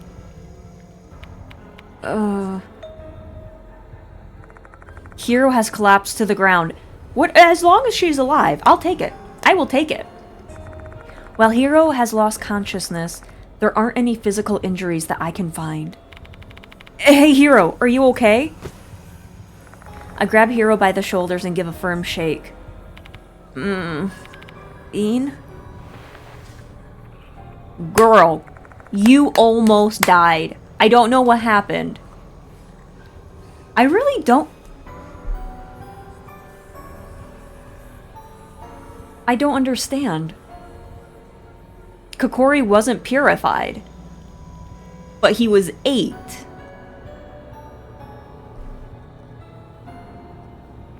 But the departed never threatened to eat any of our friends.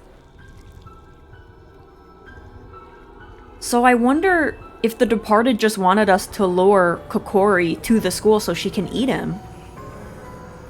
I help Hero off the floor. Thank you.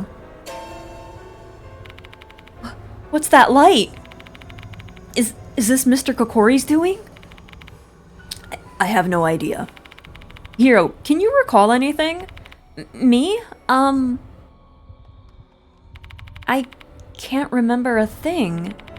I lost consciousness the moment Mr. Kokkuri started behaving oddly. That reminds me, where is Mr. Kokkuri? He's not here. Did you do something to him? Probably my future wife did, I guess. No, the one who killed Mr. Kokkuri is.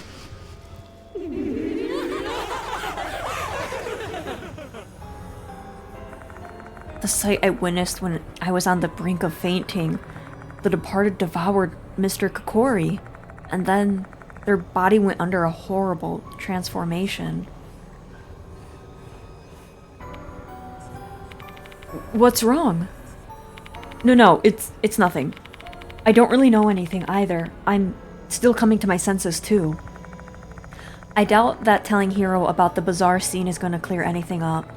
Let's return to the infirmary. Maybe Yasuoka can give us some answers. Let's go, Hiro. Both of us leave the science room. Oh, even the hallway's red now. Is this going on over the entirety of the old building? Let's head back to the new building before something else happens.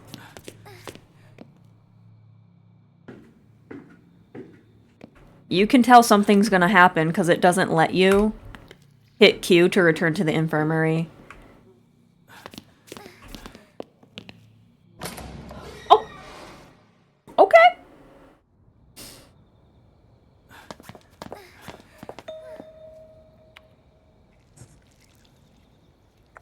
I can feel someone's gaze on me.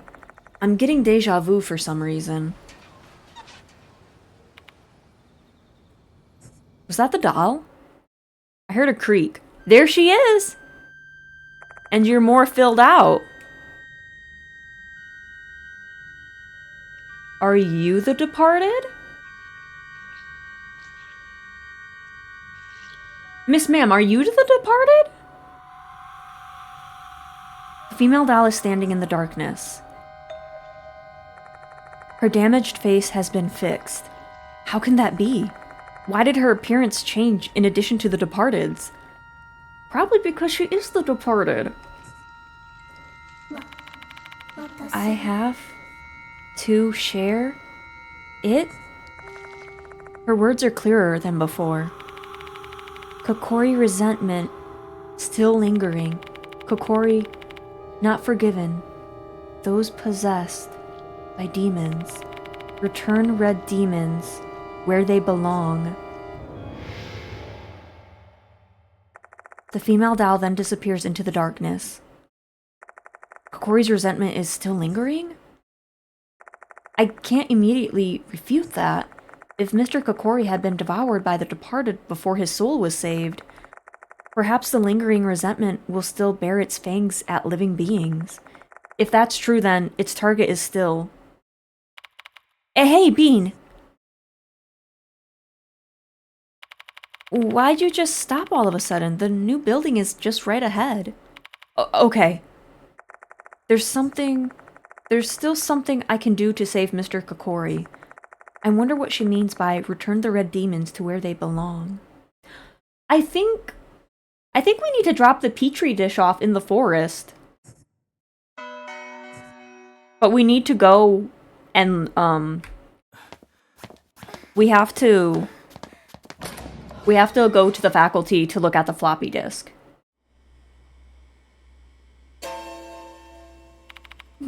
No way. What on earth is this? Toilets are flushing, the piano is playing. Who would have thought the paranormal phenomenon would occur in the new building as well? This is the first time I've witnessed the spirit operating as strongly and brazenly as this. Don't tell me. The special buildings also... Hurry up, Bean.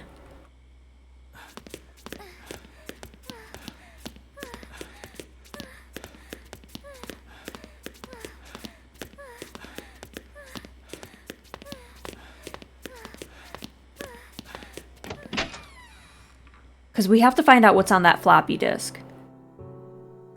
The special building is as peaceful as ever. The lights haven't turned red like the ones in the other building. We should be safe for now. What was that phenomenon anyways? I've got an idea, though it's a hunch. Both the female doll and Konohara Academy changed once the departed transformed. That can't be a mere coincidence. Oh, that's right. We've got to check out the floppy disk before going to Yasuoka. We don't know what Mr. Kokkuri is gone for. We don't know that Mr. Kokkuri is gone for good, so I'd like to gather all the evidence we can just in case. You have a point. We do still have some unsolved mysteries regarding Mr. Kokkuri. Not to mention that the doll also said his resentment is still lingering. And if that's true, our lives will be at risk until the resentment has been placed. All the stuff concerning the departed and the red lights are certainly worrisome, but we better focus on Mr. Kokkuri as the imminent threat. Got it. Let's go to the faculty room.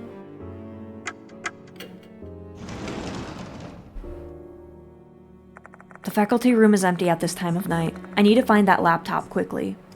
Right there. There's a laptop on the desk. We can check the data on the floppy disk with it. You do the work, hero. This isn't my cup of tea. Are you going for the true ending? I'm just trying to get the good ending. I don't know if there's like a good end, bad end, true end.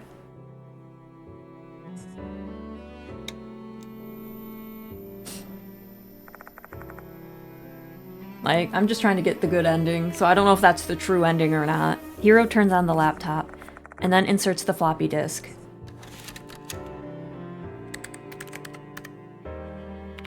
I see. They're documents from 10 years ago. These files predate operating systems with a GUI. These go back to the days of command lines. The files themselves should be readable by modern word processing software. I hope.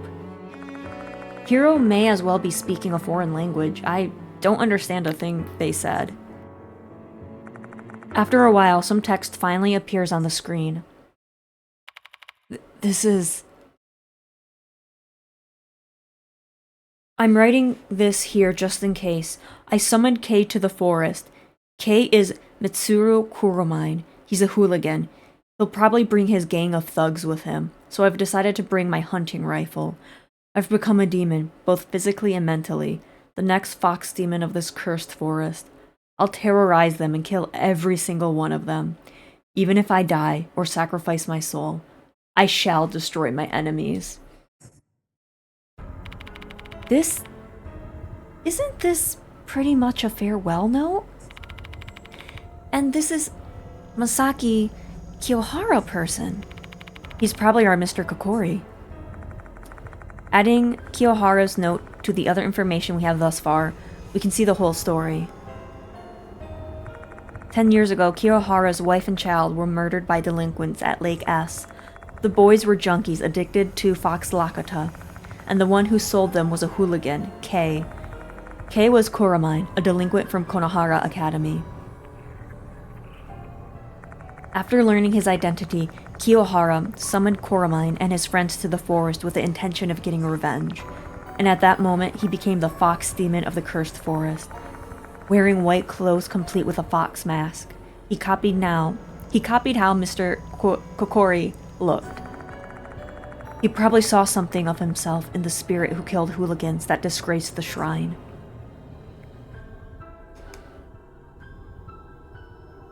However, he never got his revenge. Kuromine and his friends killed him and buried him in the forest. That skeletal corpse was Kiyohara. His resentment still lingered on even after his death. Thus his regret became a spirit. Oddly enough, a spirit that looked like Mr. Kokkuri. And that is how his revenge began, claiming hooligans addicted to Fox Lakata, one of them being Kakuta.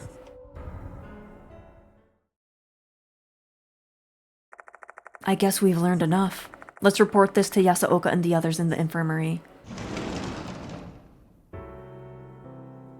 I don't want to go to the infirmary yet, because I feel like that's going to be like endgame. We still need to put Mr. Kokkuri to rest. And I think what we need to do, we need to drop that petri dish off into the forest. So I think we're going to go to the forest.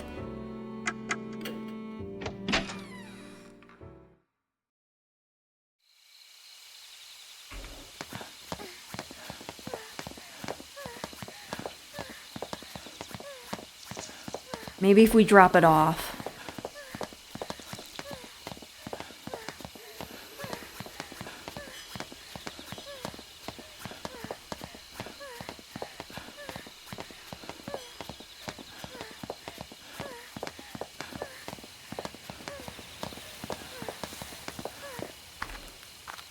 Long path, good lord.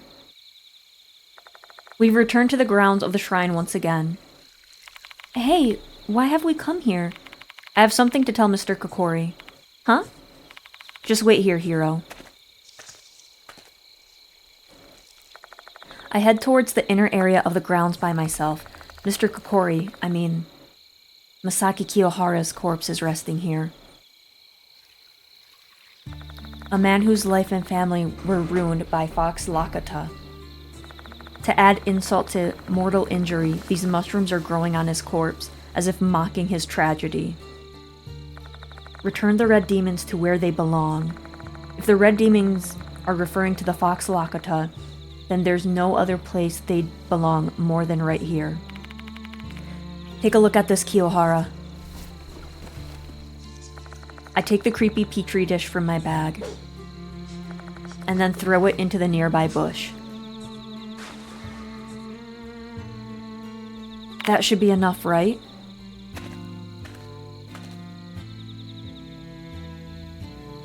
What did you do? Yeet! Yeah, we yeeted the little centipede. I threw out the petri dish. Huh? But why? Fox Lakata wasn't supposed to be taken outside this forest. This is what Mr. Kokkuri wants. Yeet tree dish? Yes. Also, hello, Coltman. Welcome, welcome. I hope you're having a good time zone. But Fox Lakata is such an amazing plant. If we just research it, we might be able to develop new Spirits don't really accept that kind of nuance. Mr. Kokkuri views everyone who takes Fox Lakata from the forest as hooligans. Did you bean anyone with the centipede? No.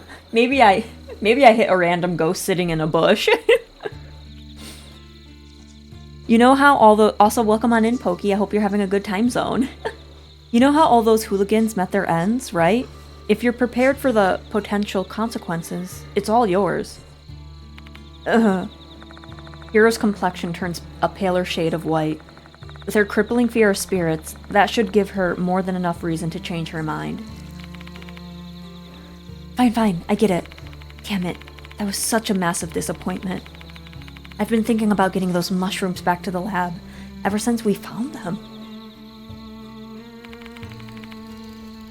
You heard that, Kiyohara? I'll report your case to the cops once everything's settled, so you should just rest peacefully until then.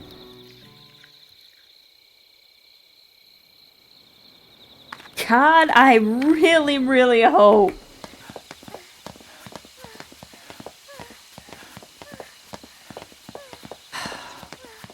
I'm a little bit nervous, I'm not gonna lie. So we can go right back to the infirmary. And I'm doing well. We're almost done with this chapter of Spirit Hunter. We share information we have about Mr. Kokkuri with the others. They should be waiting for it.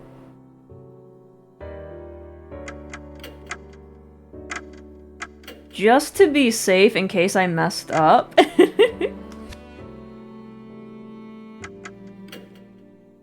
Welcome back, you two. Mind telling us what happened out there? I tell them all the events that have happened up to this point, including the moment when the departed devoured Mr. Kokkuri and transformed. A sight that only I could see, a sight I wished was merely a hallucination. What the? A spirit transformed after devouring another spirit? I've never heard such a thing before. What a monster. It doesn't make sense. Don't scare me like that. The three mark bearers all take this news differently, shocked and confused. Honestly, I feel all their emotions. What if this transformation made them stronger? That explained the red lights from earlier. Does that mean things have taken a turn for the worse? Most likely. I wonder what they're planning next now that they've gained power and transformed. More terrifying things may be in store ahead. Awful. A heavy silence falls over the infirmary. The departed has grown stronger, and there's nothing we can do about it. Our sense of fear grows alongside the sense of powerlessness that we feel. The phone on the desk is ringing. I should answer it. Hello? It's Saki. I've charged Katakura's phone. Have you checked what's on it? I kind of forgot about this. Of course. I'll tell you what it says now, so you better take notes. I prepare to write down the contents of Katakura's phone as Saki relays it to me.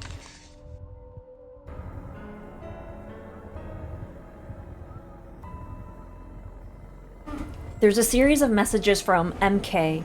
MK had entrusted Katakura to manage the fox Lakata in the forest, but when their secret was about to be exposed, he told Katakura to dispose of them. He threatened to tell the world about Katakura's assault case if Katakura betrayed him. Katakura reluctantly agreed to help. MK didn't send any messages for 2 weeks until today after school, when Katakura got 2 new messages from him. However, the text was too garbled to decipher. MK. I recall the time I saw Katakura in the storage room. He was murmuring something while looking at his phone. I was summoned. I have to go, or else I'll be killed. MK. So I wonder if it was the departed that was texting him? Because Mr. Kokkuri couldn't do that. It's pretty clear he was acting under MK's direction. That Katakura's a pretty messed up kid for someone who is a disciplinary committee member. Katakura didn't have anything to do with Lake S incident. However, he got himself mixed up with the Fox Lakata because of MK's blackmail, and that's how he met his end. Mr. Kokkuri, Kiyohara won't forgive anyone who's addicted to Fox Lakata. Thanks, Saki. I was just repaying my debt since I caused you trouble before, alright? I'm hanging up now. Say hi to Miss Yasuoka for me. It was that girl, right? What did she say? I tell the others everything Saki told me. Hey, MK. You think they're the person named Kate?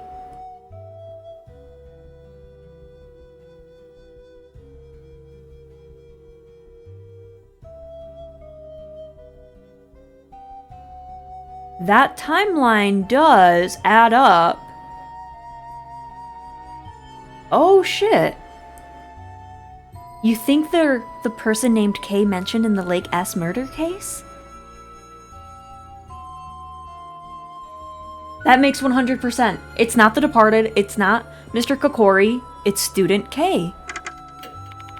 In Kiyoharu's farewell note, K's full name was Mitsuru Koromine, which means that K from the Lake S case has the initials MK. It's a pretty likely fit for him to also be the MK who was messaging Katakura. Koromine continued to gather Fox Lakata secretly even after the Lake X incident. He exploited Katakura's weakness and had him watch over his crops. What's with that frown, Mashita? I knew it. I know Mitsuru Koromine. That jogged my memory. So, is he a criminal you've arrested in the past? No, the opposite. Mitsuru Koromine's a cop. He's a career bureaucrat in the Metropolitan Police Department. His pops is in the top brass, so he joined the cops because everyone expected he'd just follow in Pop's footsteps. Wait a minute. He wasn't prosecuted, but Koromine was still a suspect in the Lake S case. And he's still selling Fox Lakata. How is it possible that a fiend like that can still be a cop? Cops are just people. There's saints and fiends in every group of people. Doctors, teachers, military cops. And like I said earlier, his daddy's top brass. Sweeping a case like this under the rug would take some effort, but his pops was so high up, he could definitely take care of it. So what we need to do is somehow get MK to this. Well, crap. I think since we threw the petri dish away, I think I messed up because the resentment is still there. Oh shit! I think we messed up. I think we somehow messed up. Are you serious? So he escaped his punishment for Lake S and he's blackmailing students to do his dirty work even now? What a shameless scumbag. That's exactly the kind of guy Koromine is. A selfish asshole who'd stoop to anything so long as it gave him the slightest benefit. In addition, Kiyohara's spirit is unable to find peace due to the miscreant. How unforgivable. Is there anything more we can do, Mashita? Nope, it's out of our hands. No matter what evidence we find, we'll never be able to take him to trial. What do you mean by that? Koromine's... Wait! What do you mean he's dead? He just sent a message today. Girl, what is going on in this chapter? What? I remember reading about it in the newspaper about a half a month ago. He died while relaxing at the lake. Accidental death, they said. Okay, so I think my departed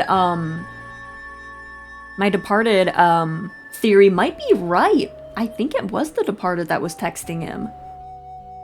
Because if he was dead half a month ago... No, wait. Oh, have a good night, Wolf. Also, thank you for stopping on by.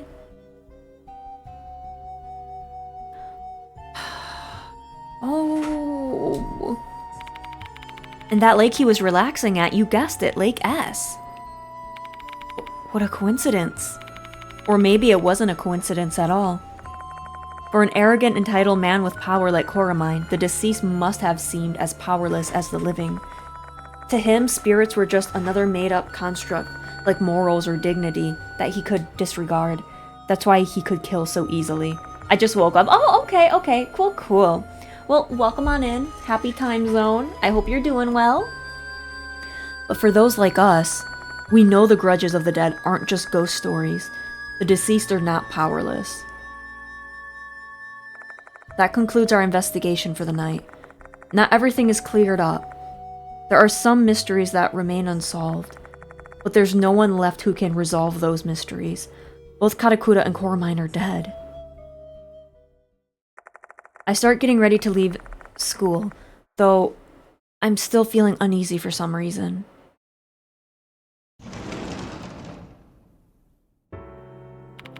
Welcome back, Bean. Did you lock the door? Yeah. Do they force you to work as a janitor too? You're putting way too much effort into this. Hey, we can't let people loiter inside the school or the number of victims is going to increase. As soon as the words leave my mouth, I feel how empty they are. Hiro and Mashita are the only ones in the infirmary. Oh my god, the departed is taking Yasaoka. Oh my god. No, not the queen. Where's Yasaoka? I called a taxi and sent her home. Oh, thank god. I mean, this is usually bedtime for geezers, right? She's way too energetic for her age. You're really rude, you know that? If I hear you're being charged with harassment, I'm totally going to believe you're guilty. I've never harassed anyone in my life. Shall we head home now, too? I'll drive you both to the station as a thanks.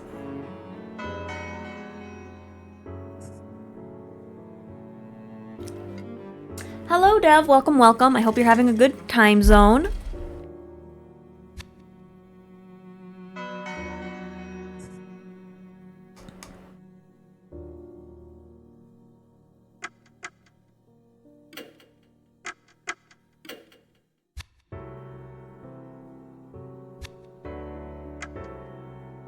I feel like I messed up this chapter.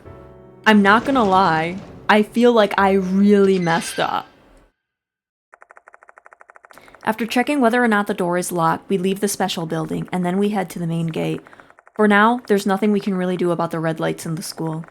If it really is a spirit's doing, everything should be back to normal once the sun rises.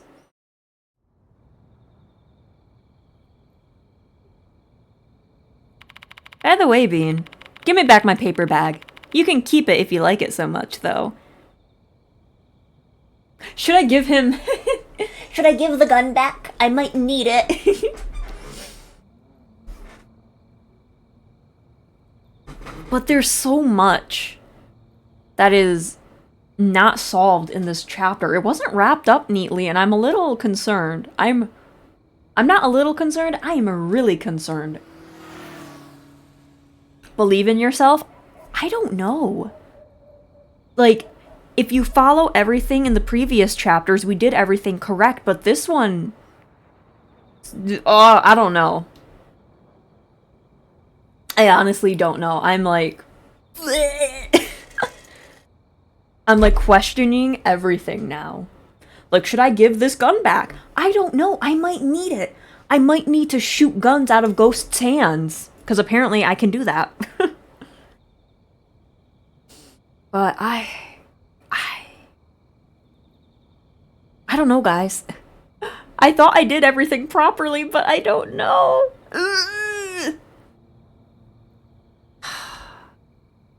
Shit.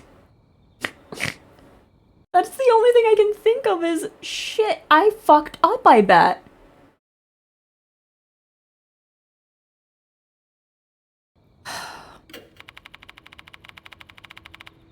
You can take it. Why would I want such a dangerous thing anyways?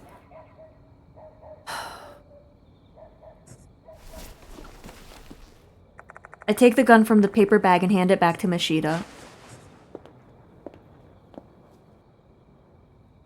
What in the world are you doing now?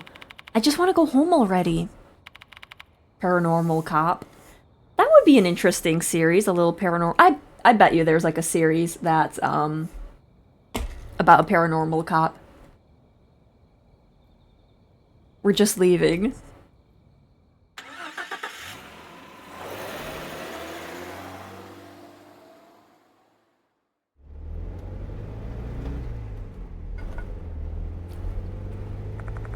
My car slowly leaves the school and heads towards M Tower Station. They should be able to catch the last train. Look at us all chilling in my car. Say, Bean?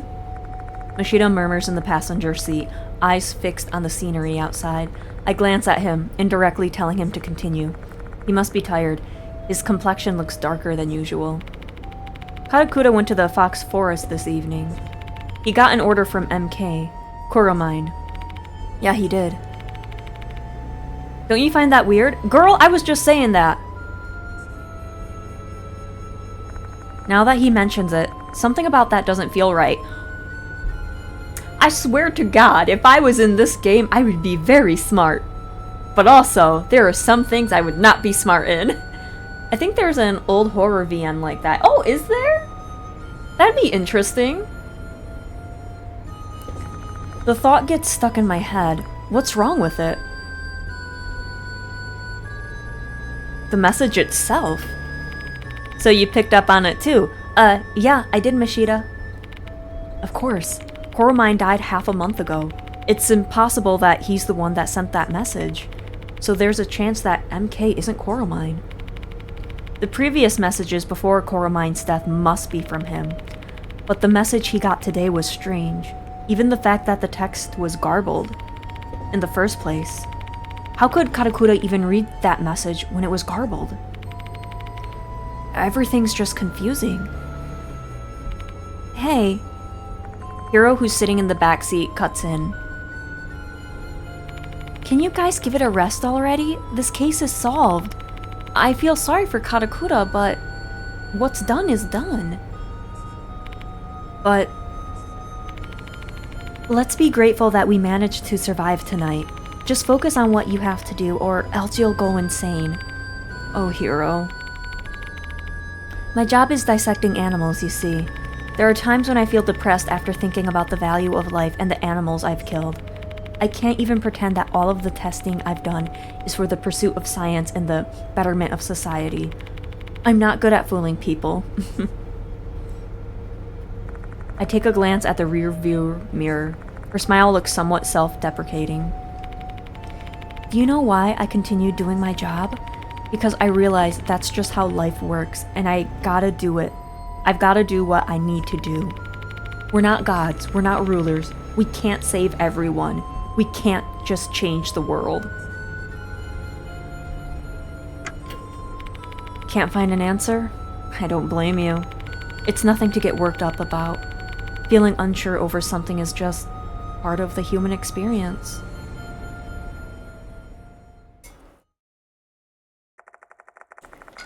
I drop Mashida and Hiro off at M Tower Station.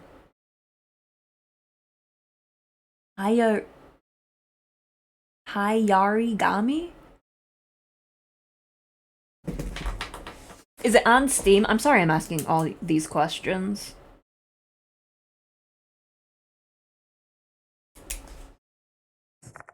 Then I drive on through the night, heading towards Kujo Mansion.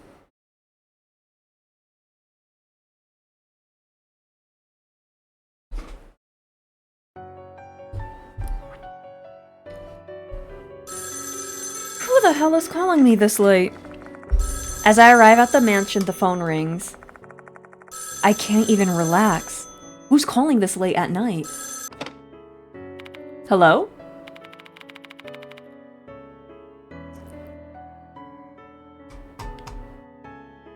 Isn't that interesting? MK? MK?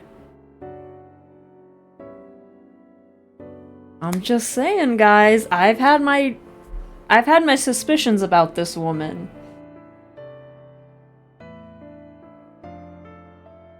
I'm just saying. They say it's similar to Deathmark, but it's Japanese only. I hate when games are like that. It's like, oh, this is a great game. It's like another game you like. However, it's in Japanese, and it's like, okay, well, poop. I can't speak Japanese. It's Michio. Sorry for calling so late. What's wrong? I can't stop thinking about Mr. Kokkuri's case. Are you alright? I survived at least, but Katakura's dead. Region lock. Hello, Antares. Welcome, welcome, and yes. I think that's like the worst thing.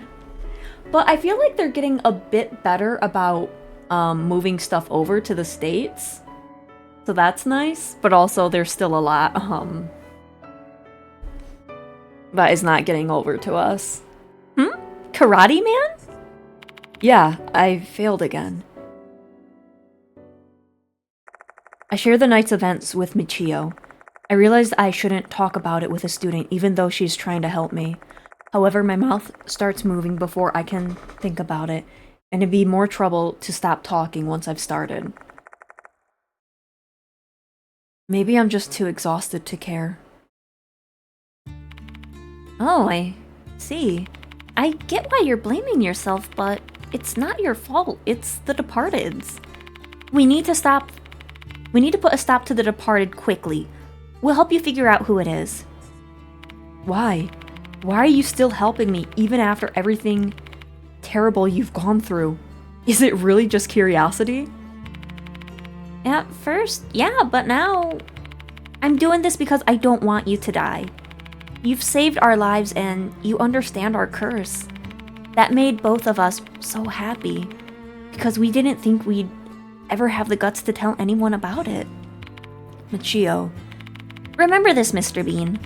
You're not just a teacher to both Hime and I. You're our precious teacher. Me? Their precious teacher?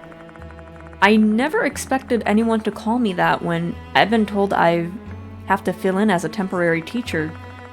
I should feel some kind of pride over it, but it triggered a memory of something Mashida told me. What you should do is start looking at everyone around you as a potential suspect. See, maybe Mashida has some lines. Are you listening, Mr. Bean? Oh, yeah. Sorry, I was spacing out a little bit.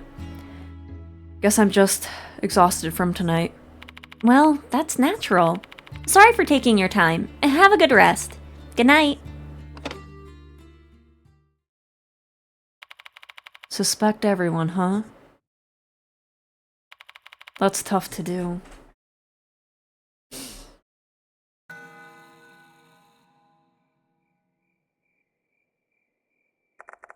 The night goes on, yet I can't bring myself to go to sleep. Oh, I have some of those nights, they're bad. I'm afraid to close my eyes. No. Afraid to even turn off the lights. My eyes flit over to the window, displaying the moonlit night outside, triggering a memory from earlier tonight. Mr. Bean?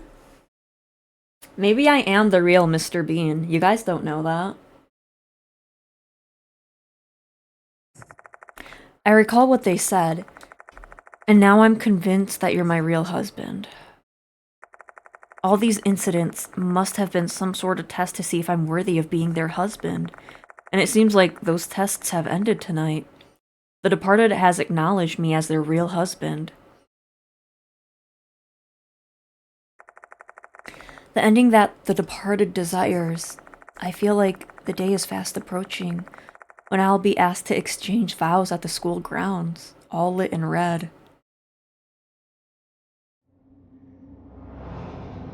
I